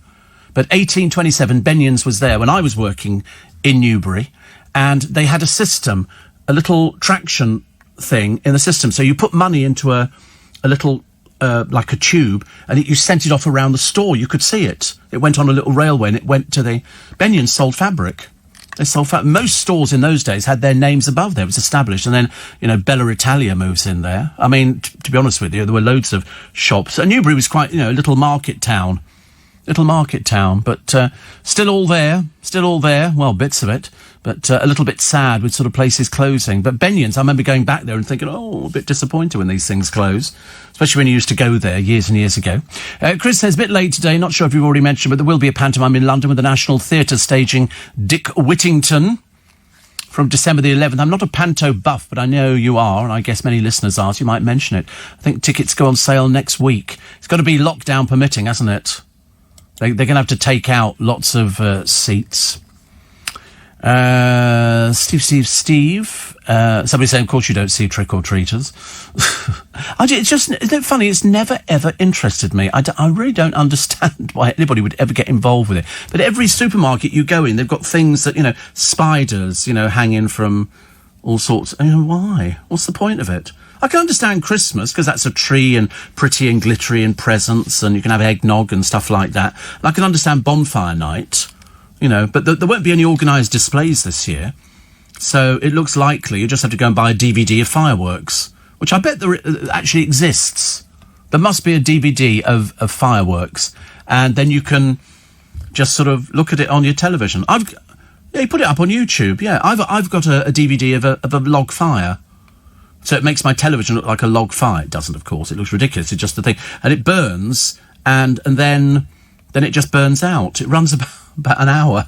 It's the most pathetic thing I've ever bought, but I quite fancied the idea. It's like I've got another one of a river, and it starts snowing, and then gradually it all fills up with snow. That's quite therapeutic, provided you've had a bottle and a half of Prosecco at the time. It goes down very well. But when do I put it on? When I'm feeling, one of those kind of mellow moods, I'm feeling a bit chilled out, so I could have the fire, and I pretend I've got a log fire in the sitting room, which I haven't. If I have, we're all in dreadful trouble. Mike says, things are tough at the moment, but waking up and listening to you helps me to get through it. Oh, I've no end of letters like yours, Mike. No end of letters with people saying, things are never going to be the same again. I said that ages and ages ago, and I don't think it's going to change. I don't think it's going to change. The Beeb Stars declare their deals. This is Tim Davey clamping down on stars, topping up their salaries with lucrative speaking events. Naga Manchetti have come under fire for cashing in with corporate gigs. Apparently she charges about 10 grand to host an event. Well, if she's freelance, if she's staff, well, then obviously she can't. You have to get permission. And I wouldn't imagine they'd actually let anybody do things like that. But how else do you top up your money? And I'm assuming that's the way that you do it.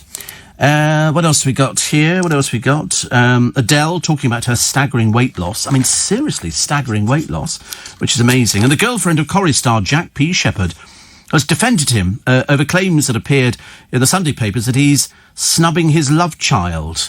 Honestly, people can't wait to sell stories, can they, on somebody who's famous. And the girlfriend has said it's not true. It's not true. But the trouble is papers print stuff nowadays. They don't really care about it. Andy Sims is the bloke in the paper who is trying to prove that ghoulish sounds are really dodgy pipes or creaky stairs. A third of homeowners are bothered by ghostly bumps in the night. 13% feel their property could benefit from an exorcism. What a load of old rubbish. What a load of rubbish. We don't want things like that, do we? It's like there's a bloke who used to live at this castle that they're using in Wales for the I'm a Celebrity, Get Me Out of Here. His name's Steve Waitman. He watched over this castle in North Wales in the mid-70s when he lived in a flat, and he witnessed some spooky goings-on. No, he didn't. All right, I've never heard anything so much rubbish in my entire life. He says he found a bath seemingly running itself. What, the taps just turned on, did they, dear? Honestly. Plus newspapers and wallpaper moving before his eyes. He says he was so plagued by odd happenings that he once ran from his home and didn't return till the next morning. God, honestly, the rubbish that we read in the papers nowadays. Oh, it was so haunted. There was a headless horseman who just came through a wall and all this kind of stuff. Anything to try and drum up some sort of interest. Steve, could your vegan producer, no, I shouldn't think so, describe the difference between normal and vegan chocolate? Well, one's got milk in and one hasn't. Okay, fairly straightforward. Even I can do that, you know. I'm fairly happy with doing things like that, you know. Not that I'm vegan, but so one's got milk in, one hasn't, all right? End of story. Anything else you want help with? I can do it, you know. I've learnt. It's like, you know, but of course creme brulee doesn't come into that. Steve, Halloween exists as it's the day before the 1st of November, which is the Day of the Dead. So Halloween is to scare off the evil spirits, and then the second is All Saints' Day. Right. It's a load of old rubbish, isn't it, really? I mean, honestly. So what have all these sweets got to do with it? Answer, nothing at all. Well, certainly nothing at all to do with the road and the rail information which we've got for you. Morning, everybody. Nice to have your company. Do you know in North Wales, where they're going to do I'm a Celebrity, house prices have rocketed because they're doing I'm a Celebrity? Why would that be? What is it about these sort of things that people go, oh, they're filming I'm a Celebrity in Wales, we'll buy a property there? What for? What for? Most of the places in lockdown. Also, Strictly came back, cha-cha-cha-ing, with loads more viewers. Apparently it did okay, actually. Who didn't do so well? Who didn't do so well on it? I'm told that there are a couple of people who excelled. Jackie Smith wasn't particularly good, but at least she made an effort. Jamie Lang, so-so, but there again, he sort of opted out last year because he had an injury.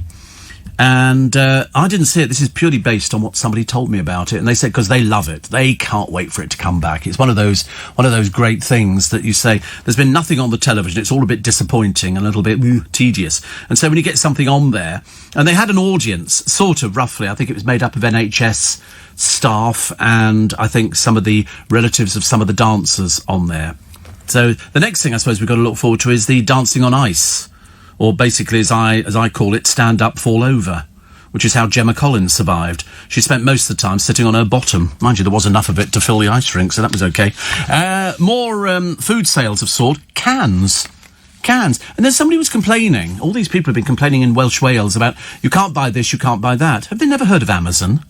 You don't technically need to go out to a supermarket now to go and buy your weekly groceries. You can do it online. You can go to most of the major supermarkets. In fact, I think all of the major supermarkets. And you can buy your food. You can have it delivered by Ocado and all these other different companies that deliver. And if you want to buy tins, you can buy it all on Amazon. Amazon have got a sort of a grocery thing.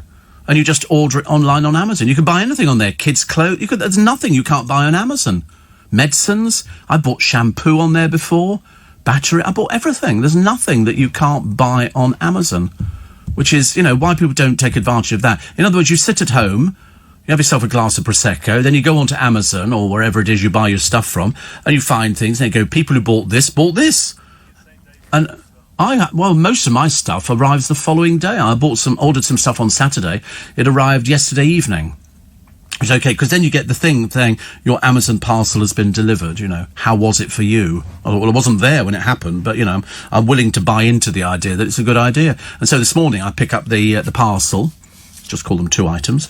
And that's how it works. I don't know why people need to. I mean, I do like going around the shops at the same time. But everything for Christmas you've got all the shopping channels. You know, the QVCs, the Ideal Worlds. There's another one, I can't remember what it is. It could be the jewellery channel, I can't remember. TJC or something. And I love watching those. I watch all of those sort of things. I like it when they've got kitchen things. I don't buy anything. I'm still trying to find... Do you remember I was trying to find this glue? I bought this glue years ago from Ideal World, and it was the best glue I've ever bought. You bought a packet of it for about 10 quid, and you got two bottles, then one that separates, then a smaller bottle and things like that. And it was fun. And then they stopped doing it. And we've never found it since. Everybody went on the hunt to try and find poor old Steve Allen, this glue. Because it was the best glue. It was the stickiest glue. It really was the stickiest glue you've ever had in your entire life. You know, you couldn't sort of touch it and then put your fingers together because you'd have to use the thing that sort of separates your fingers. But it was so sticky. And I loved it. So that was the slogan. No, I can't remember what the slogan was. But one of them, I took the lid off the other day and the whole lid came off. So I'm now stuck with the lid, which is stuck inside the top lid. And it won't come... So I'm completely sort of stuck with that. I can't do anything about it, unless you can stick it down. Why is it that it doesn't stick to the inside of the bottle? And yet you take it out of the bottle and immediately it sticks all over there, because it's sticky. And it's, you know, stickiness. And yet, for some reason, it doesn't happen. It's like evaporated milk. Open the tin, it's still there. So obviously it's not evaporated at all, is it? I never understand that with glue, though. Very bizarre. Steve, Feast of St. Chad and St. Ced today. Will you and the lads be celebrating in the studio? Well, the boys wanted to, but I said to them, you have to do it in your own time.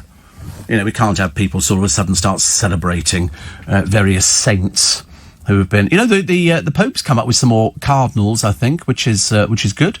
I quite like that idea. I'm warming to this Pope quite a lot.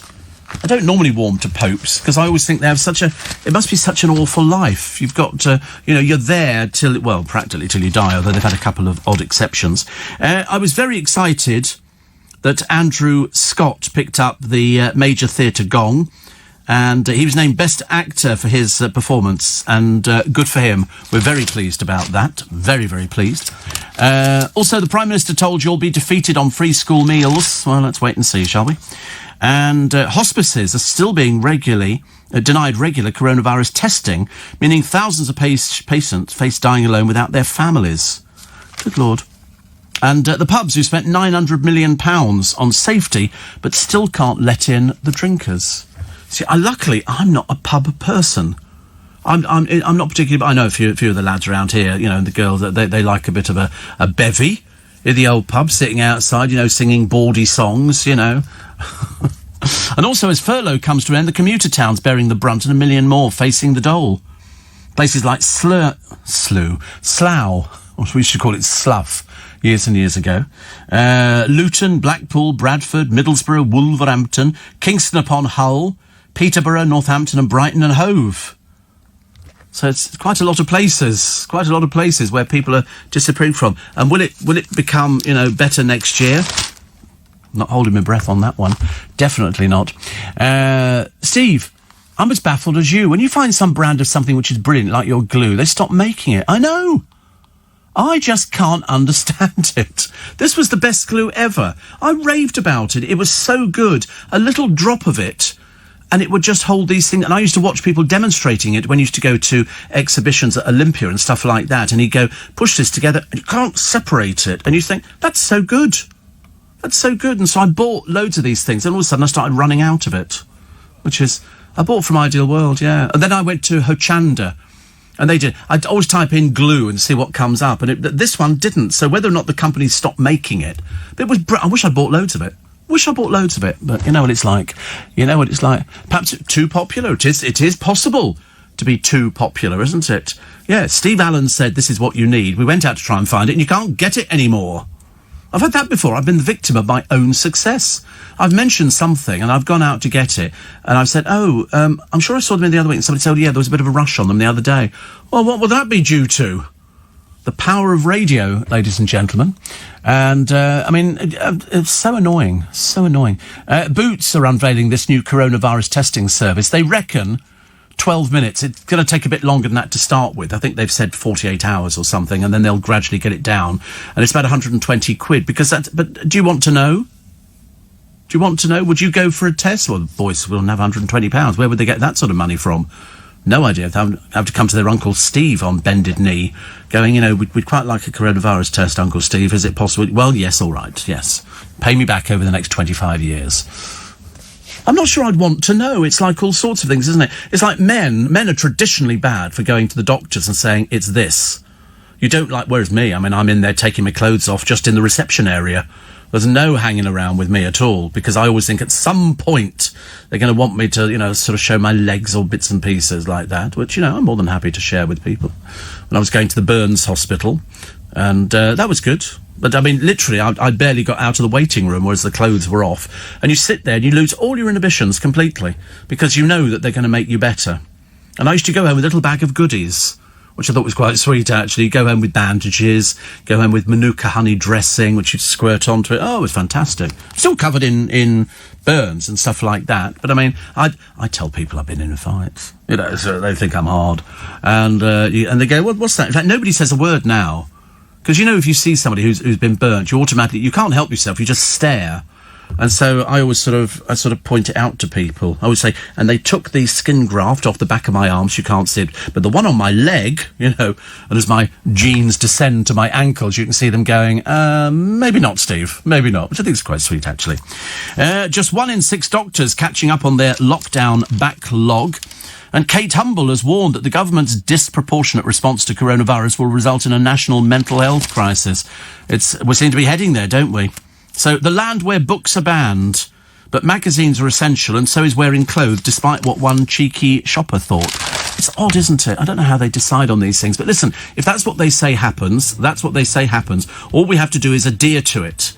That's what we have to do. Former Taliban fighters hired to clear minefields. They're paid £230 a month by the UK charity that Diana helped to promote. Talk about that. And also boom time for the auction houses and the man who's amassed a fortune of 250 million. It's Monday, the 26th of October. It's Steve Allen's Early Breakfast. Somebody said, I don't think that Lewis Hamilton was a council flat kid. Oh, he was. He so was in Stevenage, a one-bed council flat. They might have moved later, but that's where he was brought up. He used to look out the window and watch people drug dealing below. In Stevenage. Hertfordshire, goodness sake. Also, can you wish Gwen a fantastic 80th birthday? Says Jay. So, happy birthday, Gwen. I'm sure you know your surname. And somebody says, what was the other one, actually? Oh, Boots. A lot of people talk about this coronavirus testing service. Why is it that they can do it privately and you can pay for it, but the government can't get their act together? I don't quite understand, but do you want to actually know whether you've got something? I suppose if you're feeling a little bit ill, I suppose best you know, because some people might have it and not know. And as I pointed out the other week, the one thing that they do check on, the top of the list is the high temperature. So I would always advise people to buy a thermometer. Not that, the old-fashioned thermometers where you stick it under your tongue. They're so much more sophisticated now, where it's literally electronic. I push a button on my one. I can either take the cap off and stick it in my ear, or I can leave the cap on and stick it against my forehead. And it's only a distant, about 36.1 and then 36.3. It's like sort of checking your car tyres in the morning just to find out they've still got the right pressure in there and stuff like that. So I do that all the time. I've got sitting next to me on the settee, well, I say sitting next to me, lying next to me, is this electronic thermometer. I think it was only like £20 or something like that. So there you go. Steve, I brought over 60 plus parcels from Amazon, says Sue Ann in Brixton. You see, you don't necessarily need to go to the shops. I always recommend that people do go to the shops, because that's what's going to keep your high street alive. You don't want to see the high street die, because once it dies, it dies. And it's very rare that you can get it back together again. And we've got loads of shops that have sort of gone, and then they actually sort of come back to life as something else. But as long as we keep the high street going, we've got quite a number of empty shops, not as many as Kingston has down the road. And even Richmond's looking a bit sad in sort of places. So, you need to support local businesses, because they rely very much on you. I went the other day. I was on the bus, actually, coming back from Kingston, and I looked out of the window because we stopped at a bus stop, and I'm quite a nosy person. I went, hang on down there, and it was a shop. It was one of those sort of gifty type shops, And my brother's wife has got a thing about penguins. She loves penguins. So I bought her a big penguin, which lights up, which can sit outside. And I saw these penguins in the window. There was a mummy penguin, and then there was a little baby penguin. And so I thought, I'll go back and I'll buy them. So the next day, I got the bus back into Teddington and go to this little gift shop, and I took them out of the window. And I don't know how much money you need to survive a little gift shop, but I don't think me buying 2 penguins was going to save the business anytime soon. I mean, she seems to be doing okay because it's by a bus stop, and people by bus stops like to look at the window behind them, don't they? Admittedly, one of them was a funeral director, so we wouldn't be looking in that window too often. But I looked at the penguins, and she said, "Oh, I'll wrap them up." I said, "Just take the prices off." You always say that, don't you? Because I don't want to give somebody something and they can see how much it costs me. And so she sort of wrapped that. She did them in beautiful black paper, rolled them over, beautifully done, and then had little black stickers on there, not sellotape, little black stickers, and put them in a carrier bag. I'm thinking, all this costs money to do this. All this comes off your profit. But I bought 2. Bought the mummy penguin and the little penguin, and she'll have them on Wednesday, which is lovely. 84850 steve@lbc.co.uk. Joanna says, after researching the elusive orange liqueur mince pies, Harrods do appear to be selling Cartwright and Butler cranberry and orange variety, £7.50 for 6. Also available on Amazon. Oh, really? Have a look on Amazon for me. Cartwright and Butler cranberry and orange mince pies. You'll never remember all of that. Never remember all of that, seriously. Oh, yeah, so Cartwright, CARTWRIGHT, and Butler, cranberry and orange mince pies. Has he spelt it wrong? Oh, hopeless, honestly. We do our best. We do our best. So if you can buy them on Cartwright, look at the cranberry and orange mince pies. Look at that. They exist. Oh, they look nice, don't they? Cranberry and orange mini Christmas pie, £7.50 for 6. They're not cheap, are they? They're not cheap. But as you say, where on Amazon, there's nothing you can't buy. If ever you feel that, I mean, can you find as well whether they've got Walker's mince pies with whiskey? Do they sell those on Amazon? I mean, seriously, it is like this one-stop shopping, isn't it? You don't need to sort of get, if you trek around the. There you go, Walker's Glenfiddich. How much are they charging? Luxury. Oh, they seem to sort of vary in price by about 6 luxury mince pies, £5.99. You can have them on by Tuesday if you get express delivery. I mean, it's ridiculous. You're not eating already, are you? Oh, show me your hands. Better, all right. I have to check these. You know, you give somebody something. Next thing, there's secretly Corey's terrible. You know, he'll start opening things. You can't open it yet. So you can buy all these, the Glenfiddich Christmas luxury mince pies. So those you can get on Amazon. And as for pumpkin, oh no, says Joanna, never to be missed pumpkin pie dessert, especially for Thanksgiving. Recommend you must try. No, I tried it. It was horrid. Horrid, horrid, horrid. Another staple for the kitchen cupboard, a tin of Libby's pumpkin puree for your pie. You'll be converted. I tried it. I hated it. I hated it. I'm very funny about. Oh no, I didn't like it at all. Actually, even thinking about it, I remember thinking that the Americans are welcome to pumpkin pie. What's that? I can have mince pies either warm or whatever else. Unfortunately, because of the short crust pastry that comes with them, and I have tried the flaky pastry. I've tried all sorts of, I've tried, all the luxury brands and this and all the rest of it. But the sugar level is phenomenal. Phenomenal. And so I can literally have one mince pie, and about 5 minutes after that my blood sugar goes through the roof.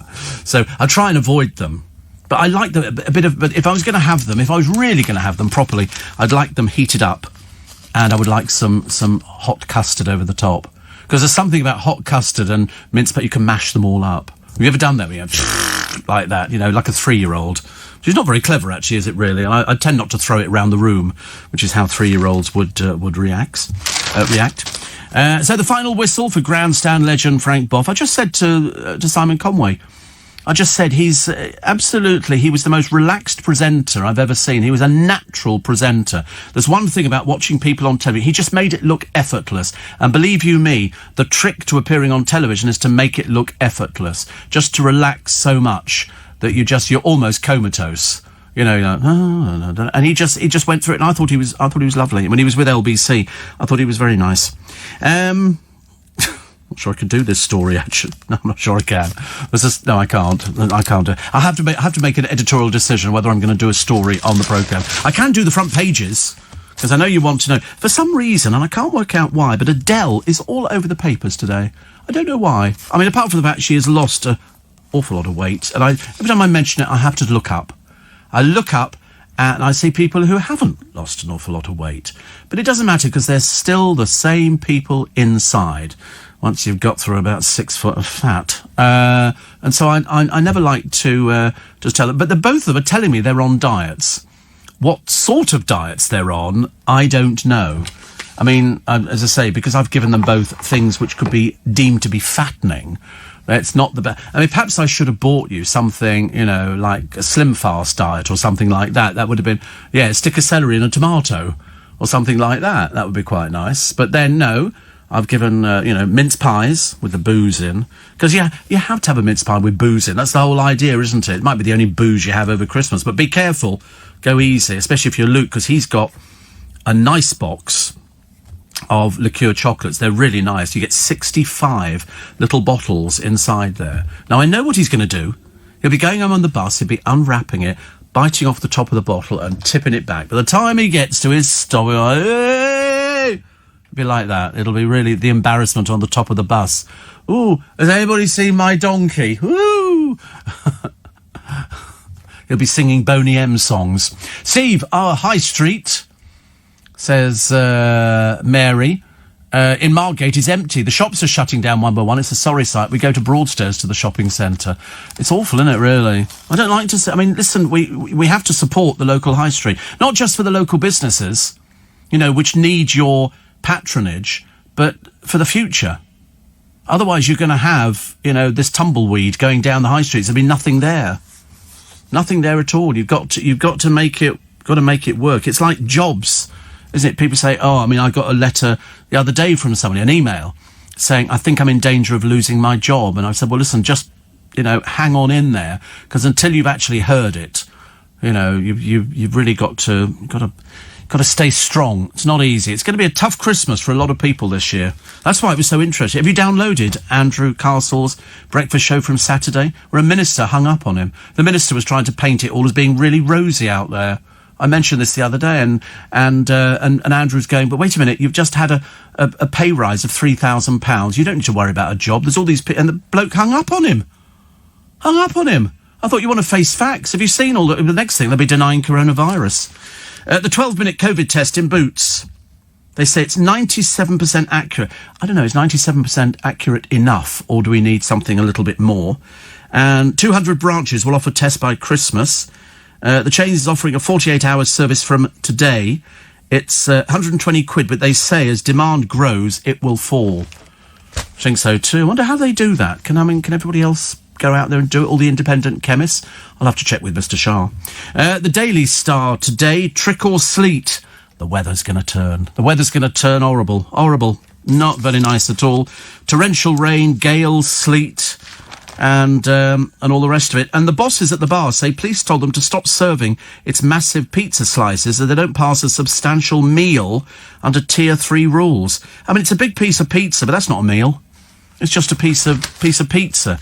And it's not even a whole pizza, it's just a slice of pizza, which we quite like. 6:50 is the time. I'm with you, Steve, on pumpkin pies. One of the most disgusting things I've ever tried, says Julietta. Once was enough. I had it, and I tell you where I had it, at Paul Savory's house. He had some American visitors. It's been signed, actually, by a celebrity. I can't tell you which one it is. But I got a can of this pumpkin puree stuff. It was horrid. Horrid. So, never again. Steve, it wasn't Mary, it was Martin. Well, it says Mary on the thing. I can't help that. If it says Mary, what am I supposed to do about it? I can only read. And Steve, Adele hosted SNL this week, Saturday Night Live. Oh, that's right. It was okay, I'm told. It was okay. Not brilliant. Gina and Darren in Staines. I don't know how many shops have closed in Staines, but I mean, Debenhams seem to be still there. Forget glue, Steve. You can stick a person to a roof with this stuff. Mammoth powerful grip. They had, there used to be an advert for a glue, and I can't remember which one it was. It might have been Araldite some years ago. As you came into London, you came over the Hammersmith flyover, and then just as you come down to sort of the Earl's Court bit, they had a car stuck to a sign, allegedly with this glue, and they had a man sitting on a chair. The chair was glued to this thing, and he was sitting on it. And he'd wave to the traffic, and I remember, rather naively, waving back. I don't know why. Somebody's sitting on a chair quite high up on a billboard, and I'm thinking, so that's being held up by this glue. What happens if it rains? I suppose he get. Of course, he was a real man. What do you think? An imitation man? No, it's a real man. He was sitting up there on this chair which had been glued. I don't know. There must have been quite a bit of money if they sort of want somebody sitting up there. It was to demonstrate just how strong it was, I suppose. Job description is, do you want to earn money sitting on a billboard near Earl's Court? The answer is, yes, please. Martin says, I hate mince pies. I never buy them. At Aldi sell almond mince pies. Oh, right. Almond mince. You see, there are so many different mince pies. You go out there. We tried them one year. There was about 10 different types of mince pie. I mean, most of them were absolutely delicious. The flaky pastry ones were lovely, just a little bit messy. Front page of the Telegraph today, the Special Forces retaking the hijacked tanker, a 9-minute standoff in the Channel with a group of violent stowaways who threatened to kill the crew of the oil vessel. But they've retaken it, as indeed we knew they would. Don't mess with us. NHS told that hospital food has got to be served on china. I think that's a plate as opposed to the country who brought us this rubbish in the first place, I think. Actor Sam Tutty has won the Laurence Olivier Award for Best Actor in a Musical for Dear Evan Hansen. Instead of walking the red carpet, the COVID epidemic meant that Tutty, who's 22, has had to move back to his childhood bedroom and watch the pre-recorded ceremony with his mother and brother in their West Sussex home. He's moved out of his London flat and doesn't know when he'll be back on stage. I think that's the feeling for an awful lot of people, which is bad news. The Guardian. The elite squad raid the tanker seized off the south coast, and they gained control in 9 minutes. That's what you call good. That's what we're good at, actually. Britain passes Schumacher's record win. Hail Hamilton. But for some reason, we're not giving him a knighthood just yet. And they were thinking, I'm sure he must have won Sports Personality of the Year. I'm sure he must have done at some point. But they were thinking this year of that fitness bloke, Joe What's-his-face. I thought that's not got nothing to do with sport. That's just ridiculous. Musicals flourishing. And here they all are. The lyricist Don Black was presented with a special Olivier Award by the Duchess of Cornwall and Andrew Lloyd Webber. Good for Don Black. Good for Don Black. What a star. What a star. Also, what else do we get here? Oh, Sam Tutty. He's very young, isn't he, really? Sharon D. Clarke. And she got Best Actress Award for her performance opposite Wendell Pierce in Death of a Salesman. Good for her. Very pleased. And Andrew Scott, who won Best Actor for his role as Gary Essendine in Present Laughter at the Old Vic. We love Andrew Scott. Fantastic. Also, McDonald's is offering free meals for families. It's a good idea. Not everybody. You have to qualify for these things. You can't just sort of go in there and say, I quite like my free meal. Also, coronavirus jab could be approved, according to the Eye, by the end of this year. Senior medics hope to know by early December if the vaccine is safe and effective. Well, they've said 97%. But is it going to be suitable for everybody? I mean, can you give it to diabetics? Will it help diabetics? But you should have had your flu jab by now. If you've not booked in for it, get your flu jab. I promise you that would be the saving grace, because if you don't have the flu jab and you get flu and then you get coronavirus, the prospects are not brilliant. And Nige says, I went to a works do at the Grosvenor Hotel in the 70s. Frank Boff did a guest spot. He was very funny. I thought he was really nice. As I say, just so, he got up to different things from other people. And I'm quite sure there were loads of other people who got up to what Frank Boff got up to. But I thought he was nice. A very, the sort of presenter, if you were given the choice, what sort of presenter do you want to be like, it would be as relaxed and calm as he appeared to be for 99% of the time. And if you don't know who he is, you'll have to check him out. The Mirror today, Adele on heartbreak, being half the woman she was, because she's lost all that weight. Has she ever said how she lost the weight? Was it a diet? Was it not one of those poor little Gemma Collins feeble attempts at losing weight, which doesn't involve any exercise at all and still stuffing her face? She takes an injection. So in other words, underneath all those clothes, there must be rolls of fat. Because unless you're having emergency liposuction, it's still going to remain there. You might have lost the weight, but you're still going to be little Miss Tubby. Or quite a lot, Miss Tubby. The Sun, Adele of a comeback. They've used every cliché under the sun. And the crack commandos swooping to retake control of a tanker seized off the Isle of Wight. The Isle of Wight, I ask you. Goodness sake, honestly, it's almost unbelievable, isn't it? Arlene Phillips will today lead a protest at the lack of support for the arts, although they have actually come up with a load of money which was given out to various people. She's going to be joined by 120 ballet dancers and an orchestra of 130 in Parliament Square. Good grief. That'll fill up Parliament. There's 250. That'll fill it up, won't it? Fairly quickly. Faithless star Maxi Jazz says his 1995 top rave tune Insomnia was not about staying up all night clubbing, but about when he had toothache. They've all got... Have you seen all these things that happen now? You see all of these different songs, and they go, oh, actually, it wasn't about what you thought it was about. It was about this. And you go, was it really? I'd never have known. Steve, Sarah says, Paul Savoury should have mixed the pumpkins with a tin of evaporated milk, says Matt in Manchester. This was made by an American. He didn't make it. He had American friends over, and it was horrid. It was horrid. I didn't like it at all. Shan't be eating it ever again. Thank you very much indeed. Saturday Night Live is famed for hilarious sketches and spoof, and Adele got stuck right in. She looked at home despite being an acting novice. The best moments, she was doing a model role. I mean, listen, she's obviously very adaptable. She's the one who swears, doesn't she? Doesn't she swear a lot, Adele? I thought so. I couldn't remember which one she was. Steve, Adele did intermittent fasting. Was that just to make Luke feel a bit better about life? You know, intermittent fasting, which is what he does. It's very flexible. Look at this. This is cheap, isn't it, for pumpkins? 2 for £1.50. They can't be the big ones. The big ones run out about 15, 20 quid. And Harry Potter star Ciarán Hinds has admitted making 3 dozen magic wands disappear from the film set. The 67-year-old, who played Wizard Aberforth Dumbledore, confessed he took them as souvenirs. He starred in Harry Potter and the Deathly Hallows Part 2. He says, I've got about 3 dozen Harry Potter wands in a drawer. He said, I've also liberated a pair of purple socks that I quite fancied. He was only in one film. Warner Brothers bosses previously revealed Daniel Radcliffe, who played Harry, broke more than 80 wands by constantly drumming with them in between takes on set. The wands were all made on site at the film studio in Hertfordshire, where the films were shot. They actually made these wands. I think they're great. I used to love that shop. It was at Diadem Alley, where they used to go there.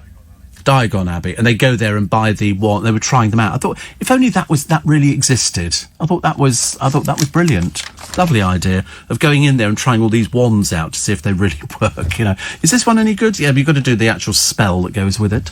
Steve, enjoying the show. Sad about the High Street. It is sad about the High Street, James. But remembering Frank Boff. Yes, I mean he died in a home, but he was 87. He'd had a good innings, but he sort of went into retirement. But he was with LBC for a little while. I liked him. As I say, what people get up to in their private life, as long as it doesn't hurt anybody, is their business. What have we got here? The big M&S Spooky Night In. Good Lord, they've got all sorts of things. A mummy meatloaf bandaged in buttery pastry, an eerie eyeball pizza. And the world's first vegan petrifying popping candy jelly brain. There you go. That's for you, Luke, isn't it? They're cashing in on the fact that you're vegan. And so it's the world's first vegan petrifying popping candy jelly brain. I quite like jelly, but it doesn't like me, unfortunately. Prince Andrew facing fresh pressure over a second deposition given by Ghislaine Maxwell. She's currently in jail accused of being a pimp for the US billionaire paedophile Jeffrey Epstein, was questioned again 3 months after an evasive 7-hour grilling. Come on, Andrew, do the decent thing. Just tell them what you know about him. You know, it might help a lot of people out trying to deal with these sort of things. But at the moment, you're not being much use to anybody, are you? And apparently, James Haskell wore Judy Finnegan's dress on a boozy river cruise. How tragic. And that's what he had. That's the only thing that you can find in his new book. He wore Judy Finnegan's dress. I thought he was a bit dull and boring. Also, the Express this morning Every time you see a picture of Tony Beak, Anton de Beek, he's got that creepy face on him and that creepy grin. He says, I get away with murder on the dance floor. There's something about him that's extremely irritating. They always pair him up with all the old biddies, don't they, on Strictly Come Dancing. If in doubt, give him to Anton. He can smarm his way around them. Never too late to get into shape. That's what I keep telling the boys. I keep saying to them, it's never too late to get into shape, you know. But they don't take any notice of me, you know, barring getting them, you know, one day it'll happen. One day I'll come in here and they'll be going, Steve, washboard stomach. And I'll be going, no, that really is a washboard. It's not a stomach at all. Sorry? What do you do? Well, it wouldn't ever happen. It won't happen. Hell would freeze over first before either of you two look as though you're in... Yeah, I've never seen you do a press-up. I don't think you'd be able to manage a press-up. What do you mean a press-up? I think you could probably sort of do it and then... collapse onto the floor. It's just not going to happen, is it? Hamilton races into the Formula One record books, according to the Daily Express. Dementia patients' drug scandal. They're being given archaic and dangerous antipsychotic drugs to keep them sedated. And, I mean, it's a frightening story. But the reason it's not too late to get into shape is because people now start trying to do workouts and everything else, because as they get later in life, they suddenly realise that they haven't actually done any exercise, you know, and they say, go out for a walk, you know, go out for a walk and sort of exercise your limbs and all that kind of thing. And it's like running. I can remember sort of, you know, we used to go down and get the bus, and somebody say, the bus is going, we've got to run. You go, I think not. We'll wait for the next bus. I can't do running. I absolutely can't do it. But here's a sad story. This is on the day of her mother's funeral. Margaret Kemp received a bill for £63,000. That was on top of the £110,000 already paid for supposedly free NHS care. The 95-year-old mother of two, also called Margaret, was a former district nurse but died penniless after working for and paying into the NHS all her life. Despite suffering from dementia and a host of other severe health problems, the Surrey Clinical Commissioning Group didn't class her needs as primary. So I don't know how they work these things out. This meant that her daughters were left with no choice but to sell the home that their mum loved to pay the nursing home and healthcare bills. Miss Kemp, who lives in Leicestershire, said dementia robs minutes with her and decides she was mildly confused. This despite being in front of a woman who thought she was on a farm in Ireland, couldn't recognise her daughters, and had to be hoisted everywhere and was at risk of fall. So the bill was £173,000. I mean, it's just absolutely phenomenal. I don't know how people afford these things. I really don't. And now health chiefs have denied the elderly were sacrificed to save the NHS during the first wave of the virus. But this is how it works. A friend of mine, his mother was in a home. And he said they had to sell her place to pay the bill because it's not cheap. So how far this one goes back for Margaret, I mean, £173,000. It's costly care. But then anything to do with dementia costs money, and it costs quite a bit of money. And so, you know, if you're looking after somebody, then that's where it sort of adds up. It is quite frightening, though, isn't it, when you think that there's so many people who are in homes and the families are trying to work out how on earth you actually pay for this. And the answer is, if you don't have a property, it's a bit difficult. You need to actually have a property to make sure that you can afford to pay the bill. I mean, £5,000 a week, apparently, is nothing. I used to have a producer years and years ago, and I think his mother was in a home, and it was something like £3,500 a week, he said, and that was one of the reasonable places. Terrible, really. Terrible. NHS staff could receive this COVID-19 jab within weeks under plans to draw up to speed up the rollout of a vaccine. Trusts have been told to prepare for early December. However, this is the bad news, the timeline's not been confirmed as none of the vaccines currently being developed have gained clinical approval. So they might have things that are operating in China, they might have things that are operating in America, but they've got to go through our testing process before they allow them to go through. So they say that staff should have the flu jab by the end of November to qualify for the COVID-19 vaccine, because you don't really want one without the other. The advice would be get the flu jab and find somewhere that's actually got it. Try your doctors first. If not, then try other places. You will find it. It is actually available. You've got to find it, though, and you need that because you don't want to not have the flu jab end up with a nasty case of a severe cold or something like that, and then get coronavirus on the top of it. That you don't want. That you don't want. What else we got in the papers? We are so kind, Ms. We are a kingdom of kindness, apparently, which actually I think we are. I think we are. I think we're actually very kind. We're very generous, very good at sort of helping out other people. Also, Prue Leith says hospital food can be delicious, nutritious and nicely presented and done on a budget after spearheading a probe into meals for patients and staff. They've all tried these things, haven't they? And so the review published today, they reckon it could be 24 hours a day, you know, with dietitians and nurses who decide, you know, whether or not they're going to go with something. And then you can actually end up with sort of food which, you know, you might either pay for or might not pay for. I always thought the food in hospitals was really good. Mainly because you've starved yourself to death to go in there, and then you end up with some nice. I thought it was brilliant. I was really impressed actually with the food. Not everybody seemed to enjoy it, but I absolutely loved every bit of it. I think I had chili con carne, and it was lovely. It was great. More shots of the "I'm a Celebrity, Get Me Out of Here." The jungle getting ready for this. I mean, to be honest with you, I've never seen anything like it. For the first time since 2003. We're leaving Australia, New South Wales jungle for chilly North Wales. Producers were seen at the castle preparing for the show. To be honest with you, there's nobody exciting appearing so far. And they went for a secret photo shoot the other day, 8 of them. And I think Vernon Kay, Russell Watson, Jessica Plummer, Strictly Pro AJ Pritchard, journalist Victoria Derbyshire. Who's ever going to take her seriously ever again? I'm sorry, you're doing a reality show, dear. Oh, my godfathers. Ruthie Henschel and Beverly Callard. I mean, out of all that lot, and bear in mind that's 8. I don't know how many there's going to be more, actually. I think there could be another 8 on top of that, because they keep some in reserve in case somebody drops out at the last minute. So, Vernon Kay, I mean, I'm assuming, because he's not got much work on at the moment, so that could be the reason. Russell Watson, because he just seems to look eternally young. I don't know what he's going to be like on this. I don't know Jessica Plummer. I do know AJ Pritchard. Victoria Derbyshire, as I say, is supposed to be a serious journalist, but I mean, doing sort of something like this, she's obviously going to prove that she's not the hard-faced so-and-so that we've seen on the television. Oh, the Paralympian, I knew I'd missed one out. Holly Arnold, who's a Paralympian. Ruthie Henschel appears in more West End shows than I've had hot dinners. And Beverly Callard, of course, you know from Coronation Street. So it's a mix, but it's all done in Wales, where, you know, they don't have the heat of the jungle or anything like that. They don't have any bugs, so perhaps they're going to have to sort of bring bugs in or something. I don't know how they're going to. Otherwise, what are they going to do?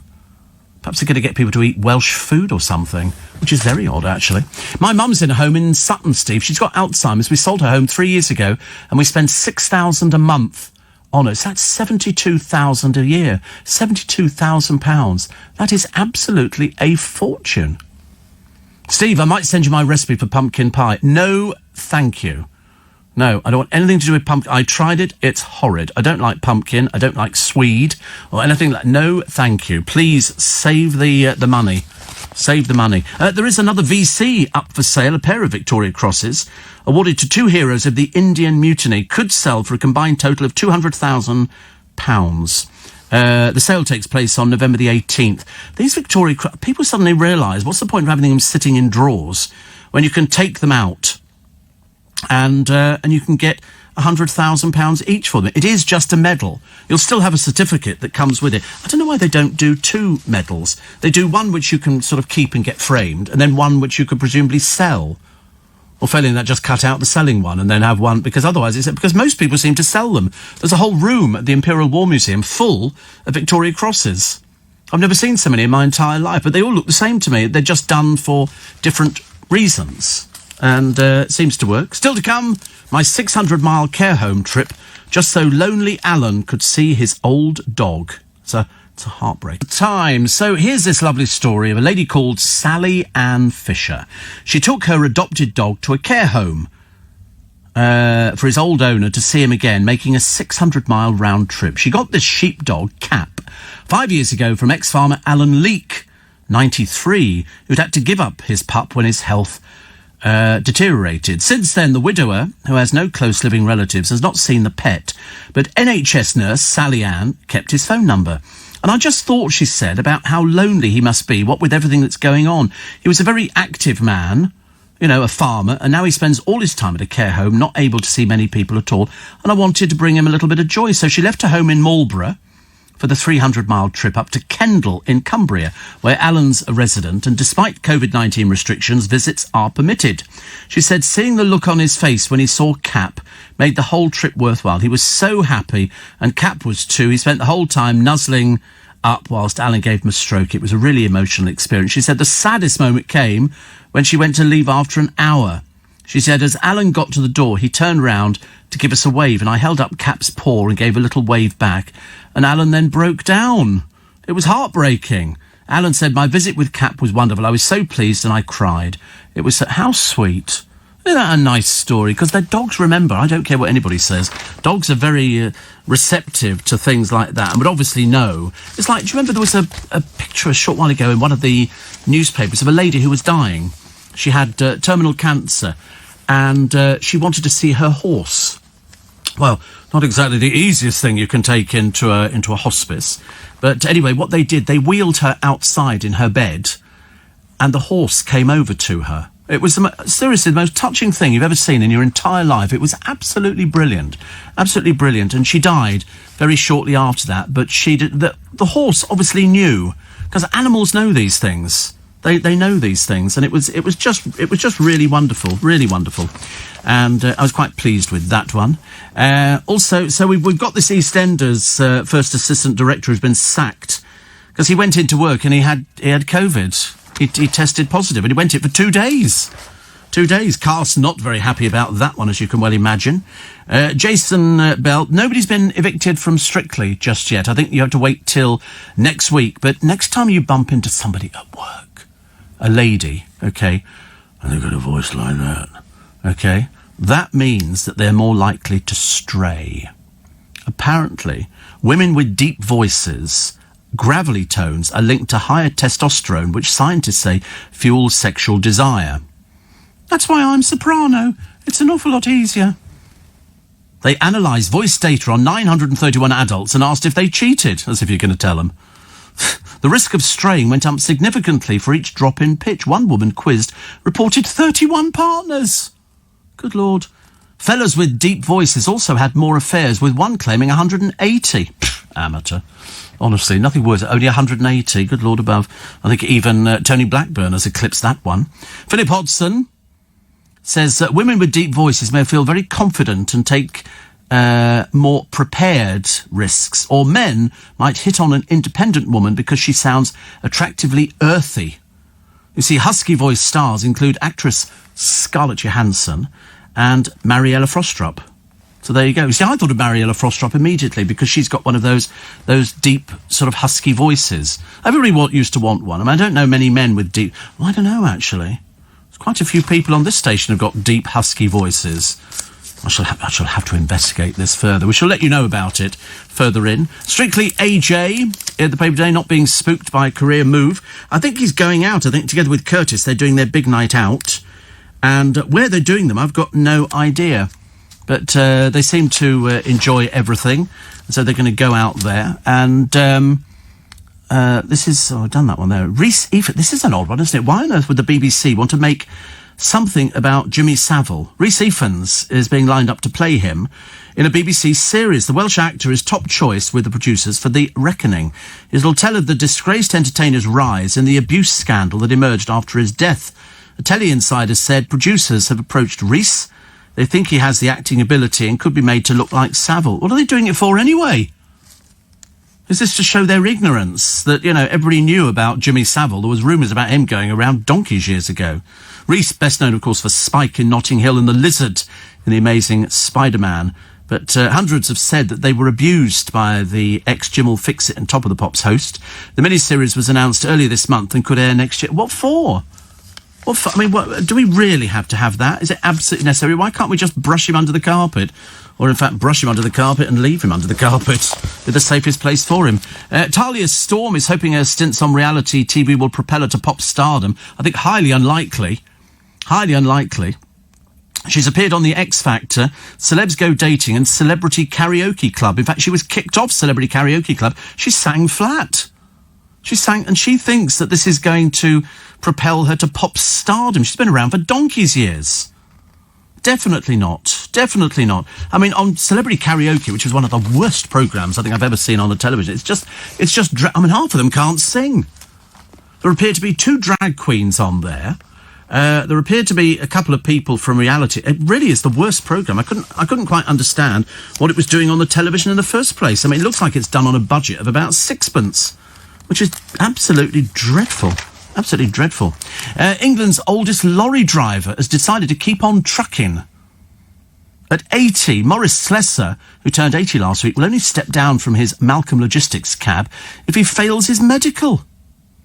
He became a publican, then got back behind the wheel, aged 66, joined Malcolm Logistics in 2007. His boss, Lawrence Fearon, operations manager at the Penrith site, said he's very respected by his peers. He's a lorry driver. He drives a lorry. And if he passes the medical, then he will be... he'll be still driving his lorries. He's more than happy to keep driving lorries. More than happy.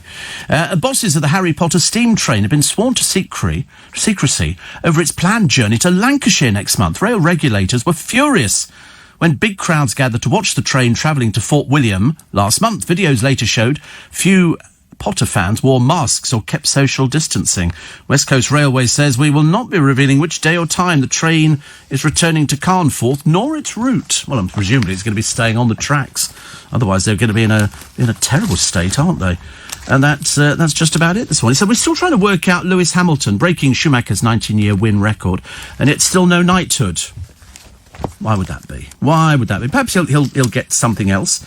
There's also an £800 million space mission has turned out to be a load of rubble and strife. NASA boffins were thrilled when their robotic ship managed to land on an asteroid to collect space waste, but they think it's leaking back into space. Not the best thing, is it, really? And acne could be a thing at the past. This is something that affects a lot of people after scientists found a protein that helps treat the condition. The chemical known as, wait for this one, GATA6, occurs naturally in the skin. Boosting levels of it with a cream or a vaccine could help sufferers. This is a survey done at King's College in London. Bit of trial and error when it comes to the current treatments, each one with its pros or cons. It can be frustrating for a patient to go through. It can also be an absolute nightmare for people who suffer really badly with acne. And believe it or not, there is an increase in the used car market. So hundreds of MOT testers and vehicle technicians are being recruited by Halfords. The company's created more than 250 new jobs after seeing MOT bookings almost double in recent months. Not half as many as the post office are taking on, which I think is thousands of people because of all the post and the amount of items which are now being sent through the post. People seem to like buying online. It's obviously the way forward. 84850. Oh, because Lewis doesn't pay tax in the UK, he doesn't get an award.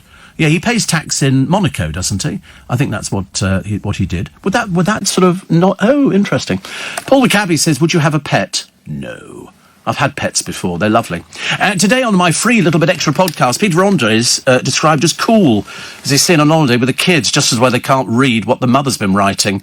Nothing cool about Peter Andre. Adele has talked about her weight loss. Maybe my producers could take some tips on that one. And we pay tribute to the former LBC presenter Frank Boff as he passes away at the age of 87. It's a good idea to make the place look as festive as possible.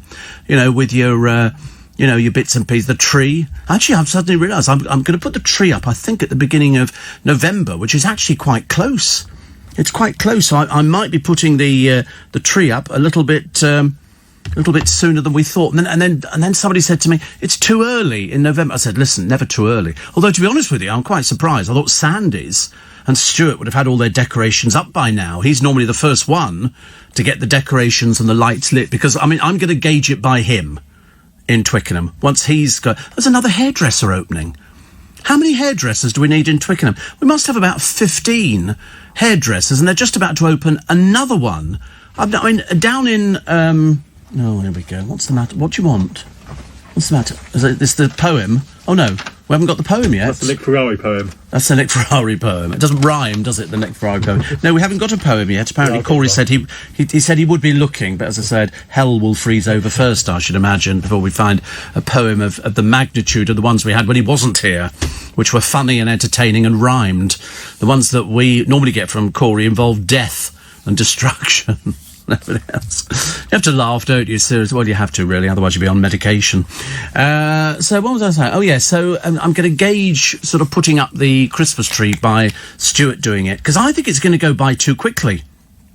Because the moment you've actually had Christmas, you then start winding down, because then apparently we go for the hairdressers, because we go for the January sales. Well, they're all sales at the moment. You don't need to wait till January. Most sales occur before Christmas time. So at least you can say, even Amazon's got a sale on. Even Amazon has got a sale on at the moment. So you can buy things a lot cheaper. The whole thing is designed to part you from your money. Whereas I think we should be thinking about other people at Christmas, not just ourselves. I mean, to be honest with you, I'm always the sort of person, I like giving better than I like receiving. I'm not very good at getting sort of presents, in from people. It's very nice, but I mean, I would rather give presents to people. It's much easier that way, because I just feel embarrassed. Because nobody's ever bought me, the Bentley I wanted or anything like that. I've had to buy stuff myself. Go, oh, what can I get you for Christmas, Steve? Nothing. Please don't buy me anything. I don't need anything. There's nothing I need, which is a fortunate position to be in.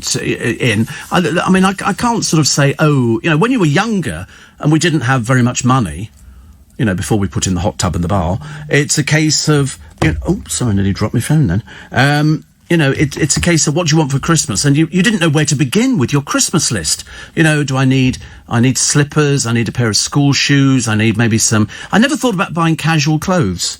The only clothes that we ever thought about were school uniforms. I never sort of went out and looked at things. I mean, jumpers, obviously, because coming up to Christmas time, you have jumpers, but my mum used to knit. So most of the time we had sort of homemade clothes. And that was quite nice. I mean, also, we used to shop in the Army and Navy at Victoria. So I used to go to school as a Japanese general. Put it down. Put it down. That's not for you. It's a toffee apple.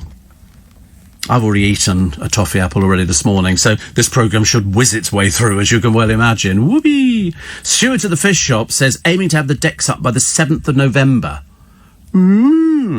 Yeah, I've got a new tree this year. A new tree, which I bought on... What? How do toffee apples work? Well, you wind them up, in the corner. Some of them have got batteries in, and it's an apple with toffee on it. Okay, that's what it is. But it's special toffee. It's treacle toffee. It's not any sort of toffee that you've... They're very difficult to get out of the wrapping. You might have to cut it out, and then... Sorry, it's red. It's toffee. It's toffee apple. It's toffee apple red. That's what it is. All toffee apples are red. Anything else like that, give it back. You have to... It is sticky, yeah. It is sticky. But you have to have a bite of it. Look at this, honestly. Standing on ceremony. Corey tried to pretend he couldn't eat it in one. Whereas we all know damn well these little bites out of it. You start wherever you like. It's very difficult. You have to sort of... Watching somebody... You don't get brain... No, you don't get... But it's an apple inside it. They put a stick in an apple, then they dip it in the toffee. And the reason the top... Oh, you're hopeless, aren't you? Absolutely useless. Don't stand on ceremony because I'm sitting here. If you can't get your mouth round it, give it to him. No, because then it'll drop all over the place. Yeah, start at the bottom and sort of take a bite. Have you taken a bite out of it yet? Oh, God, fathers, honestly. Don't you have toffee apples up north? Don't you... You've lost your ability. You haven't lost your ability at all. What do you have up... Oh, there you go, you've done it. See, now you've taken a bite out of it. You're going to end up with red lips. It's going to look like lipstick. Try and explain that one when you go home. Oh, why have you got red lips? I had a toffee apple. Yep. No, you didn't. What's her name? Just imagine, can't you? So, so I'm going to be competing with Stuart. It's not going to work, actually. So he will have the decks up by the 7th of November. How lovely. I mean, I think all the lampposts in Twickenham will have them up, which is good. And I've got my new tree. He says, I assume you'll be wanting one. What, decorations or toffee apple? I've had a toffee apple already this morning. So it's quite nice. There's something about them. They were selling them at Paul Cooper's the other day, and generally speaking, they also dip them in chocolate, I've noticed. They don't, they buy them. But I've seen them dipped in chocolate with little coloured... Is it nice? It's nice, isn't it? Yeah, the apples are good as well. Sometimes the apples are a bit manky, but they're actually quite nice apples, and it's part of your 5 a day. So toffee apples, okay. And they normally have them for bonfire night, don't they? Or I suppose Halloween now. I don't know why. I can't remember what year or what time of year we used to have toffee apples. We never made them. Guy Fawkes night, probably, yes. Did you know Guy Fawkes? Was he, were you aware of the story of Guy Fawkes? Yeah, you know what he did? Do you remember what he did? You don't know, do you? You've got no idea. What did he do? He tried to blow up Parliament, that's right. And what happened to him after he didn't blow up Parliament and they caught him? They executed him. Yeah, they never mention that bit. They always kind of leave it as a bit of a surprise. He celebrate... Well, I don't know, actually. We celebrate with fireworks, because I made the big mistake years ago in Vienna. And I said, do you celebrate bonfire night? Because they looked at me like I was mad, because it's got nothing to do with anybody else. It's only to do with our Parliament. And so they have fireworks. You can buy fireworks all year round in most countries, except here, where we have them coming out for November the 5th. And I like fireworks. I appreciate the fact they're dangerous. But if you're a sensible person, then, you should be okay. But you can't invite loads of people round to watch them. I mean, I just like hearing all the bangs every year. Not very good for pets. Not all pets, go a bundle on November the 5th. But we've had it for donkey's years. And we just used to keep our pets indoors. They apparently put Guy Fawkes on the rack and they stretched him. So he went from 5'6" to 6'3", and none of his clothes fitted. What a nightmare that was. And they tortured him so badly he couldn't sign his name. There was a lot of, before and after. I mean, but he was, so before and after the torture. It's terrible, isn't it, really? But wait, do you know, the more I was talking to a friend of mine the other day, and we were having this sort of long conversation about, I don't know what we were talking about, but I was telling her the story about Anne Boleyn and how Henry VIII, a nasty peasant of a little man, horrible person. I'm glad he died horribly in agony, because he was riddled with sores and all sorts of things. He picked up every illness, Henry VIII, picked up every illness under the sun. Why? Because he was just a dirty little person. And he was the one who very kindly decided that poor Anne Boleyn could be beheaded as opposed to set on fire. I wish somebody had set him on fire. That would have been good. But of course, her daughter went on to be one of the greatest queens ever. Ian says, it's my friend Ian, when I explain bonfire night to Americans, they're perplexed that we'd celebrate somebody who tried to blow up Parliament. It does seem a bit ridiculous, doesn't it? Do we celebrate burning him? I don't know. They always put a guy, and I just thought it was a guy, but of course it's a guy because it's Guy Fawkes you're putting on there. One of those things. We never had a bonfire. Sometimes on the local village green, when we lived in a village, somebody would start building up the bonfire and it would get bigger and bigger and bigger. And in certain parts of the country, they have a guy who is it'll be a hate person who's been in the news. So it could be somebody that you don't like, that they actually make an effigy of them. And so we've had Margaret Thatcher on top of the bonfire and all sorts of different people. Yeah. And they do them in so I mean, I can't think... Can you think of anybody who's been in the papers recently who we would have down as a hate character? Somebody who you go, I definitely burned them on the bonfire. So, Piers Morgan?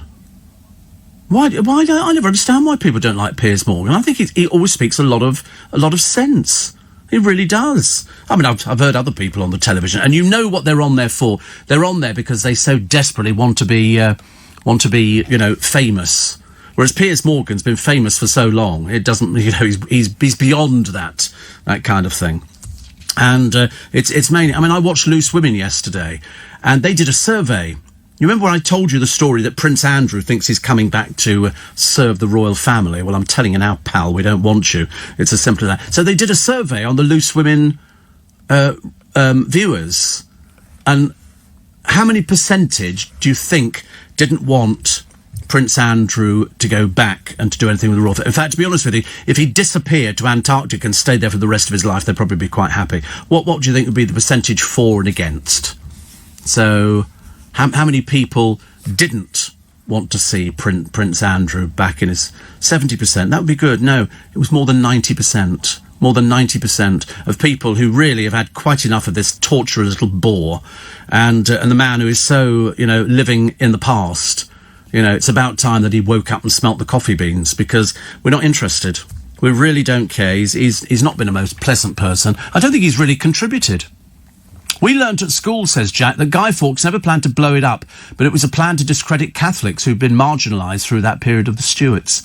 Yeah, I don't think it was I don't think they'd got it right at all. Nowadays, you'd be far more successful, wouldn't you, if you wanted to do something like that? It was in the Undercroft, I think, of the... What? Oh, here we go again. It sounds like apple bobbing, doesn't it? It's a very similar kind of expression. It's the one that Luke loves. He dines out on that. If you really want to tickle his fancy, not that we've ever done that, it's a case of just mention apple bobbing, and there he's off again. He's off on a roll on that one. Apple bob. He's never done it, but I think he quite fancies the idea. And I think, have you checked it out? Well, apple bobbing. Well, you could do it by yourself. Yeah, I mean, if you wanted to sort of hold an apple, or just bob it in a bucket and stick your face in there, that you could do. I still think the other one was the balloon. Do you ever do that at kids' parties, where you have a balloon and you've got it between your legs, and then you've got to pass it to the next person? You have two lines of people. No, you've never done that one either. What a deprived child you were. You didn't have any of this fun, did you? Did you ever do Pass the Parcel? Oh, you did Pass the Parcel, because that was a musical chairs. That was very good. I used to kick the little kid. Yeah, kick him out of the way. The music stopped, but not in your head, pal. Out the way. There's a cheekier one. You did it. Oh, right. What was that? Playing card on... Oh, I've never heard of that. I've heard of Matchbox on the nose. Matchbox on the Matchbox cover. You put it on your nose and you've got to pass it to the next one. I thought the balloon between the eggs. I thought the balloon between the legs was quite a good one. That was quite funny, wasn't it? We were so easily pleased years ago. When you think a piece of chalk and a hoop, and a stick, there's sort of all these things. It's like it's taking Luke back to a time that he really doesn't want to know about. When I used to say to him, you could actually play in the road when I was younger, because there were no cars. Nobody had a car. It was too expensive. So you took the bus, or you took the train and stuff like that, or the char-a-bang. But we used to play... You could play football in the road, and you could play it for hours without seeing a car. Nowadays, of course, you can't even get anywhere near the road. They're on the pavement, some of these people. Ghastly. They did the Interceptors again. This is the police car that goes out there and catches yobbos. And they pulled a couple of yobbos in a car because they'd been seen filling up the car with petrol and driving off. And a lot of people do this, certain people. These particular ones, they stopped, and it turned out that one of the blokes, he was more than a bit thick, because he was tagged. He had a tag, so he was going straight back to prison. And the simple reason is that they stopped them, and the police said, "You've been stopped." And he goes, "What have you been stopped for, mate?" And he goes, "Taking petrol." He goes, "You're having a laugh, aren't you?" And he goes, "No." And he goes, "When?" He said, "Just like an hour ago. You've taken petrol." And he went, "Not us, mate." They open up the boot of the car. There are 7 huge 10-gallon containers, all full of petrol. What they were doing, they were just filling them up with stupidly, they didn't even have a cap on the top of these things. So had the car blown up, not only had they blown themselves up, but they'd have blown up anybody else in the vicinity. And so back to prison. Back to prison. Fantastic. Somebody says Prince Andrew should just... well, I think he has already. I mean, I don't think, actually, he's anything to do with the royal family. He actually claims, whether you believe it or not, I don't know. I think he actually claims that the royal family have given their blessing to him coming back. I don't think they have. I think, to be honest with you, all he's got to do is go and talk to the FBI about what he knows about Jeffrey Epstein. It's not complicated, but he's so arrogant. He thinks he doesn't have to do it because I'm like Prince Andrew. Yeah, Prince Andrew with the failed marriage. Prince Andrew's got to have the ex-wife living with him, and she's another embarrassment for the royal family. The 2 children... I mean, they're really the disaster of the royal family. It's a shame that the Queen and Philip, no matter for, all of his failings, the Queen has been absolutely perfect throughout all of this. I mean, even Charles, we let him get away with talking to plants and stuff like that. William's turned out to be sort of a credit, him and Kate, whereas the embarrassment, again, is Harry, who lives in America. They did a thing the other day, Harry and Meghan, talking to school children, I think, but they didn't do it from their house. Their sort of luxury house with the 16 bathrooms. They rented a place at $400 a day down the road. Again, no sense of money or anything else at all like that. So I've got a picture. Oh, a picture. Assuming you'll be wanting one. Oh, look at this. This looks quite nice. What is this? What is this food you're sending me? He's also got... What is this? It looks lovely, whatever it is. Do you know, I've become addicted to asparagus. There's something the matter with me. I don't think a day goes by where I don't have asparagus. I mean, it's supposed to be very good for you. I'm not sure if it's good for you, the amount of I'm having. So all I had yesterday was... I had some steak and asparagus and... What else did I put in it? Oh, some potatoes to get a nice bit of everything. So I'm sort of eating all the right stuff. And it was delicious. It was I mean, it was absolutely delicious. It really was. Royal Mail boss hints at the end of Saturday Post. Is that delivering it or collecting it? Because we have a delivery on Saturday, early in the morning, which is good. Happy birthday to John Cleese, who's 81. And they found... what have they found here? Oh, it's a part of a reef, a coral reef. Taller, although he's put down wreath here, taller than the Empire State Building. Why would a wreath be of any interest to this programme? I thought I was eating a toffee apple, so you didn't hear the word reef. Coral reef. That would be the clue, not coral wreath. That would be something completely different. The sign of dementia could be depression. And apparently, what is the age when your get up and go gets up and goes? 54. 54. Although John Cleese is 81 today, so many happy returns to him. And if you're celebrating your birthday, let me be, on behalf of part of the Groovy Gang, wish you the happiest of birthdays, and I hope that you get everything that you so desire. What Stuart was talking about when he said, assume you'll be wanting one. And what he's selling from next week are cold Christmas taster packs. And so they've got goose, turkey, duck and gravlax as a taster pack. Sounds quite a nice idea, doesn't it? Is this what? No. No, it's just... No. Ian? Ian who? No. No, it's a Stuart at Sandy's, the fish shop. God, honestly, it's hopeless, isn't it, honestly? Sometimes wonder if I'm facing the right way on this programme. So that's quite a nice idea, because nobody has... I mean, when you say it's a Christmas taster pack, is this a starter to go with the Christmas lunch? You know, in between the apple bobbing, I suppose. That could be quite a nice idea. Also... Oh, here we go. Callum's back again. Because it's John Cleese's birthday, Callum, my friend who's producing The Breakfast Show, just round the corner, and he superimposed my head on Manuel's body. So I'm standing in the Fawlty Towers Hotel with John Cleese and what was the other one called? The waitress. Polly, that's right, Polly, who of course wrote Fawlty Towers with John Cleese. They were a couple, I believe. Well, I don't like to sort of say things like that, just in case. I mean, I feel as I remember walking through... I told you years ago, John Cleese came in, he had a book out, and I had to interview him upstairs in one of our other radio stations, off-air studio. And John Cleese is incredibly tall. He's incredibly tall. I mean, I looked a bit short. And as we came back out of the studio, the entire room of Heart up there, there must have been about 30 people. They all turned round to look. And I'm afraid I did use a rude word, so I shall not use the rude word now. I remember as we walked through, I went, "It's only bloody John Cleese, isn't it?" It's only and they all laughed because it was John Cleese, and it was very good. But he celebrates his birthday today, 81. So many happy returns of the day. That reef they found, it's called Franklin, says Les. It's a reef of Franklin. Oh, Lord above, honestly, it's started. Max and Tooting reckons that taking petrol without payment is called milking. Is it? I just thought it was called taking and driving away. But they had so many gallon containers, big gallon containers in the boot of the car. So, as I say, not the brightest pennies in the box. And the other one, so there was the one who was tagged, and the other one who was well known to the police.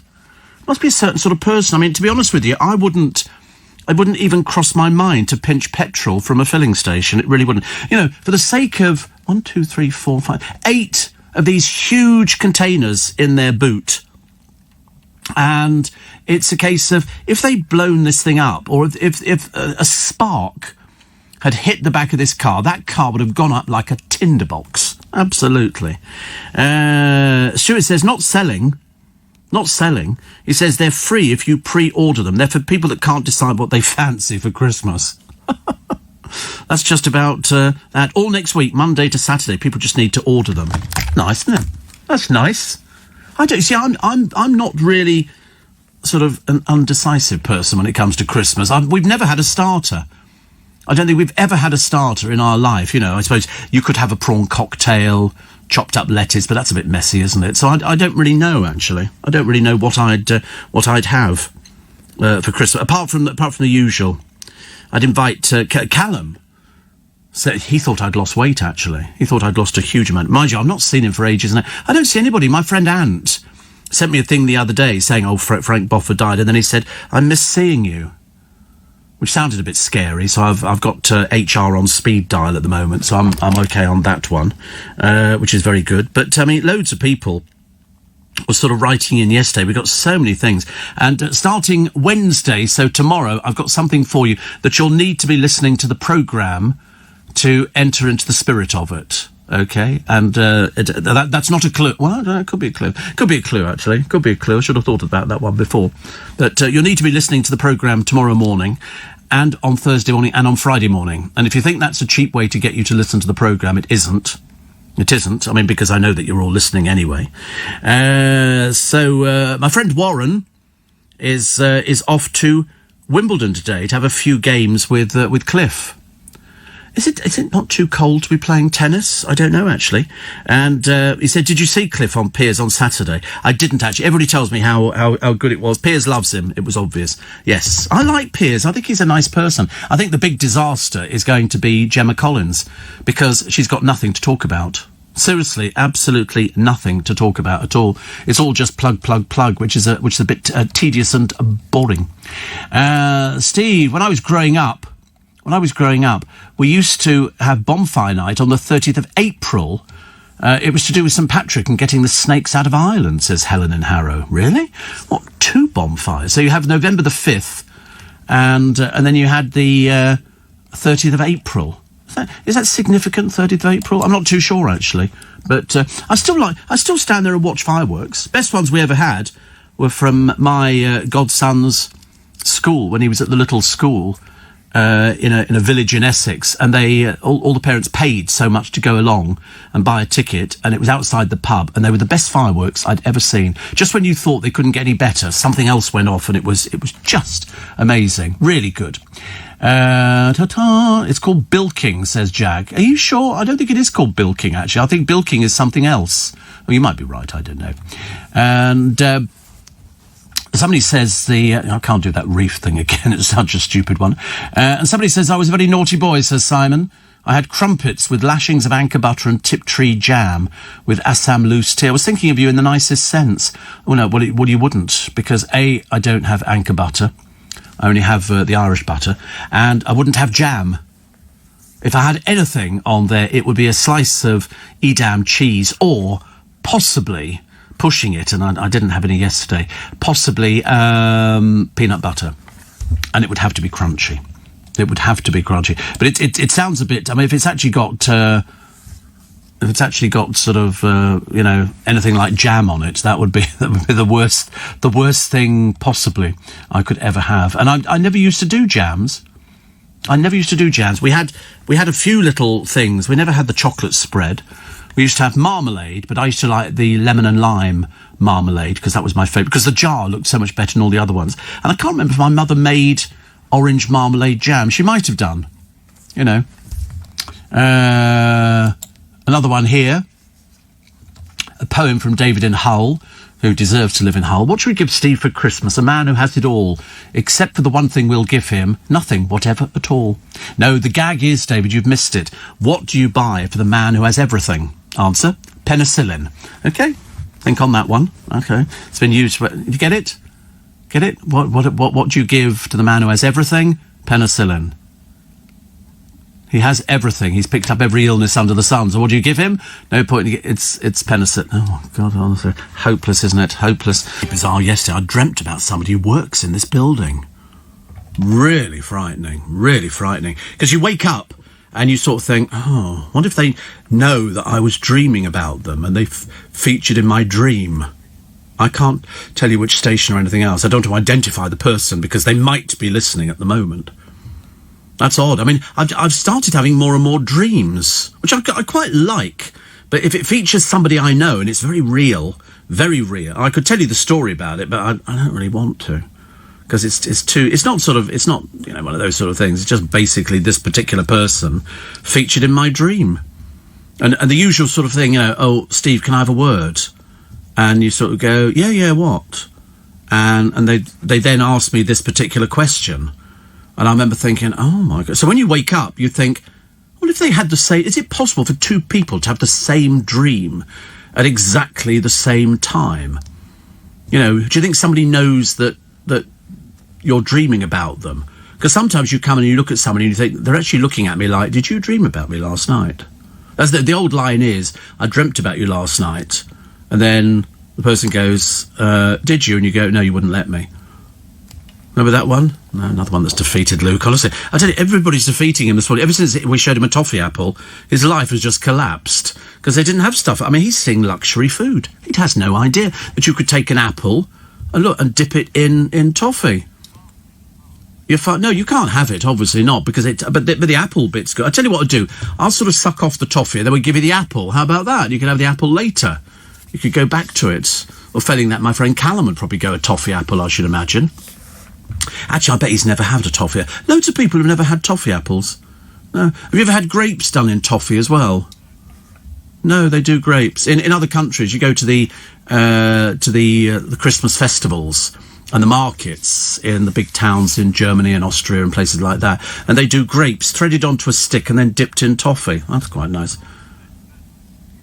If you had a banana split, what, on a stick in toffee? No, just a banana split, yes. They're very exciting, aren't they? That is just a banana that's been split. And then you put some ice cream on it and then drizzle some sauce.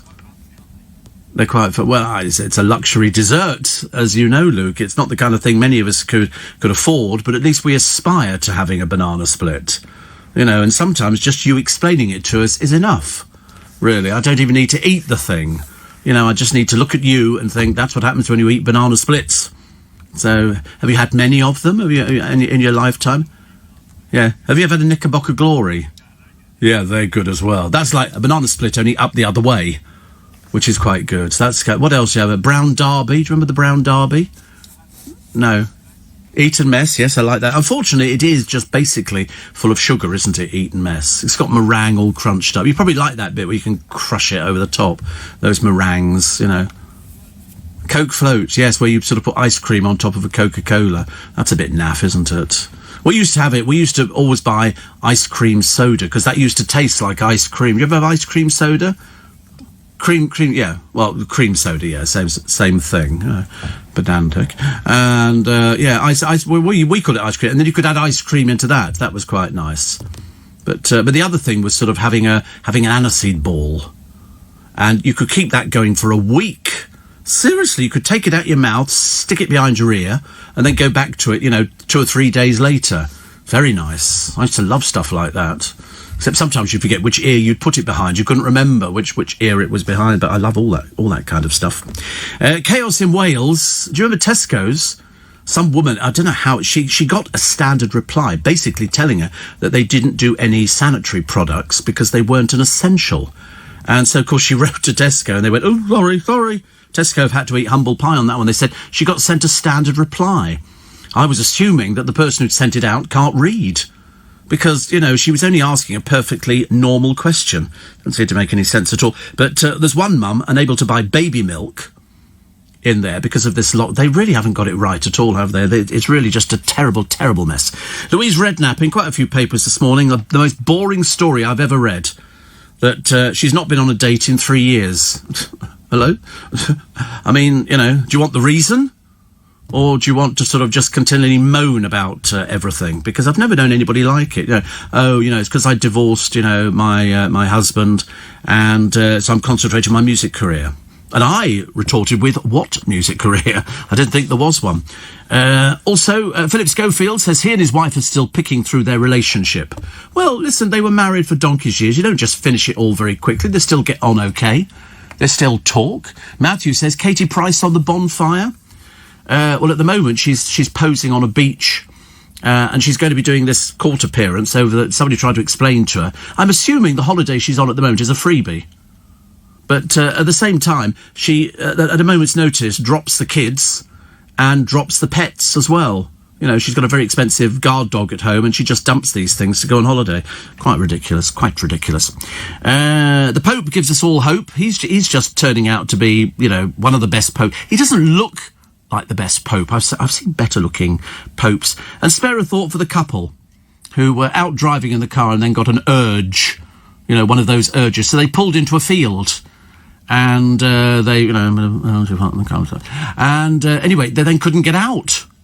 The field was all bogged down with mud and dirt and everything else, and so they had to pay the farmer to go and get them out again, which is a bit bad. I've seen that before. Farmers come into their own whenever people got stuck. There was a thing a couple of years ago, and the snow came down so badly, cars got stuck in Wales, I think, and the farmer with the tractor came out and said, for 25 quid, I'll tow you out. And most people went for it, apart from a couple of tight-fisted people. I'm not paying for that. Well, stay there then, he said. So they had to stay there whilst everybody else was being sort of pulled out so they could go on their way. It was over Christmas time, which is very good. What was the other one? Oh, a plaque honouring Harry Dunn seems to have been stolen. Jason Manford reveals he avoids Sir Alex Ferguson because he finds him terrifying. And Steps have got a new dance coming out, because anybody who follows Steps has to learn how to do the dances. You can only be a Steps aficionado if you know that, because each song has got a different dance that goes with it. But, now they're getting a bit old, aren't they, for that kind of thing? I think so. What else we got? Masked thugs break into a house and they steal 3 designer puppies. They obviously knew exactly what they were going for. What sort of people steal other people's puppies? Mind you, these are worth about £2,000 each.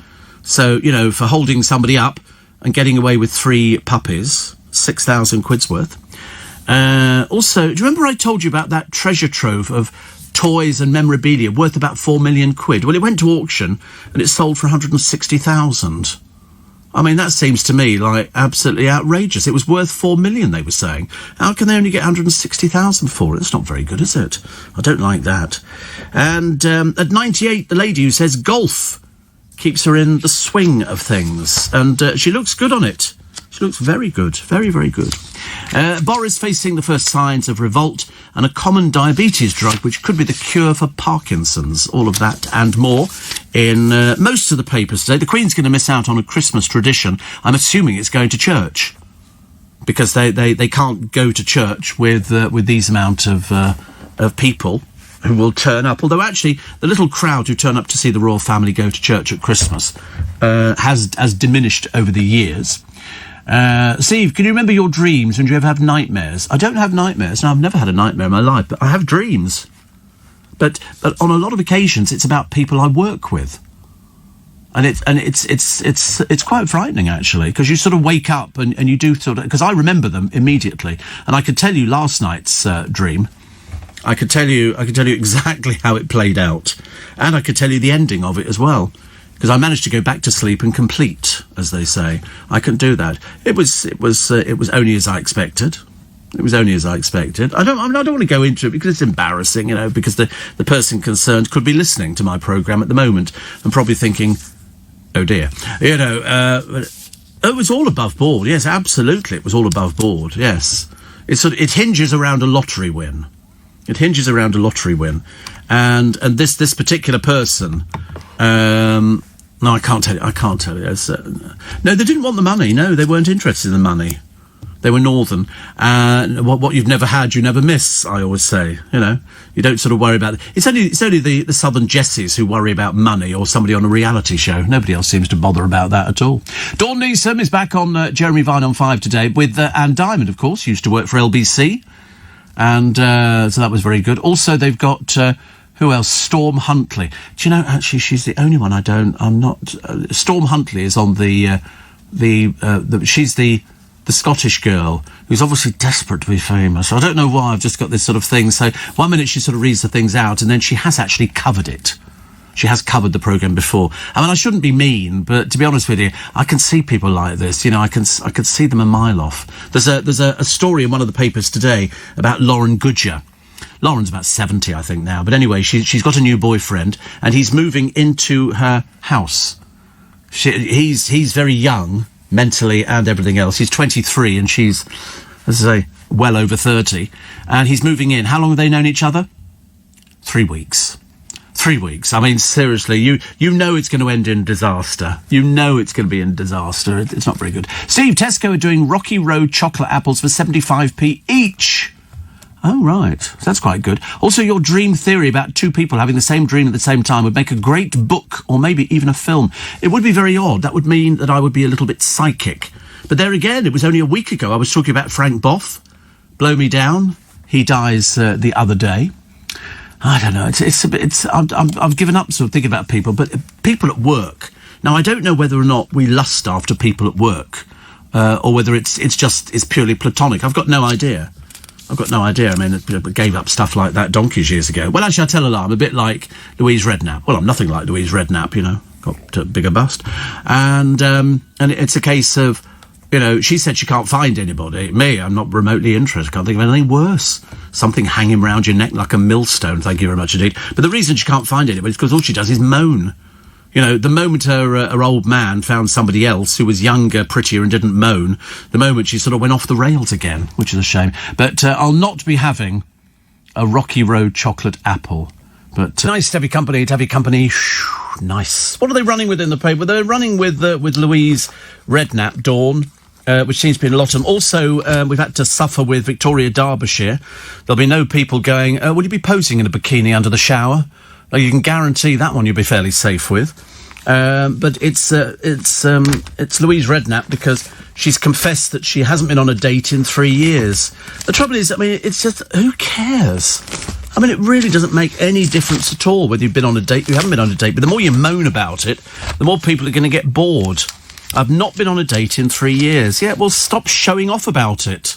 You know, if you sort of just kept quiet and just got on with your job, you know, that would be the good thing. Just had my first 2 mince pies of the year, Steve. Aldi have upped the game this year with the Cognac 5-star. Grab a pack. Oh, we love booze. Definitely. There's already a book about two people having simultaneous dreams. Tom's Midnight Garden by Philippa Pierce, one of my all-time favourite children's books. Highly recommended. Even for adults, says Ailsa. I've never heard of it, actually. Although I'm sure I've heard of Midnight Garden. Why have I heard of it? No, I've heard of Secret Garden. No, but they're all trying to guess what this thing and who the person is. Well, they'll never guess in a million years because my lips. I'm not about to, you know, to start spilling the beans on something that might or might not happen in the future. I'm not going to tell you the story either. It's just not necessary. You don't need to know that. I don't want to know about your stories. Why would you want to know about my stories? Very nosy. And somebody else says, I'm surprised you haven't mentioned the Piers Morgan with Cliff Richard. I've already done it, Jason. You're a bit late to little bit late to the party, aren't you? Do you remember when adverts had songs in them? Like, do the shake and vac and put the freshness back. Do the shake and vac and put the freshness back. When your carpet smells fresh, the room does too. Do the shake and vac. Do you remember that one? Matey Bubble Bath and The Right Place. Martini. That's Martini. That was quite a good advert, which I quite like. And Matey Bubble Bath, I think it was Matey Bubblo, because you could get the bubbles in your eyes and it didn't sting. That was fairly popular, I think. Ozzy Osbourne. I mean, every time you see him now, he looks like a shadow of his former self, doesn't he? He reckons that the ancient Egyptians built the pyramids after seeing triangular UFOs.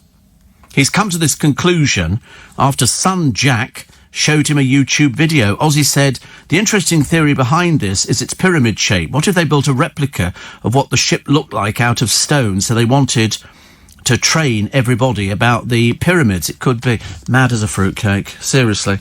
There's no such thing as little aliens coming in triangular-shaped... The only thing that was triangular was a Toblerone.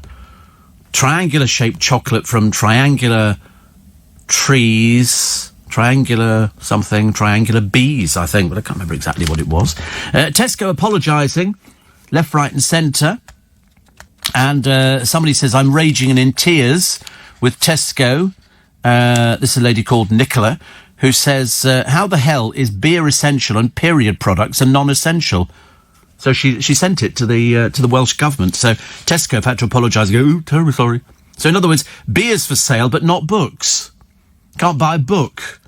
I mean, to be honest with you, you can get book. Just go to Amazon. You can buy anything you want. You probably get it cheaper than you would in the supermarkets. Honestly, why do people they get such a tizzy about something? So Louise Redknapp, she reckons she might never fall in love again. Good. Shut up. We don't care. It's of no interest. You just make yourself out to be silly. You don't need to have a relationship, heavens above, you know. Just learn to like yourself. But obviously you don't, hence the insecurity about having to get your baps out at every opportunity, which is not necessary. It's not necessary. Good heavens above, you know, you get people who write columns for newspapers. They don't have to go down this route. There's one of the Real Housewives of Cheshire facing trial, accused of racially abusing two Jewish brothers. But it's not going to happen for about 2 years. This particular person is also charged with possessing drugs. Oh, Lord. I thought it wouldn't take too long. It always goes this way, doesn't it? But anyway, she's denied the allegation. But it's not going to court for another 2 years. I thought maybe next year. But because of the backlog, they haven't got time to do it. Which is a bit worrying, isn't it, really? Also, Steve, I've got the most horrendous toothache. Well, you need some paracetamol, Angie. That's what you need. Paracetamol or Anodin, extra, something like that. Toothache, the worst ever. That and back pain. Back pain is pretty evil at the same time, isn't it? Have you ever had back... Oh, don't get back pain, I tell you. That's like falling off your hips. That's really, really terrible. She says, thanking God it's not lockdown. Yeah, so we were trying to explain to somebody that somebody around here, that we were in Tier 3 in London. I said, no, definitely not. No, we're still Tier 2 as far as I know. And here's Strictly Neil Jones and lover Louisa Ussa. I don't know who she is, actually. I've got no idea. So this particular girl, they're out kissing, but they're walking through the countryside. They've obviously got their own professional photographer there. That's the latest thing now. You go out there, you don't just have a photographer hiding behind a bush, do you? It will always be somebody who's travelled out with them and gone, oh, can we try and, okay, look at the ground, make it look as though you're a little bit, depressed about things. Trisha Goddard is a guest columnist in The Sun today. We like Trisha. We like her a lot. She's very good. Not as good as Dawn Neeson, but, you know, I'm willing to be swayed. Plus, who's that a picture of? Oh, it's a model. It's all these models here, aren't they? Her name is Isabelle Goulart, and she's 36. Isn't 36 a bit old for a model nowadays? Aren't they supposed to be a little bit younger than that? That's what I thought. Also, Queen's Bohemian Rhapsody has been voted best song ever. The band's Don't Stop Me Now was second, and Hey Jude by the Beatles was third. But the poll was only 2,000 Brits. Doesn't seem very many, but that's about the average that they do now for all these sort of things. Plus, we love reading all the letters pages, and there's another reality show with another bunch of deadbeats. Here we go. It's called Don't Rock the Boat. Freddie Flintoff's doing it, together with AJ Dudu. Oh, I have no idea, I'm afraid. And it's two teams racing from Land's End to John O'Groats. And on the teams, the blue team, Sean Wallace from The Chase, you know him. Singer Kimberly Wyatt. YouTuber Joe Weller, whoever that is. Actress Lucy Fallon. Olympian Denise Lewis and Love Island's Jack Fincham. Oh, Struth, honestly. The red team is Jodie Kidd, Craig Charles, Adam Thomas from Emmerdale, Fleur East, Victoria Pendleton, and ex-MP Tom Watson.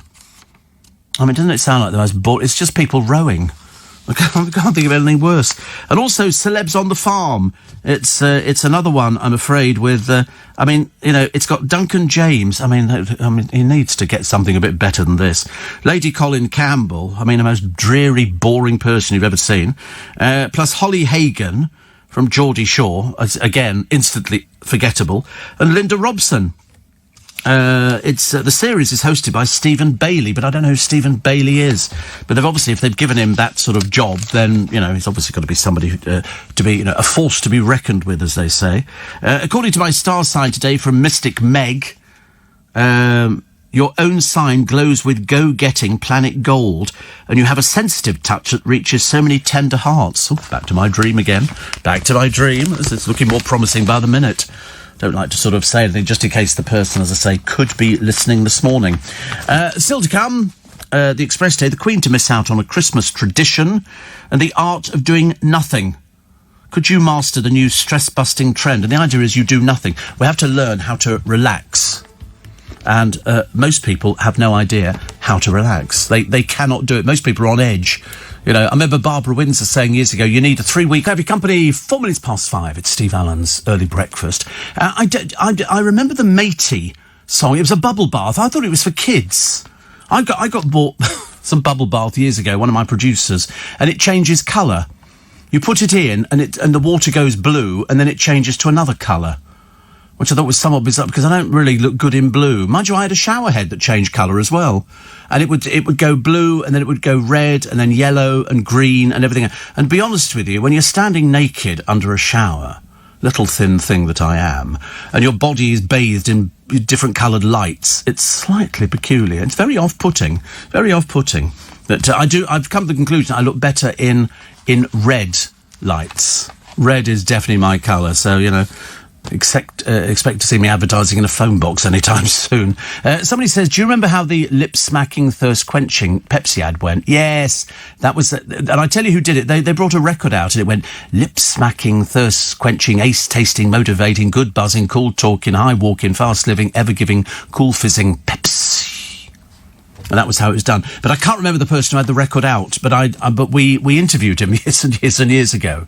And that, because everything had... Do you remember that one? When I wake up, put on my jeans and I put my cool jeans on. And it was an advert for jeans on the... What's the matter? What's the matter now? I'm just singing an advert. Because everything had a jingle to it. Everything had a jingle. And if you learned the jingles, apparently it made you sort of a better person. And so... Yes, absolutely. I think David Dundas, who was Lord David Dundas, did the Jeans On, and it became a song, and it went into the charts. And the Pepsi advert as well. And I can picture the guy who's very good looking. I think he was a model who had it as a. Oh, I were just a nipper when I went uphill. Aye, Hovis, come home to a real piece of bread. I used to love it. Used to have a kid pushing the bicycle up that very famous hill somewhere, and then I think Country Life had it on the front cover, and it was covered in snow. And I remember thinking, well, you wouldn't be standing up on that one, but it was you know, Hovis, real bread, and it was and the bloke had one of these sort of voices, made him sound like he was smoking about 500 cigarettes a day, and I used to think I sounded like that. I seriously wanted to sound like that. I wanted to have one of those very sexy voices. And it never worked out that way, which is probably just as well, actually. So there you go. Do you still have the rockets in your hallway? No, I haven't got any fireworks at all at the moment. I nearly bought some fireworks the other day, and I thought perhaps I could go with my friend Callum and we could let off a few sparklers, which would be quite nice. And then I thought, no, because he's sort of he's a bit sort of out of town. He's looking very good at the moment, actually. He's had a new haircut, obviously from a new barber in town. And he's had this new, so it's the bit where you shave the side of your head. It gives you more of a definition. Makes you, it doesn't work for you, Luke. Okay, it looks good on Callum because it makes him look slimmer. Lots slimmer. I mean, you know, listen, you could shave all your head off and you'd still look, if we dipped your head in toffee, you could look like an animated toffee apple. We could just paint your head with sort of boot polish. You know, make it look more interesting. Don't worry, eventually your hair will fall out. It always does. I used to think years ago, I remember when we had a staircase in one of our buildings. Well, obviously, otherwise I'd never got to the first floor. And I was walking down it and somebody went, "Oh, you're losing your hair." And I thought, what? I've got quite... So I immediately go to the toilet and I've got a mirror. I mean, not obviously carry with me all the time, that would be vanity. And I put it around and went, "Oh my God, fathers, I was losing..." And I put it down to the fact it was called broadcaster's baldness, because you move the headphones, the top of them, over your head, and that rubbed the hair away. That was the excuse that I gave. And then somebody said to me, actually, baldness is a sign of virility. Oh, bring it on. Bring it on. I'm there, I tell you. I was... What age was that? About 59, I think. So I can't remember now. I mean, I started losing my hair sort of early. Not sort of early. I mean, I think I was... do you know, to be honest with you, I can't remember. But I remember the first time I sort of got my hair cut. And somebody said, "Listen, if you're losing your hair, don't try and do a comb over. It looks ridiculous. Just have it cut shorter." And so I had it cut shorter. And it was a lot better. Nobody then mentioned it. But it's the people who do comb-overs, which is the difficult thing. Because you can all see from the back, or people who wear toupees. You know, obviously some people feel better. Women can get away with it. Men can't get away with it at all. But if you look at sort of, you know, if I look... When was that? Which one? I couldn't tell you the years of any of my pictures. But there's also... I mean, I was never somebody blessed with an awful lot of hair. On some of the pictures, I came out as very dark, but I was never very dark-haired. That was... It's so funny when... Oh, that was me in hospital by the look of it, actually. I think I had an infection and my eye closed. I had an infection a long time ago. It's dreadful, isn't it, really? Though the only problem is about being on the radio is that you get loads of pictures taken of you. And so we had some taken for shows, and we had... I know, frightening, isn't it, that there are loads of them. That was airbrushed. Thank God for that. Thank God for airbrushing, I say. Because I always say to someone, whenever we have the photographs taken, make me look younger. And it's just... But I'm much thinner now. Oh, there's me in the hospital bed. Good Lord, nearly topless. A bit racy-pacey. We don't want too many of those pictures around, thank you very much indeed. There's Clive Bull. You see, look at Clive Bull. How Clive Bull looked so... I don't think he looks any different. But over the years... See, I wasn't sure if I preferred black and white pictures or coloured pictures. You know, in colour, because it was twice as much money. It was a steep hill in Lincoln, says Stuart. Oh, the poem. I knew that. Oh, the poem. It's not really a poem, this one. It's not really a poem. It's by John Harris, which might give you a clue. And it's called Peter Piper. I know. I didn't think it was a poem either. So, Peter Piper by John Harris, read by Steve Allen. Peter Piper picked a peck of pickled peppers. A peck of pickled peppers Peter Piper picked. If Peter Piper picked a peck of pickled peppers, where's the peck of pickled peppers Peter Piper picked? Now that is a bit of poetry history. Peter and his famous pickled peppers first appeared in print in 1813 in John Harris's Peter Piper's Practical Principles of Plain and Perfect Pronunciation. I'm good. And that's why I'm sitting here being good. And it's pronunciation as opposed to pronunciation, which if I hear people doing it drives me mad. And what's the other one? There was another one that came up a short while ago, and I shouted at the television. I very rarely shout at the television. That's a lie, actually. I'm constantly shouting at the television. And this was somebody who'd really mispronounced something, and I thought it was absolutely shameful. I hate H. H. When somebody says H, that drives me a bit crackers as well. Also, Steve, the jeans were Brutus. I pulled my blue jeans on. I pulled my Brutus jeans on. Yes, it was David Dundas, wasn't it? David Dundas. And another one here, which says, I used to cycle up the steepest hill in the UK doing my paper round when I was younger. Near Burnley. What was there's a very famous hill, which has got houses on it. They're quite old, and it's and the road doesn't even look as though it's marked out. It looks like it's cobbled, which could be cobbled, actually. Could be cobbled. The Hovis advert was filmed on the Gold Hill in Shaftesbury, Dorset, says Marie. So it's Gold Hill in Shaftesbury. Have you seen it? Oh, it's lovely. That's it. There, Gold Hill. Look at that.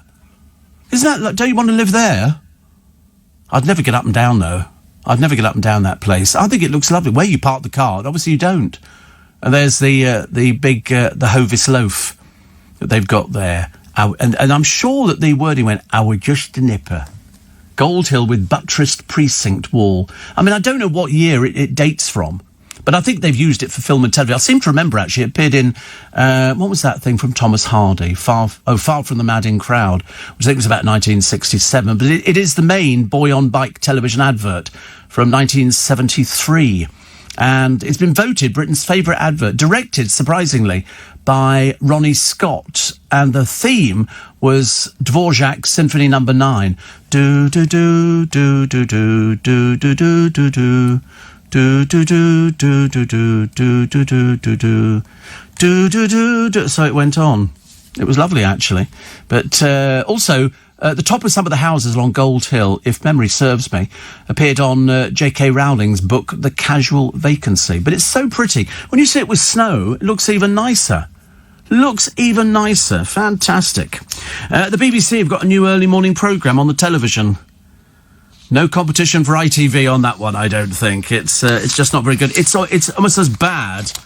It's almost as bad as poor Steph McGovern's programme, which just goes on and on and on to the point of tedium. It really is. They've got too many guests on it. It's not interesting enough. They're working on the assumption, chuck everything barring the kitchen sink on it, and it works. Unfortunately, it doesn't. It doesn't. It really doesn't. Metal thieves leave police in the dark, and Ofcom have cleared a comedian over a race row. People were complaining. They said, no, that's what he does, which I suppose you could literally apply to just about everybody. Grease.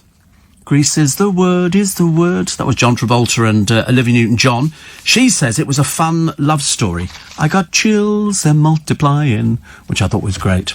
I'm a secret lemonade drinker. All whites. Oh, whites. That was somebody's dad, wasn't it? Somebody's famous dad, I'm pretty certain. And he opens the fridge and goes, oh, whites lemonade. I liked any of those sort of... Any little jingle and song that went along with something, I was captivated by it. In fact, there was a film that came out at the cinema, and it was about 5 hours of adverts. It was just non-stop. There was nothing else, just adverts. The adverts featured Julian Chagrin in pyjamas creeping downstairs. Ross McManus wrote and sang the advert song with his son Declan, known by his stage name as Elvis Costello, who did the backing vocals. There you go. Do you know that? What a fascinating programme this is. You know, you can't believe it, can you? You learn something new every day. Not only is this programme educational, it's fun. It's not possible, is it? It's fun. We've had toffee apples this morning. We've had loads of fun things. Luke's not had anything because he's fasting. Well, he's fasting until he walks out this front door and nobody's watching. And all of a sudden, out come the toffees from his pockets and all the rest of it. Oh, dear, honestly. You know, I'm sure if I sat behind him on the bus, dressed as an old lady, that was nothing to do with the dream, it would be a case of, I'm sure I'd see him sneaking something out of his pocket again. Like that, and then putting it back in his pocket again. That's what I reckon. I've yet to see Steps' new dance, but to be honest with you, I can live without Steps. I've seen them live, not, only on YouTube, which I thought was quite good, actually. It was all sort of put together very well. Chris B says, Coke float at Bentle's 50-odd years ago. Oh, a Coke float. Oh, it was such a cool thing to have, wasn't it? I suddenly worked out that when I was younger, we didn't really expect very much at all. We never sort of complained to our parents because we didn't have enough money spent on us for Christmas. 25 quid, I think, was our top whack when I was sort of growing up. £25, and that had to buy your Christmas present. But by God, you got a lot for 25 quid. We never went hungry. We never sort of missed out. Oh, the other thing is, Dean, people say mischievous. Mischievous, as opposed to mischievous. Or something. Now can't remember, actually. What was the other one? Any other ones you can think of where sort of people make a mistake over mispronunciation? I loved it. I don't think it made any difference to newsreading, but I've heard people newsreading over the years, and you listen to somebody, and I've heard all sorts of different voices. Each voice, and I can never work out what people look like by listening to their voices. I'm wrong every step of the way. I'm a right load of old rubbish on things like that. Even Joe says trying to be effervescent and cheerful, because that's what people expect on the radio, isn't it, in the morning? You don't expect to, unless you're sort of listening to Adrian Charles, you don't sort of expect someone to go, oh, welcome to the breakfast. You know, because when he was doing television, I mean, people were literally, it was just dreadful, throwing themselves under the buses. It was because you had Christine, didn't you have Christine Blakely as well? Hi, you! And she's all sort of bouncy, and he's like, I mean, to be honest with you, I mean, it was like falling off the edge of a cliff. It was terrible. Steve drives me crazy when people say H instead of H. I know you get that a lot, actually. You really do that. Apparently, Darren and Gina in Staines have got a kitchen island and a chandelier. A chandelier. I saw a picture of a kitchen once. I think it was a Clive Christian kitchen, and it had a chandelier in the kitchen. I thought that was the ultimate in decadence. The ultimate. I don't know, having an island, of course, is also something quite nice in the middle. So you can wash up in the middle, and then it's got, built-in cupboards underneath and a wine rack and stuff like that. And what? Garbage dispenser. What's a garbage dispenser? Oh, like in the sink. Oh, a food... Oh, right. Yes. Oh, right. Yes. The thing that you turn the tap on and push a button, and it's got blades in it. So you don't put your hands in there, do you? If you drop a teaspoon, you wait till it's stopped going, and it goes... They don't call it a garbage dispenser. What do they call it? You put your vegetables down in it and everything else. I've got one, but I can't remember what it... Of course I've got one. Hello. I am a child of the universe. I am here. Thank you very much. I don't have an island. I quite fancy. In your career, Steve, have you ever done anything outrageous and shocking? Absolutely not. Absolutely not. No, definitely not. No, I don't do outrageous and shocking. I don't do that. Although somebody once described, what did they say? They said, oh, so-and-so, a shock jock. And you go, I don't think so. Definitely not. And, I remember hearing a newsreader on television say they once had a story to read out, and instead of saying hypodermic needle, they said hypodemic nurdle. Yeah. I mean, to be honest with you, there's been loads of faux pas on news bulletins where somebody's read it and you think you've misread that. I mean, do you remember there was that famous one, which was, and it was Susan Tully, and she was doing a programme, and I think the programme might have been called Saturday Banana. And I'm just thinking it was with Bill Oddie, whatever it was, Susan Tully, who was quite young at the time, and she was reading this thing out, and she said, and they went, no, you could say that. They've repeated it on the television all the time. It's not a swear word. Which one? Grand? Or she couldn't or she said, no, it's pronounced Grand Prix. She said, but it says... And they got away with it. It went out. I'm sure it was on the... it was either on the BBC, it was on ITV. Yes, it was on television. Of course it was. It comes up in the date. It was a children's programme. It was a children's programme. She didn't know. She read what it said. Prix was pronounced. And that's how it was. And they repeat it all the time. Constantly. As I will be throughout the programme this morning. It's called a waste disposal unit. Thank you. A waste disposal unit. That's what it does. And you generally put things like cuttings down it, don't you? Sort of... some people call it a garbage disposer, but you put potato peelings in or anything like that because it mashes it up and then it goes into... that's what you hope, because it's just got a blade on a pivotal thing, and you put the water in there as well, because otherwise you're sort of making a drink. You put the water in there sorry? Not really smart. They're quite common now. A lot of people don't like them anymore. Most people like to recycle their stuff, so they put it into a bit. And also, you would put stuff like that on the garden. That would be the whole idea. You would put potato peelings on the garden and bits of Brussels sprout and everything else, because or in the compost heap. If you're lucky enough to have a compost heap. Loads of people have got compost heaps. Very popular. My friend Ian's got a kitchen island at his Dallas apartment. A kitchen island. See, I think the Americans have got everything. Absolutely. The Americans have got all sorts of stuff. And when you go into an American house, Dale's in particular, he had an island in the kitchen. Everything was built in. The microwave was built in, the cupboards. He had storm windows, everything. Storm everywhere. and I think they had about 4 bathrooms. And it was lovely. And the master bedroom suite had a dressing room, an ensuite dressing room, and the bathroom. Lovely. They think of everything in the American places, and very high ceilings. Very high ceilings. Morgan says that Wogan used to perfectly pitch his morning shows, cheerful but with a cruel edge. Did he? I mean, you know, he used to call... What did he used to call Gloria Hunniford? Glorious Honey Buns. That's what he used to call her. I think she was great. She was great. Another one here says, some people say privacy as in ivy when it's privacy. Oh, right. Do they? Oh, no, I don't think that one's right, actually. Steve, my twin brothers, Anthony and David Mackenzie, were in a Hovis advert. The voices were dubbed because we're Welsh, and so didn't fit in with the Northern Company, says Steph.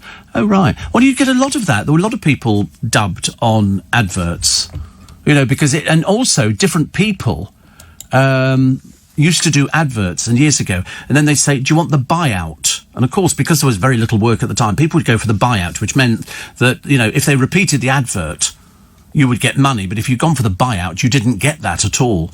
And so a lot of people said, I'll take it. Like this year, I should imagine, there must be loads of people who are getting really sort of really desperate because there's no pantomimes. Steve, around Christmas time, will you and the boys be having champagne and canapes? Are the boys classy, says Paul? No. They wouldn't know a canape if it came out and bit them, to be honest with you. They don't have things like that. They might have had a vol au vent at one time. You know, a vegan vol au vent, which is sort of just a vol au vent with a Brussels sprout in it or something. But no, the majority, no, not round here, no. They don't do things like that at all. I don't think, I mean, unless they've been to sort of some weddings recently, which I think is highly unlikely, they wouldn't know anything about food. I mean, they don't go out for dinner or, you know, something like that. Their idea of sort of, you know, a big night out is having a Happy Meal at McDonald's. You know, that's all right. Little sausages, those little sausages, that's right. You did what? You cook all the time? No, you don't. Spaghetti, you don't cook spaghetti, you just put it in a frying pan. How difficult is spaghetti nowadays? You get some of that stuff that breaks, and then you put it into some hot water with a little bit of salt, and then in the other thing, you open a tin of, you know, coloured tomato sauce, and you pour it in, and then you pour it over the top of it. And that's it. You do pot noodle. That's not cooking. That's ridiculous. Otherwise, all the cooking programmes on the television today, we're doing pot noodle. You know, curry flavour. I mean, just... Yeah, Nigella wouldn't do that. Pot noodle, honestly. They say that's student food, isn't it? You know, student... I mean, anything exotic would be called a fish finger if you're a student. They go for that too. Today we had fish fingers with what? Well, we sent out for chips because we couldn't make chips and we're not allowed to set fire to the rooms.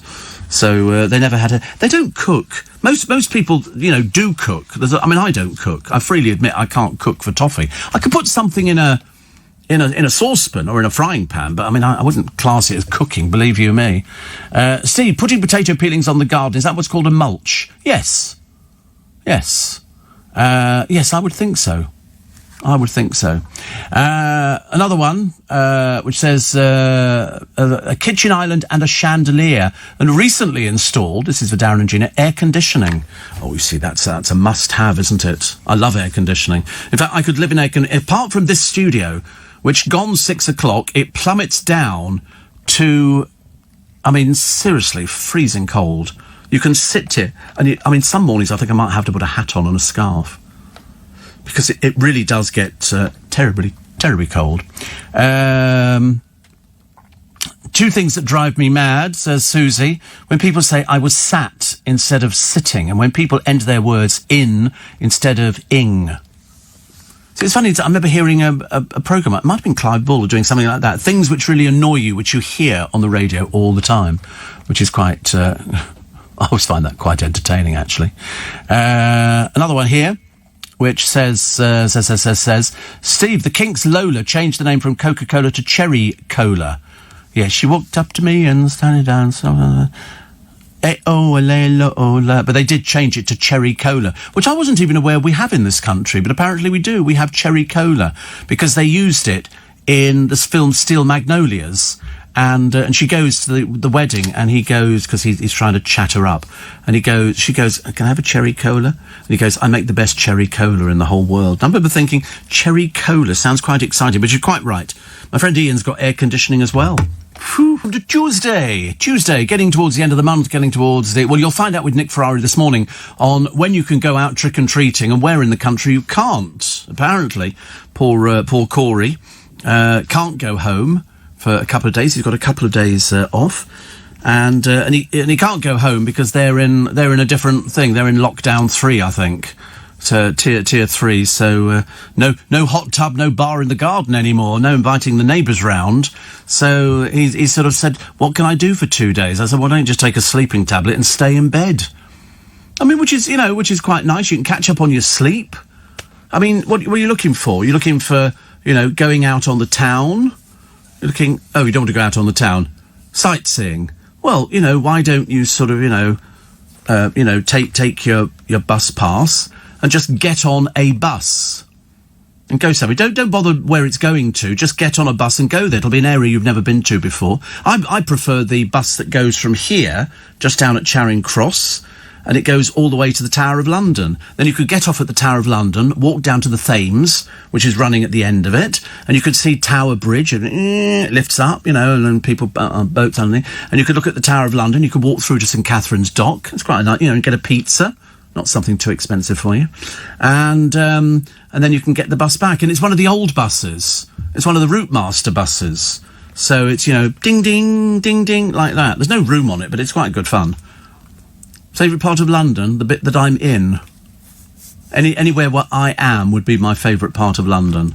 I don't mind. I mean, there's loads of things to go and see. You can walk over Tower Bridge. But if you get one of the old-fashioned buses, the Route Masters, it's a nice little thing. And it's a bit of a bygone era, isn't it? Of course he's writing it down. He won't remember it. He'll have forgotten by the end of the programme. He doesn't know who I am half the time, He sort of sees me at the bus stop. He goes, "Oh, right, so I'll see you tomorrow then." I think he's got no idea who I am. Just walk down the road, isn't it? It could be anybody. But, no, that's always a good one. Fitzrovia is not very exciting. I mean, I think you should do a walk along the embankment. Have a look at Cleopatra's Needle. Directly opposite Cleopatra's Needle, coming back a little bit, there's a garden with a water gate in it. Go and have a look at the water gate. But that's how far the Thames used to go. It's twice the size it used to be. And there used to be a big house there, but they've still got the water gate. It would pull in, then you'd get out, and you'd go into the big house. That's worth going to, and you can get a cup of tea there. Not very expensive. If you're doing for something cheap, I've done that with sort of friends of mine. We've sort of done the little walk along London, and you can go and, there's loads of things you can do. Walk up into, you can go into a park. Walk up into Fleet Street. Fleet Street's good. You can walk down Fleet Street. Mind you, some nice buildings that border the embankment, some very nice buildings. And a lot of go into the law courts, have a look at the law courts in Fleet Street. Go at the back of Fleet Street into Lincoln's Inn Fields. That's very old. That's like stepping back in time. So you go... Also, you could go to the London Silver Vaults. Have you ever been there? You go into Fleet Street, you take the first left, which would take you up to Holborn, and on the right-hand side, a bit further up, London Silver Vaults. It's all silver shops underground. That's worth going to. We've never been to the Silver Vaults. Yes, quirky places. There's all sorts of places like that you can go.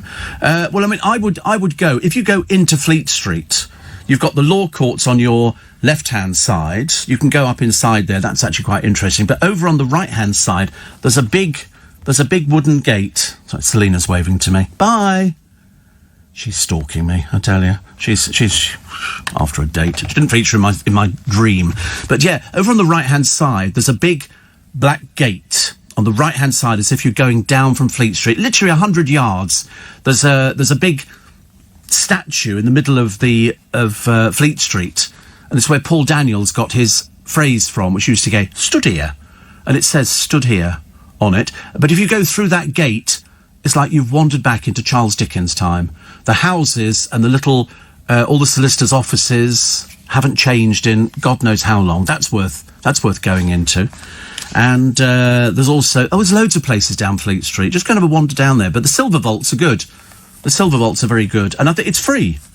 You just go in there and you won't be able to afford anything, but you can go and have a look, and that's quite nice.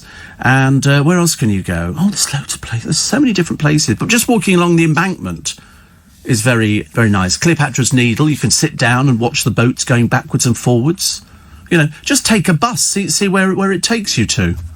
Because you can always get the bus on the way back again. You've got your have you got a pass for the buses? You've got an Oyster card. There you go. Well, do that. That's quite cheap. Richmond Park's quite nice, yes. You can do that.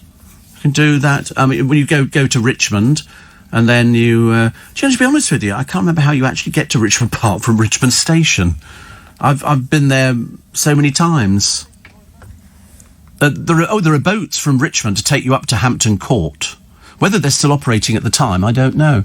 But they've got the Sunday Post building, which you can see. They always say, here is the clue to going out in London, or anywhere, actually, anywhere at all, is to look up. Don't look down, because down is where they've changed the buildings. If you look up, the building has remained the same. So my advice is look up, and that's where you'll see where sort of things look, and the 8 courts, Collett Court, Red Lion Court, Crane Court, Cheshire Court. Have a look at the Cheshire Cheese. Cheshire Cheese, halfway down Fleet Street, left-hand side. You should go in there. We used to have Christmas parties from LBC and the Cheshire Cheese. Ye old Cheshire Cheese. It's a trip into the past. The bar is so tiny in there, and I know you enjoy a drink. You can go in there. You can see the old Express building with that big clock sticking out. You can go to Gough Square, where LBC used to be, and sort of, I mean, everything's in Fleet Street. Nothing really changes. Nothing changes. The only thing that's changed is at the bottom of Fleet Street, there used to be, the railway used to go across it, and it's not there now. They've sort of moved it. But there's loads of things to say. I mean, London, what is it they say when you're tired? I'm going to sneeze again. Here we go. When you're tired of London, you're tired of life. So you should never, ever be tired. Also, you can see that wine bar in Fleet Street where they didn't want women going in. There used to be big ructions there in the time that we were there. They didn't want women in this wine bar. I can't even remember the name of it at the moment. It'll come to me. Another one. You can go to the Journalist Church. There's tons of things you can go to. Tons of things. Within a very short space of sort of, walking. I mean, it really is quite amazing. If you come back into Covent Garden, you can go to the temple there, which is used by the Freemasons. There's an area of Covent Garden which is all the Freemason shops where they sell all the Freemasonry. And then you can go to the big temple, the Citadel in the middle. I mean, you can't miss that. It's absolutely ginormous. I'm trying to think of the name of this blooming wine bar. Can't remember. You could go to the Poppy Factory in Richmond, Gordon's Wine Bar near the Embankment. That's another old place you can go to. That's come through the Watergate. It's all good stuff. I'll tell you, London, there is tons of stuff. But the bus ride and itself is well worth it. Because we've got nothing to kill but time. Why not? It's true that the Thames used to be wider in the centre of London. In fact, the name of the road called Strand is German for beach, said Phil. Well, there you go. You live and learn. Particularly, Steve, is often mispronounced, says Patrick, a former TV continuity announcer. A newsreader, the standard of which is very poor these days. It is, isn't it? It's, why? It's because all the television stations, they want to appeal to youth market. So sometimes if you'll listen to continuity on, say, Channel 4 or Channel 5, and it won't be as it used to be. It'll be for youth, because they're trying to appeal to a different market. And regional voices, we didn't have regional voices for ages and ages, because people wanted somebody who knew how to pronounce proper words. And they probably used to dress up for it. Nowadays, nobody dresses up for anything. They don't even dress up for going to the theatre. Elvino's Wine Bar is the one in Fleet Street. Didn't want women in. The number 11 bus is the cheapest tour of London, going all the way from Chelsea down Fleet Street to the Tower of London, says Helen in Ascot. Thank you. Passes all the best sights. See, there's all these things you can do. If you're in London, you should enjoy it. It'll make the hot tub and the bar seem a bit naff, I'm telling you. You won't find any houses on your little journey round going, oh, look, we come and visit our hot tub. What was the other one, actually? So the Poppy Factory we've done, but that's in Richmond. Richmond's nice. I mean, you could drive through Richmond Park. It's a nice little drive. Yeah, it was huge, Richmond Park. Yeah. It's where Henry VIII used to go hunting. And in fact, he built a wall around it to stop people climbing in and taking the firewood. He was a nasty little piece of work. So it goes all the way down. You can drive through, you'll see all the deer, but don't get out and pet them, okay? It's rutting season, as they will tell you. And another one that says, maybe Corey could do your housework if he's off for 2 days. Oh, Lord, we don't want to tempt you with that. I shouldn't imagine he's got the strength to push a vacuum cleaner. But it's not his sort of thing at all. Also, Steve, on Little Mix The Search, a contestant brought the girls a present. One of the girls, Jessie, I think, said, a present, great. What have you brung us? What have you brung us? Listen, I'm not expecting anybody, football or otherwise, to be able to pronounce, English language. Steve, people say, I borrowed you instead of I lent you. Yeah, I mean, it's dreadful, isn't it, really? That my mother used to say to me, Stephen, your language has got terrible. You sit dropping your H's and this kind of thing. But, that's the way it goes, isn't it, really? Steve, I end up shouting at the television when the newsreaders say schedule as opposed to schedule. Yes, you hear that a lot. I've heard it round here. Schedule. But it's not. Steve, have you tried chocolate digestive's Christmas pudding flavour? Really? Wow. And somebody says, somebody else coming up with Elvino's. But to get to Richmond Park, walk up Richmond Hill, past the Roebuck, past Pete Townsend's house. Most beautiful view of the Thames is on the way, says Kevin. Yep, you look down and it was immortalised in a famous picture. In a famous picture, which is quite good. It's nice, Richmond. It's nice. So they say. I mean, I've been to it loads and loads of times. 5:45 sorted that problem out, haven't we? That seems to be good. So sorted everybody else going. I've got a brilliant idea, Steve. Brilliant idea. Chaos in Wales. Police breaking up a church service in Cardiff. Have you ever heard the like? Breaking up a church service. Also, mums unable to buy baby milk. And women at another Tesco store in St Mellons found they were unable to buy sanitary towels and tampons as the aisle was blocked off. I mean, you can't believe that somebody would actually send I mean, I appreciate mistakes and I appreciate the fact that they've rectified the mistake. But, I mean, surely somebody should have read the blooming thing, should they not? Zoe Price told how she was unable to buy baby milk in a Tesco Extra. She said, it's crazy. I can buy Baby Sham, but I can't buy baby milk. Yes, I mean, I agree with you. Chaotic scenes after police entered a church in Cardiff to inform the congregation that religious services were banned during the lockdown. It's just all gone pear-shaped, hasn't it? Parable of the Icarus in a Pringles sweater, the broadcasting trailblazer and housewife's favourite. But it was the downfall of Frank Boff that was such a tale of our times. I took drugs with Vice Girls. That was the headline in one of the papers. But it was his business. But in those days, you weren't allowed to actually have a life. But he was still a very, very, very good broadcaster. If anybody could make it look effortless, Frank Boff was the one. But the BBC dropped him like a ton of hot bricks. Whereas I say, I'd love to go through the BBC at the moment and go, so, have you heard of anybody's doing, illegal substances and things like that? David in Brentwood is also the one who doesn't like H. You do hear it, don't you, occasionally?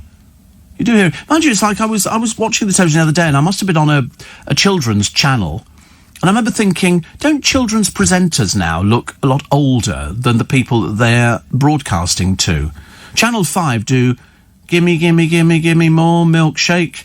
And they've got these sort of effervescent, hello, hello. They're all very excitable, aren't they, children's television presenters? I know, because I know quite a few of them, but it must be quite difficult. You've got to pitch everything at a different level to young people who, of course, are way ahead of you now. They've got phones, they're doing all sorts of things, which they probably shouldn't be doing. But but you see people bouncing up and down. But first of all, here's the Moomins.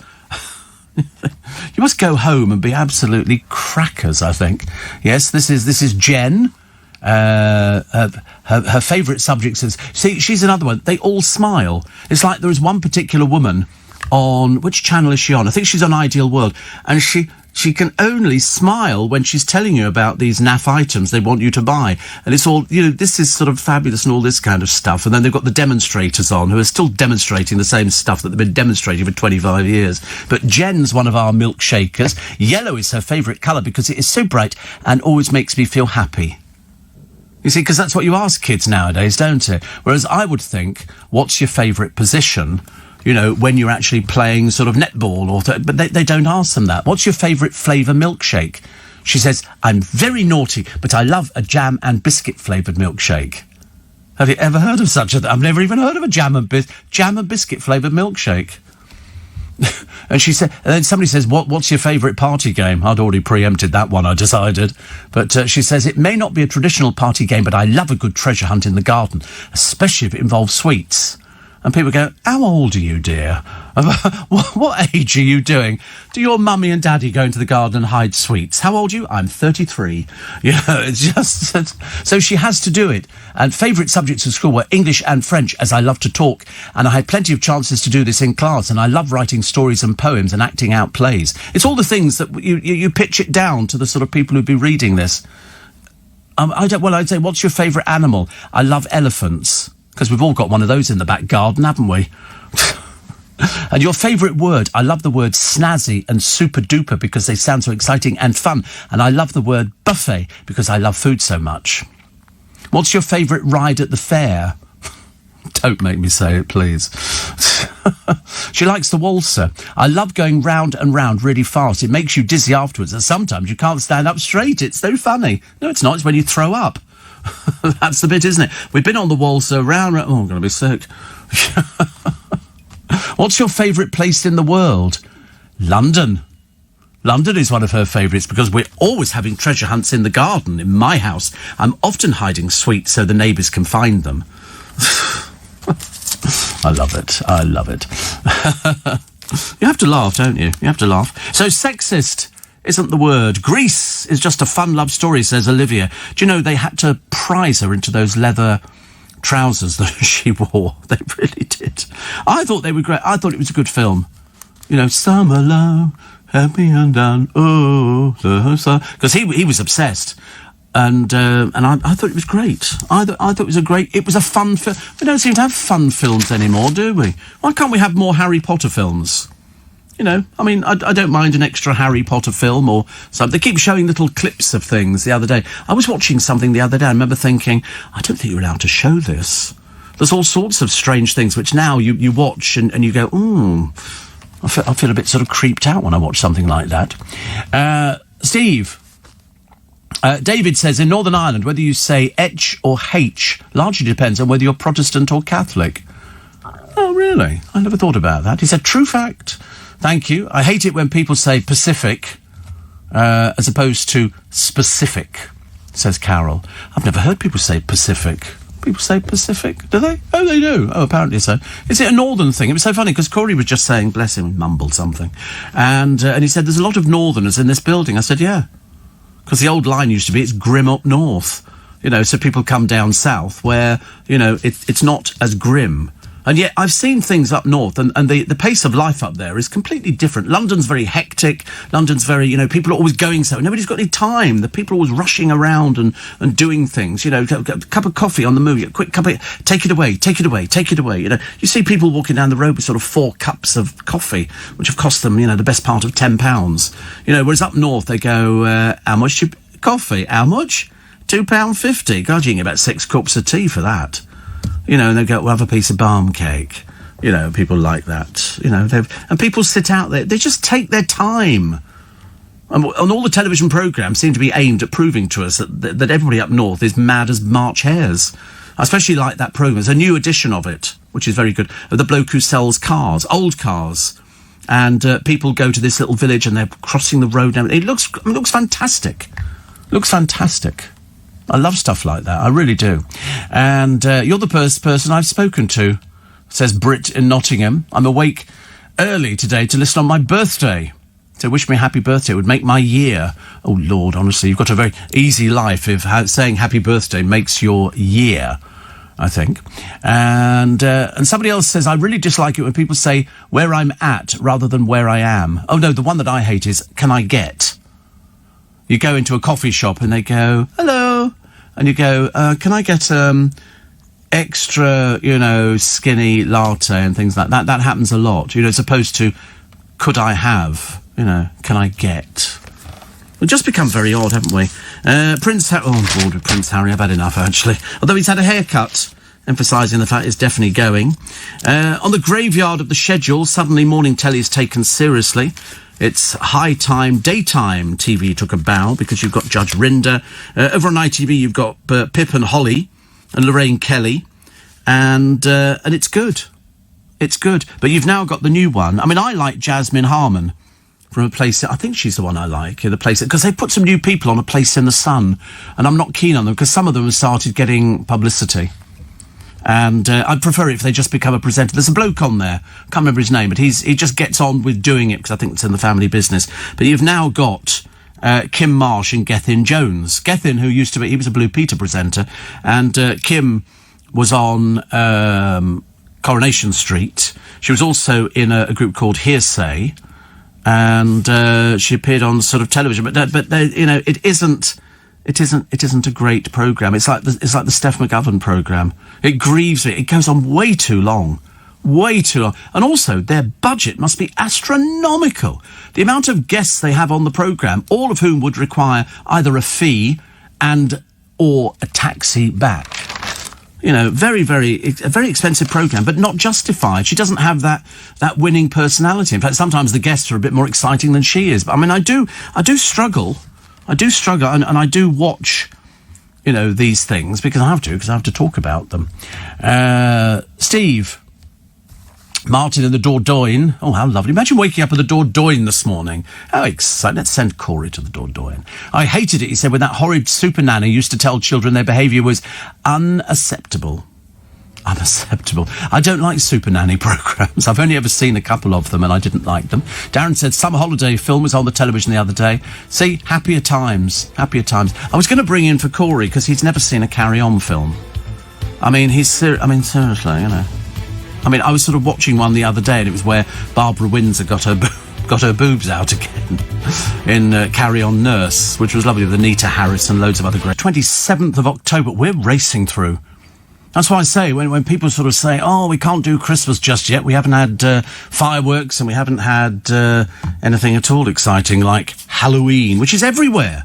Every time you go into a supermarket, there are more things for Halloween, and they've got sort of strange sweets which look like eyeballs, and we were reading some of them on the programme the other day. Some very odd things for sale out there. Small wonder kids can't sleep when they go to bed at night. Steve, the BBC are total hypocrites. They disowned Boff and Angus Dayton for not being angels, yet turn a blind eye to the tracksuit-wearing, cigar-smoking monster that was Jimmy Savile. Yeah, and they're making a film about him. It's amazing, isn't it, really? I mean, you couldn't make it up. And yet they couldn't wait to get rid of Frank Boff, Angus Dayton as well, over various allegations. And it was a shit. And yet now you think to yourself, but they were doing things in their private life. I mean, sure, what's that got to do with it? I mean, I don't think anybody, could bear to have their life examined for fear that something, happened in it years and years ago, which they can sort of come back. There's all sorts of people who've been turned over by the Sunday papers, but for some reason. And then they were all doing these creepy little tributes to Frank Boff the other day on the BBC, and I was thinking, oh, what hypocrites? What hypocrites? Basically, Frank, who was one of the best presenters they'd ever had.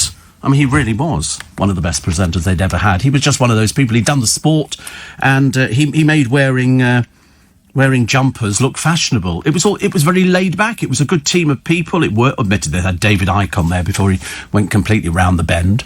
Apart from H, I hate axed instead of asked, says Anna. Axed instead of asked. Oh, I've not heard that one, actually, but it was there. Also, gotten is the worst word. We're not Americans. Oh, what's the other American one that I absolutely hate, which is upcoming? As opposed to forthcoming. We've gone upcoming now. And I didn't get that one at all. So why your heart is only as healthy as your husband's. Couples pledge. Couples pledge, this is specifically for you this morning, to share everything with each other when they get married. But most spouses probably wouldn't have anticipated that would extend to the health of their hearts.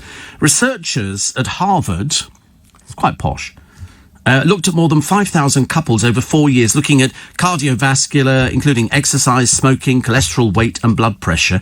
And they sort of then ended up looking at the things. I mean, so the chance of one person developing heart disease or suffering a stroke closely mirrors that of their partner. So people, I mean, how it works, I've got no idea. On the other hand, diet drinks, they tell us, I've never done diet drinks. They're as bad for your heart as full sugar versions. Did you know that?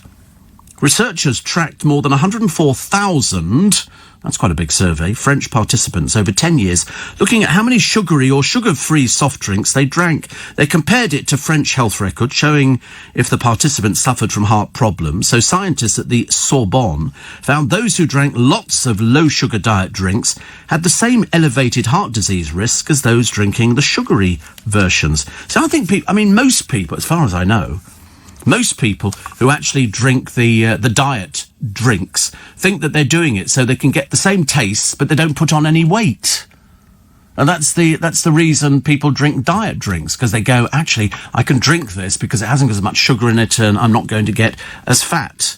But now they tell you they're as bad as full sugar. I don't know whether or not, we should sort of just carry on drinking the normal stuff. What do you think of Ant and Dec, says Dave? Love Ant and Dec. But listen, they managed to keep an act going for years and years. I think they are the only two I can think of on British television who've won the Personality of the Year more times than anybody else. In fact, it was almost just a two-horse race. Two-horse race for them. I thought they're very, very good. I mean, the trouble is, but when they get to 70, because what are they heading for now? And they're heading for their 50s. Which doesn't, so I still see them as mid-20s. I don't see them as anything else at all. Cliff Richard, talking to Piers Morgan, says the stress of the false sex claims gave him shingles that could have blinded him. I mean, that was 2014. And he was very affected by it, very affected. In fact, the only thing that kind of got him through, one of the things, was listening to this programme, because it kind of made him realise there was another life out there, and it wasn't as bad as he probably thought it was. I mean, he stayed in his home in Portugal in the midst of all these accusations. An absolute nightmare. And again, the BBC, they've had to pay money to him. They actually held up, the news bulletin to make sure that the BBC film crew could get there to film them raiding his house. First thing he knew about it was he saw it on the television. Absolutely outrageous. Absolutely outrageous. And here's this reef. Not wreath, but reef. Taller than the Empire State Building. It's a sea skyscraper. And this one here is a coral skyscraper found in Australia's Great Barrier Reef. It's the first to be discovered in more than 120 years. It's 1,640 foot high, or half a kilometre, which dwarfs the Eiffel Tower. Unbelievable, isn't it? I've never been. I've seen the Great Barrier Reef from an aeroplane. I've seen somebody go and film it. I've not been on it, quite clearly not. I've never been to Australia. And I remember thinking that's quite nice. But somebody said it's changing because of, all the things that happen within the world at the moment. And it might not be there in years to come. But at the moment, it's a tourist attraction. It's like Machu Picchu. They only let so many people up in the course of the year because they don't want people going there. It's exactly the same as Valley of the Kings. They don't want loads of people going into the tombs because they're breathing. I know that seems a bit pointless, but that can affect all the cave paintings inside the tombs of the Egyptian pharaohs and the nobility. So they start limiting people who are actually going in there. I'd love to go in there. I'd love to. It's just that we kind of went off Egypt. I mean, years ago we used to live there, but never thought about going inside there. And I just fancied going inside pyramids. So I've been onto YouTube and I've had a look at going inside the Great Pyramid, where they're so huge and they've now put in staircases and all the rest of it so that you can have a look and marvel, at how fantastic. Front page of the Daily Mail today is Boris hit by the Red Wall MPs' revolt. Apparently 55 Tories have demanded more help for the North and a roadmap out of the tough COVID curbs. And Prince Azim, the billionaire party prince, dead at 38. This is the one whose father, and they backtracked like there was no tomorrow quite quickly. He's anti-gay, and said that gay people should be executed. Not really the best thing that you could ever hear. And I think that what happened was people started, and I think it started in America, celebrities boycotting their hotels and saying, we're not going to these hotels. And so they had to then sort of start backstepping just a little bit. And yet here is this billionaire party. There's a picture of him with Pamela Anderson. I'm assuming because he's a billionaire, that's why he's got Pamela Anderson there, because otherwise I shouldn't imagine she'd give him a second look. But it's a very interesting story. And in fact, I think after he died, he was buried really fast. Really, really fast. But I was sort of going through the story. So he turned his back on Sandhurst, and so he wanted to join the stars. So he's pictured with loads of people. I mean, this was not a world that met the approval of his family. And indeed, he would sometimes joke about his quest to be photographed with the likes of Kate Moss or Claudia Schiffer. He says, I mean, I've met some of them before, he once said, but I don't really hang out with them. Not so much a happy prince as a lost one. And I mean, it was only last year that the tiny oil-rich kingdom, which sits on the northern shores of Borneo, protected with the help of the British Army, was proposing to introduce laws against homosexuality with the death penalty by stoning for repeat offenders. The proposal was rescinded by the Sultan following global calls for a boycott of their business interests, which included London's Dorchester Hotel, which was especially awkward for Prince Azim, who had many gay friends. Totally against what his father was in favour of. And so he went to a public school, run on Quaker lines, actually. The alma mater of the former Labour leader Michael Foot was certainly an interesting choice for a Muslim princeling destined for Sandhurst, like his father and brother, but he didn't want to do that. He didn't want to do it. So it's terrible, really. I mean, he had his own film cut. I think he was worth about 2 or 3 billion. Whatever it was, he was worth an awful lot. But it was the gay thing. He was very keen to use his wealth and position to promote numerous good causes in Britain. But what he died of, I've got no idea. No idea. Could be just about anything, because every time they actually put down somebody was a Playboy prince, you start thinking, what does that mean? What does that mean? But he's passed away after what was reported as a long illness. His funeral was attended by his immediate family, but not by this constellation of associates he'd come to regard as friends. And this was the Naomi Campbells, Raquel Welch, Mariah Carey, Pamela Anderson, who also sang at his 30th birthday party. He was also, for a while, a great chum of the late Jade Goody. There was an old one. But, so who knows? Who knows what it was he died of, and we shall probably never discover. Making a bit of a song and dance for the arts, Arlene Phillips called for more funding for the performing arts. They've just given away, I think, lots of money to different groups of people. But yesterday they had ballerinas turning up, girls in tutus, and musicians and dancers and everybody else. I mean, when we do something, we do it. We do it.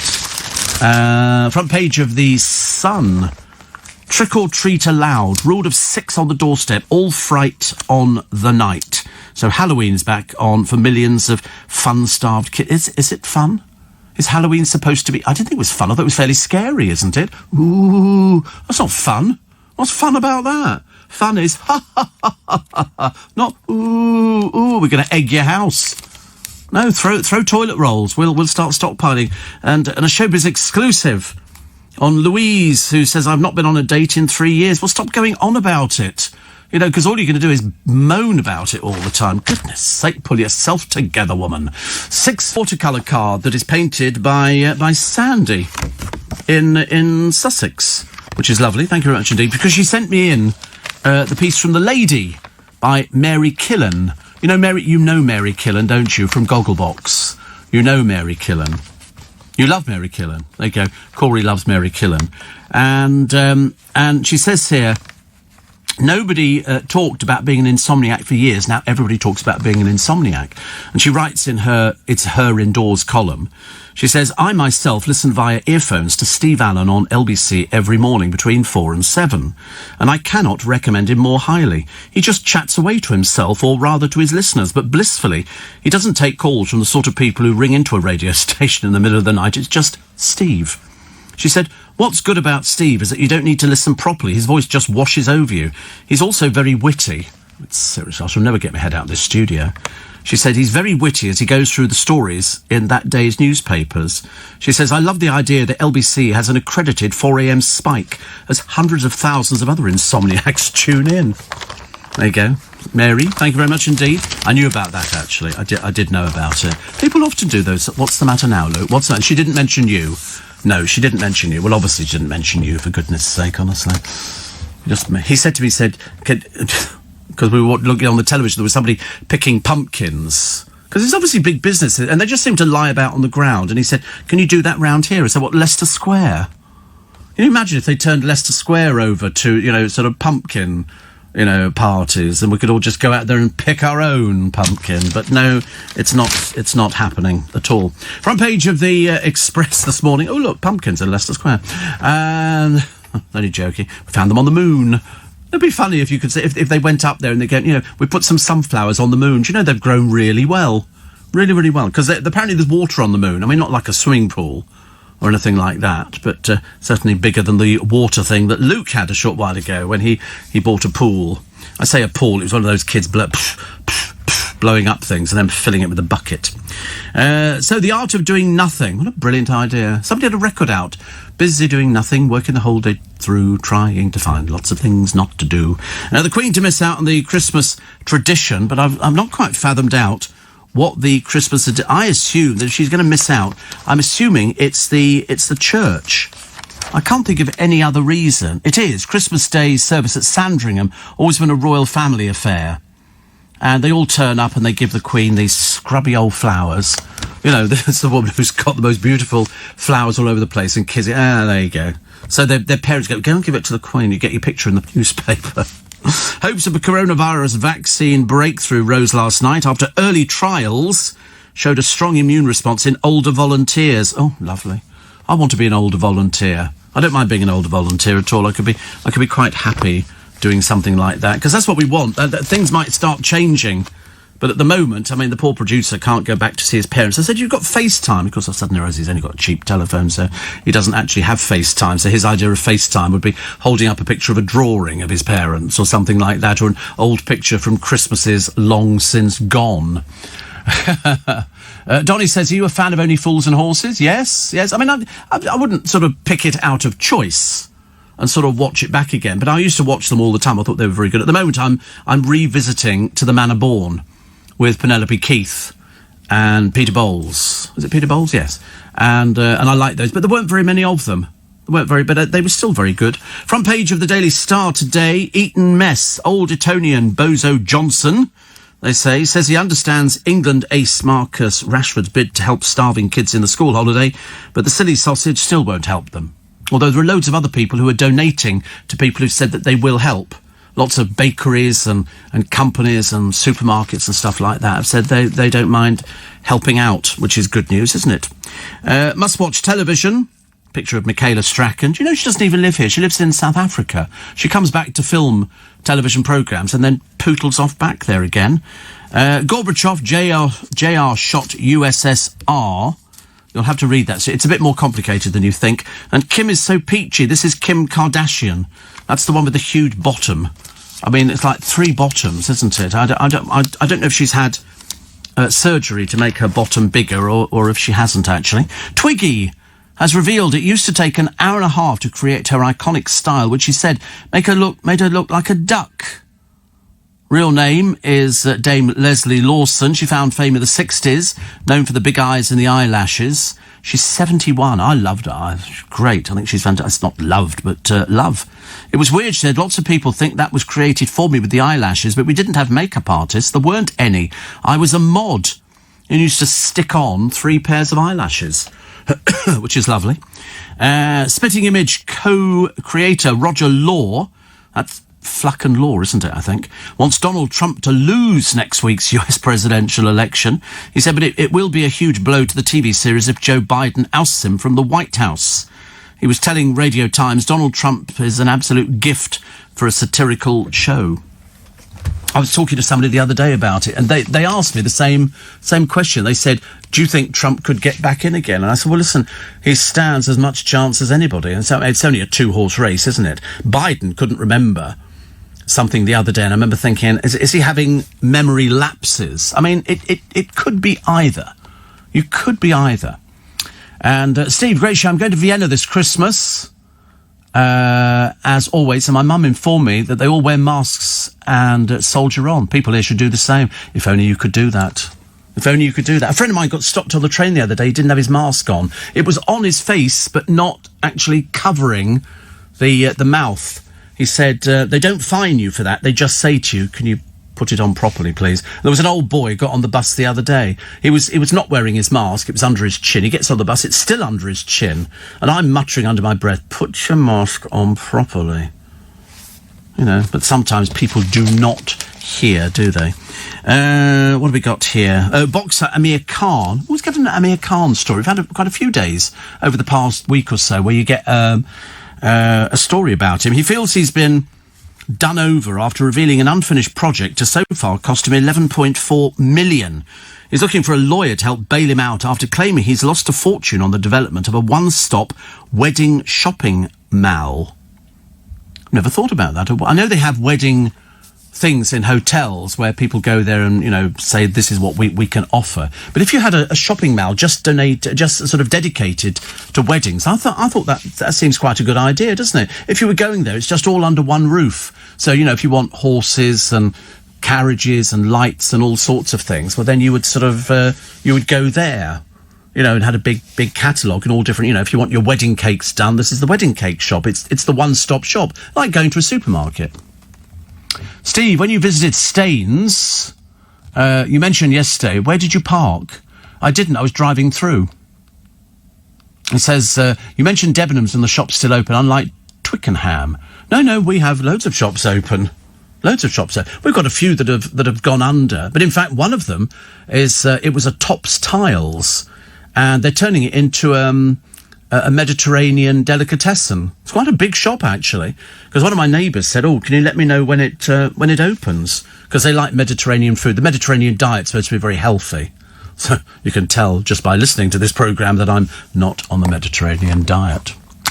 So there you go. But yes, I mean, I was just curious, actually, that Debenhams was still open. And somebody says, I couldn't agree with Mary more. Spot on.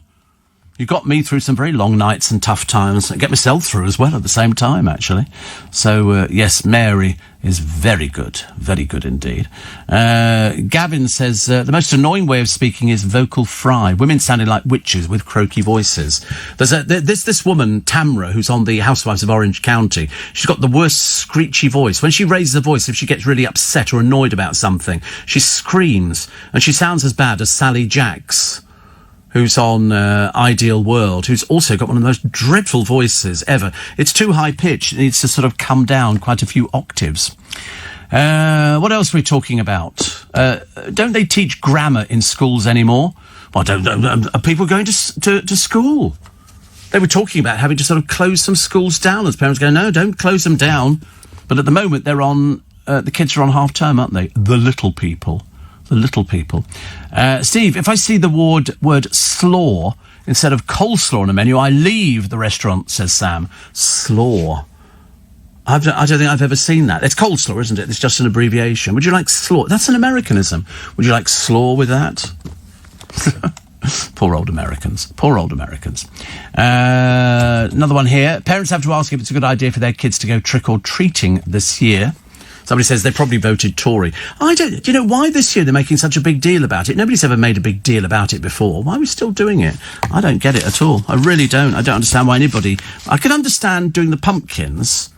That's quite a nice idea. But going around knocking on people's doors, definitely wouldn't recommend that. Thank you very much indeed. Come back to the other papers in a moment, but the time now is 6:30. LBC News headlines with Simon Conning. Nice to have your company. 26 minutes to 7. Steve, can you say hi to my stepmum, Kath, in Bognor Regis? We were talking at the weekend, and she's a massive fan, says Dan at Mint in Twickenham. I've not seen Dan for a little while, actually.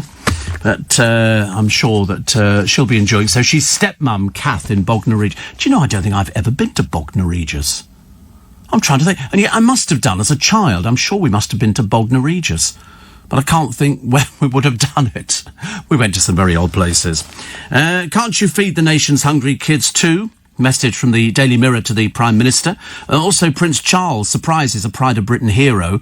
He just walks in and she said, I couldn't believe it. I'm face to face with Prince Charles, which must be quite a nice thing to do. You know, if you've never seen Prince Charles, you know, up close, you'll think he's a bit shorter than he really is. Flowers for the fallen.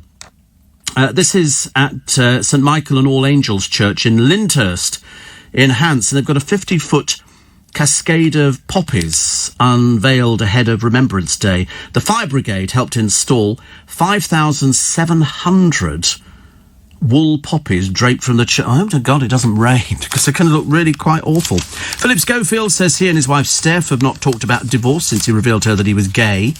I mean, I think they've gone beyond that. I mean, I don't think they need to sort of go through the whole thing unless he's going to sort of produce a boyfriend that he's going to get married to. What would be the point of that? And the Russian leader Mikhail Gorbachev has blamed the TV series Dallas for the downfall of communism. So says Eurythmics star Dave Stewart. Dave said that in the early 1990s, Gorbachev told him an illicit broadcast of Dallas had given Russians a rare glimpse of life in the West. As a result, he said, communism was brought down. Interesting, isn't it? Because there are so many things that you're not allowed to have in certain countries. I mean, I should imagine North Korea would be a classic example of programs that they wouldn't want. Steve, the genius that was Ronnie Barker, the Hovis sketch, was very funny, says Paul the Cabbie. Yes, I was watching a This Is Your Life, actually, and whose This Is Your Life was there? Oh, it was Richard Beckinsale, who died very young, very, very young, and they brought on Ronnie Barker, and it was lovely. And somebody says, I can't understand, Steve, why we're making a big deal of Halloween. In the context of a pandemic where people are dying, it feels very macabre. Yesterday, I saw windows decorated with skeletons and zombies, blood, etc., and it gave me the creeps. Perhaps we should just focus on Christmas, put the decorations and lights up early to comfort and cheer us all. Well, there's a thought, Sue in Penge. There is a thought. In fact, there's a place going down on the A316 and they've draped over their front wall bits of gauze, so it makes it look as though it's cobwebs. But you can buy cobwebs in a can. I'm pretty certain I've seen cobwebs in a can, and then you spray them on. But we seem to be picking up on this thing and sort of and doing it, whereas on the others, on the other years, I seem to we didn't do as much. Maggie says, I think you're helping lots of people through this sad time. Absolutely. Absolutely. If in doubt, you know, you take the radio with you everywhere. Absolutely. Steve, I'm off for some hot yoga. The studio, says Harish, is set at 38 degrees. I wish my studio was set at 30. Actually, no. If this studio was set at 38 degrees, I'd have nodded off by now. The heat makes it, but it's quite chilly. It's known for being chilly. Ask anybody about radio studios. Television studios as well. They have to put air conditioning. And when Dale did Supermarket Sweep, they had so many air conditioning units in there to take the temperature down because he was prone to perspiring quite a lot because of the makeup. And almost looked like the wedding pictures of Peter Andre. Louise Redknapp fears she might be single forever. I mean, what a defeatist. What a defeatist. You know, Louise is 190. You know, she says, I'll never have a boyfriend. She says her boys wouldn't like it. Well, they don't seem to worry about their father having a girlfriend, so I don't know why they'd worry. She says, I've not been on a date. First of all, the 16-year-old obviously doesn't have a name. How are they going to get past me? Sometimes I say, how would you feel if I went on a date? And they say, I don't want to talk about it. Well, they seem to approve of their father going on one, so I think you're sort of building your own little wall here, which is needs knocking down a bit. Victoria Derbyshire, apparently she's going into the jungle that is Wales. It seems a bit ridiculous, doesn't it? But she will ignore coronavirus restrictions to celebrate Christmas with her family. She says, if the rule of 6 is still in place at Christmas, we're breaking it to have the rule of 7. We just are. Honestly. Sooner they axe that programme on the BBC, a dreadful waste of money. We could save so much more money, couldn't you, just by putting on Bing Tone or failing that cartoons. A lot easier. But let's see whether... I mean, she's obviously doing it because she's trying to up the profile because it's not working at all at the moment, so that's why she's had to do this other programme. The Times today, lockdown risk crippling North, MPs warn Johnson, and The Guardian... Oh, good Lord, another picture of Victoria Derbyshire breaking the... Who cares? Do what you want to do, dear. Do what you want to do, but don't go telling people You know, because other people will have to adhere to things like this, and it makes it look as though you think you're better than other people, which of course you're not. Immunity only lasts a few months, the study finds. The COVID vaccine may be needed twice a year. So how many of that? So they're going to need 120 vaccines, aren't they? If not more. Because I spoke to a friend of mine the other day and I said, you've had your flu jab? And he said, no. He said, I can't get it. I said, can you? I said, well, I had mine at the doctor's some time ago. I said, have you tried all of the chemists? And he said, yeah, they haven't got it either. I thought, blimey. The one thing you do need this year, if the weather's going to turn, I think by the end of that, I think within the next 2 or 3 days, is you're going to need the flu jab. You can. I mean, a lot of chemists offer it as an independent service. Thank goodness. Thank goodness. I think, you know, in our independent chemist in Twickenham Goods, I think they offer it, which is good. But I got mine at the doctor's. It takes like a second because they're all individual. It's not that they've got a needle and they keep shoving it into people's arms. They're all individual. They just take the thing off and sort of. I hate injections. I really do. I'm not very good with injections at all. I'm such a wuss. I'm really quite bad at things like that. Actually, I'm saying I'm not that bad. I mean, I don't cry or anything like that. I just look away. And in fact, she said to me, "Oh, you're looking away." I said, "Well, I don't want to see it because I've still got a hole in one of my arms. Not a hole. I've got a little bruise where it was. Yeah, it's still there. It's got a pin in it. Yes. What do you mean? Yeah, you can't see it. I fire it into my arm from a machine, and then I put a covering over the top of it. You've seen it before. Out. No, it doesn't. It's not out. It's only a little plastic needle, but it goes into the skin, and then it measures your such wusses round here, Ozzy. You wonder where I get it from. I get it from them. It's terrible. Little Julie says, can you give a shout out to the original Spikers Facebook group? Woo! Good there. And somebody says, can you clarify that a mask needs to cover your mouth and your nose? Yes. Yes, absolutely. I don't understand why people don't know that. You see people waiting at the bus stop, and you see people getting off the bus, and then they pull the mask down. You think, oh, well, you don't think you're going to pick it up? I'm always amazed. Absolutely amazed. It really is terrible. Gary Lineker has described Frank Boff. Sorry, it's a brilliant presenter who made it look too easy, which is what everybody else said. And I worked with him here, like loads of other people did, and he made it look effortless.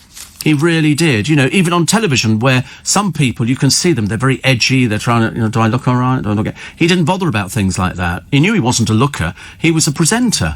And he was very comfy at being a presenter. So I can understand Gary Lineker saying that he made it look all too easy. And that's why you can lull people into, you know, I get people saying, oh, anybody could do your job. Anybody could do you just sit on the radio and talk. Or you just sit in a studio and talk and you go, yeah, of course anybody can do it. But they're not. Because if everybody could do it, they'd all be going for it, wouldn't they? Why would you bother, you know, going, you know, to sort of work on a music radio station if you think you can actually do speech radio? But it's far more specialist, believe it or not. Flu jab gone up to $14.95 from $9.99. Well, presumably there aren't enough of them. You've got to find, but you do need it, especially if you're diabetic or you're elderly. You should try and get it. But normally, with your sort of doctor, excuse me, they will sort of accommodate you. I think when I always ask questions. I talk to cover the sort of ow bit. And I said, how many have you done today? She said, we've done about 100. And that was just in one of the surgery doctors. There were quite a few people doing it. I think there's about 3 people, excuse me, doing the injections. But do get them. Do get them. It's like, you know, the moment we get the coronavirus jabs, there's going to be a queue a mile long. But they've got to produce this stuff really, really quickly. A story about Victoria Wood. Apparently she spent her final days listening to the radio, watching MasterChef and writing a sketch. She refused to accept she was dying after she was allowed home from hospital with terminal cancer. Julie Walters, who worked with her, said she was in a state of determined denial.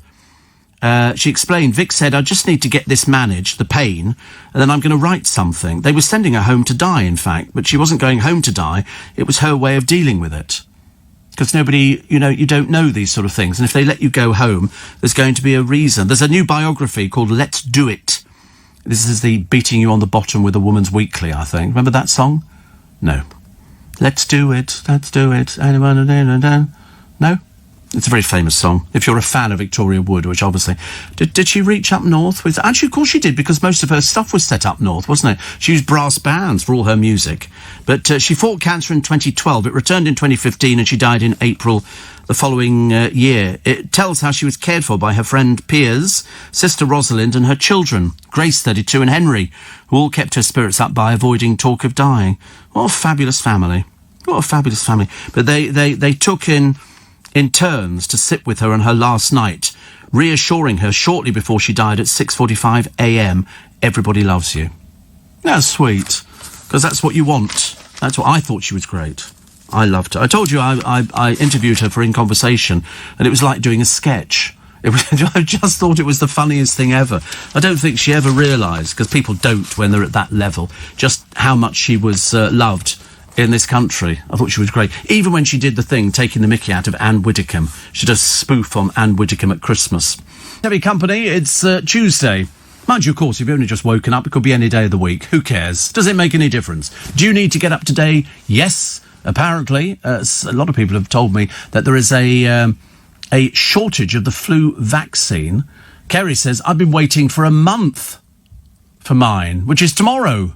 Well, there's good news. And somebody else says, no bookings until mid-November at Asda. It's funny, isn't it? I mean, I think... I don't normally push you to go for a flu jab, but in this pandemic, I think it's very apropos that we push you to get it, especially if you're elderly or diabetic or asthmatic or any one of a number of other reasons for you to have the flu jab. And then if we get the other thing as well, I mean, that's going to take forever to get through, isn't it? Because by the time it's passed all the tests, it's going to be a year down the line. So I think, we're not going to see anything until next year.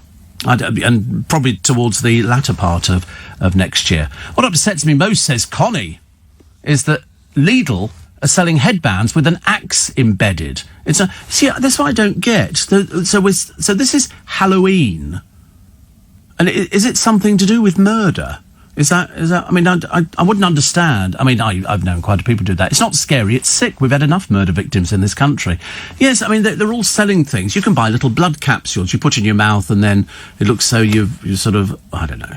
I thought it was a vampire type thing. Very odd, whatever it is, actually. Steve. Love the programme. Listen every morning. Thank you. Make the journey to work go a little bit quicker. I quite like it when people are listening on a train. And also, because I have sat on well, not at the moment, because the trains are still travelling 3/4 empty. I don't think I've been on a train yet. Well, the train I get in the morning, sometimes when it gets to Putney, the entire train evacuates. I'm sitting there all by myself, but I hate it when somebody gets on and they're not wearing a mask. It really annoys me. You feel like sort of saying, off the train now, you idiot. People are dreadful, honestly. So wear those masks. Please wear them. I still want hot yoga. I've decided hot yoga, because Corey's joined a gym. As I say, he's joined it. He did complain earlier on. He said he did get as far as the door the other day, so that's a good start. He said it smelt a bit sweaty. I said, it's a gym. That's what you're supposed to. You're supposed to go in there, and the sweat means that you're actually working. I mean, not working at all for him. Yeah, I mean, all he gets as far at is the vending machine that go, get your biscuits and your bit of Christmas cake here and a packet of crisps. And so he buys those things and he go, well, same time tomorrow, and off he goes. Walks back out the door, goes home. Girlfriend goes, did you enjoy? Yeah, it was good. Yeah, good. Good workout on that one. She goes, but your gym clothes are still dry, because he doesn't know what to wear, does he? He's the only one in there in blue shorts. Hawaiian. You can imagine. He sticks out the gate. Oh, he's back in again. Have you seen this? Look at him. Look what he's wearing. Look what he's wearing. He's got a bodice and the blue Hawaiian shorts on and black plimsolls. You can imagine. Because up north, that's what they wear. And, honestly, these northern things. So here's this lady. And she meets Prince Charles. I mean, she's quite wonderful. Her name's Rebecca. And she got an award. She's been through an ordeal. She said, Prince Charles walked in and started to talk to me. I'm still in shock. As you would be. It's like they were doing the Olivier Awards the other night. I mean, all praise to Mr. Manford, Jason Manford, who was doing it. Because, working to no audience is not easy, let me tell you. But Camilla was there as well. She seems to fit into everything, doesn't she? I've said that before because I think she's quite nice. Steve, have you read Robert Harris's new book? No, I haven't. Which is Robert Harris's new book? Which is Robert Harris's new book? Do we know? Have a quick look on that one. I don't want to miss out. There's a few books which I'm due to sort of get, because I want to read the Victoria Wood one. There's a couple of other things that I'm sort of pinning my hopes on, and I keep bringing a book into work. Not recently. Robert Harris's is V2. Is that the latest? Which is because he also did Munich and Fatherland. And it's November. Oh, it's one of these ones, actually. November 1944. Willy Graf, a German rocket engineer, is launching Nazi Germany's V2 rockets at London from occupied Holland. That was the thing. They always knew when it was going to land somewhere because it stopped making a noise. I seem to remember the V2s made this noise. Then when they stopped, that's when you dive for cover, because that's when it was coming down, because the motor switched off. And so it then it came down. So it was, I mean, London, you know, I've heard all of the things. It must have, for some of you listening, and there would be still a few people listening who remember things like that. Told you my mother used to hate driving through the East End. Hated it. She said she remembered what it looked like during the war, which indeed many of you would have done. Steve, we have extremely cold yoga in the church hall with the windows open. And another one here. Oh, Andy Peters. Was he back on the television the other day? I think he was doing QVC? He loves doing his food stuff, doesn't he? Bless his heart. He really does. It's absolute. But he doesn't put on an ounce of... I think he's got a completely different metabolism to me. I've only got to look at half a dozen cream cake. I was a bit naughty, actually. I did look the other day at a shop. I won't tell you which one it was, Greg's. And they had cream donuts, £1 each. And I thought, it looked a bit tempting. And then I thought, no, be strong, Stephen, be strong. Try and get through the day without it. Because they do an apple turnover with cream inside it. And that's quite nice. But no, you can't do that. It's not a good idea. Sadly, that's just about it for this morning. And we'll do it again. I think we'll do it again tomorrow morning. But tomorrow morning's special. Tomorrow morning is a special day. I know I mentioned at the beginning of the programme, because I'm sort of doing what they call, I think in the business it's called a bit of a tease.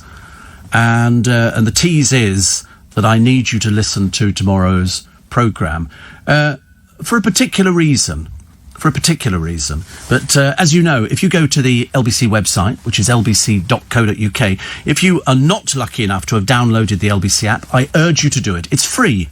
It's very easy to do. It'll be done very, very quickly, and it then means you can download all the programmes that we've got on LBC. Not just me, but everybody else. And it was sort of... It's just interesting that there are so many of them, and I don't want you to miss out at all. Steve, on masks, I couldn't believe yesterday, shopping in TK Maxx, the woman next to me was opening a packet, looking at the sizes. I was so angry. Mentioned the staff, why they didn't confront her, but the trouble is it's not their job to do that, Sandra. Listen, I know where you're coming from. So, my free little bit extra podcast today, if you go to the LBC website. Gemma Collins says she looks 10 years younger after some treatment she's had. No, you're looking exactly the same, dear. It's obviously a freebie. I defined the term ample assets for you. I certainly couldn't do it on the radio, so you'll have to listen to the podcast, and some exclusive details of my call with the president of the Magic Circle. Indeed, I spoke to the president, Noel Britton, of the Magic Circle yesterday.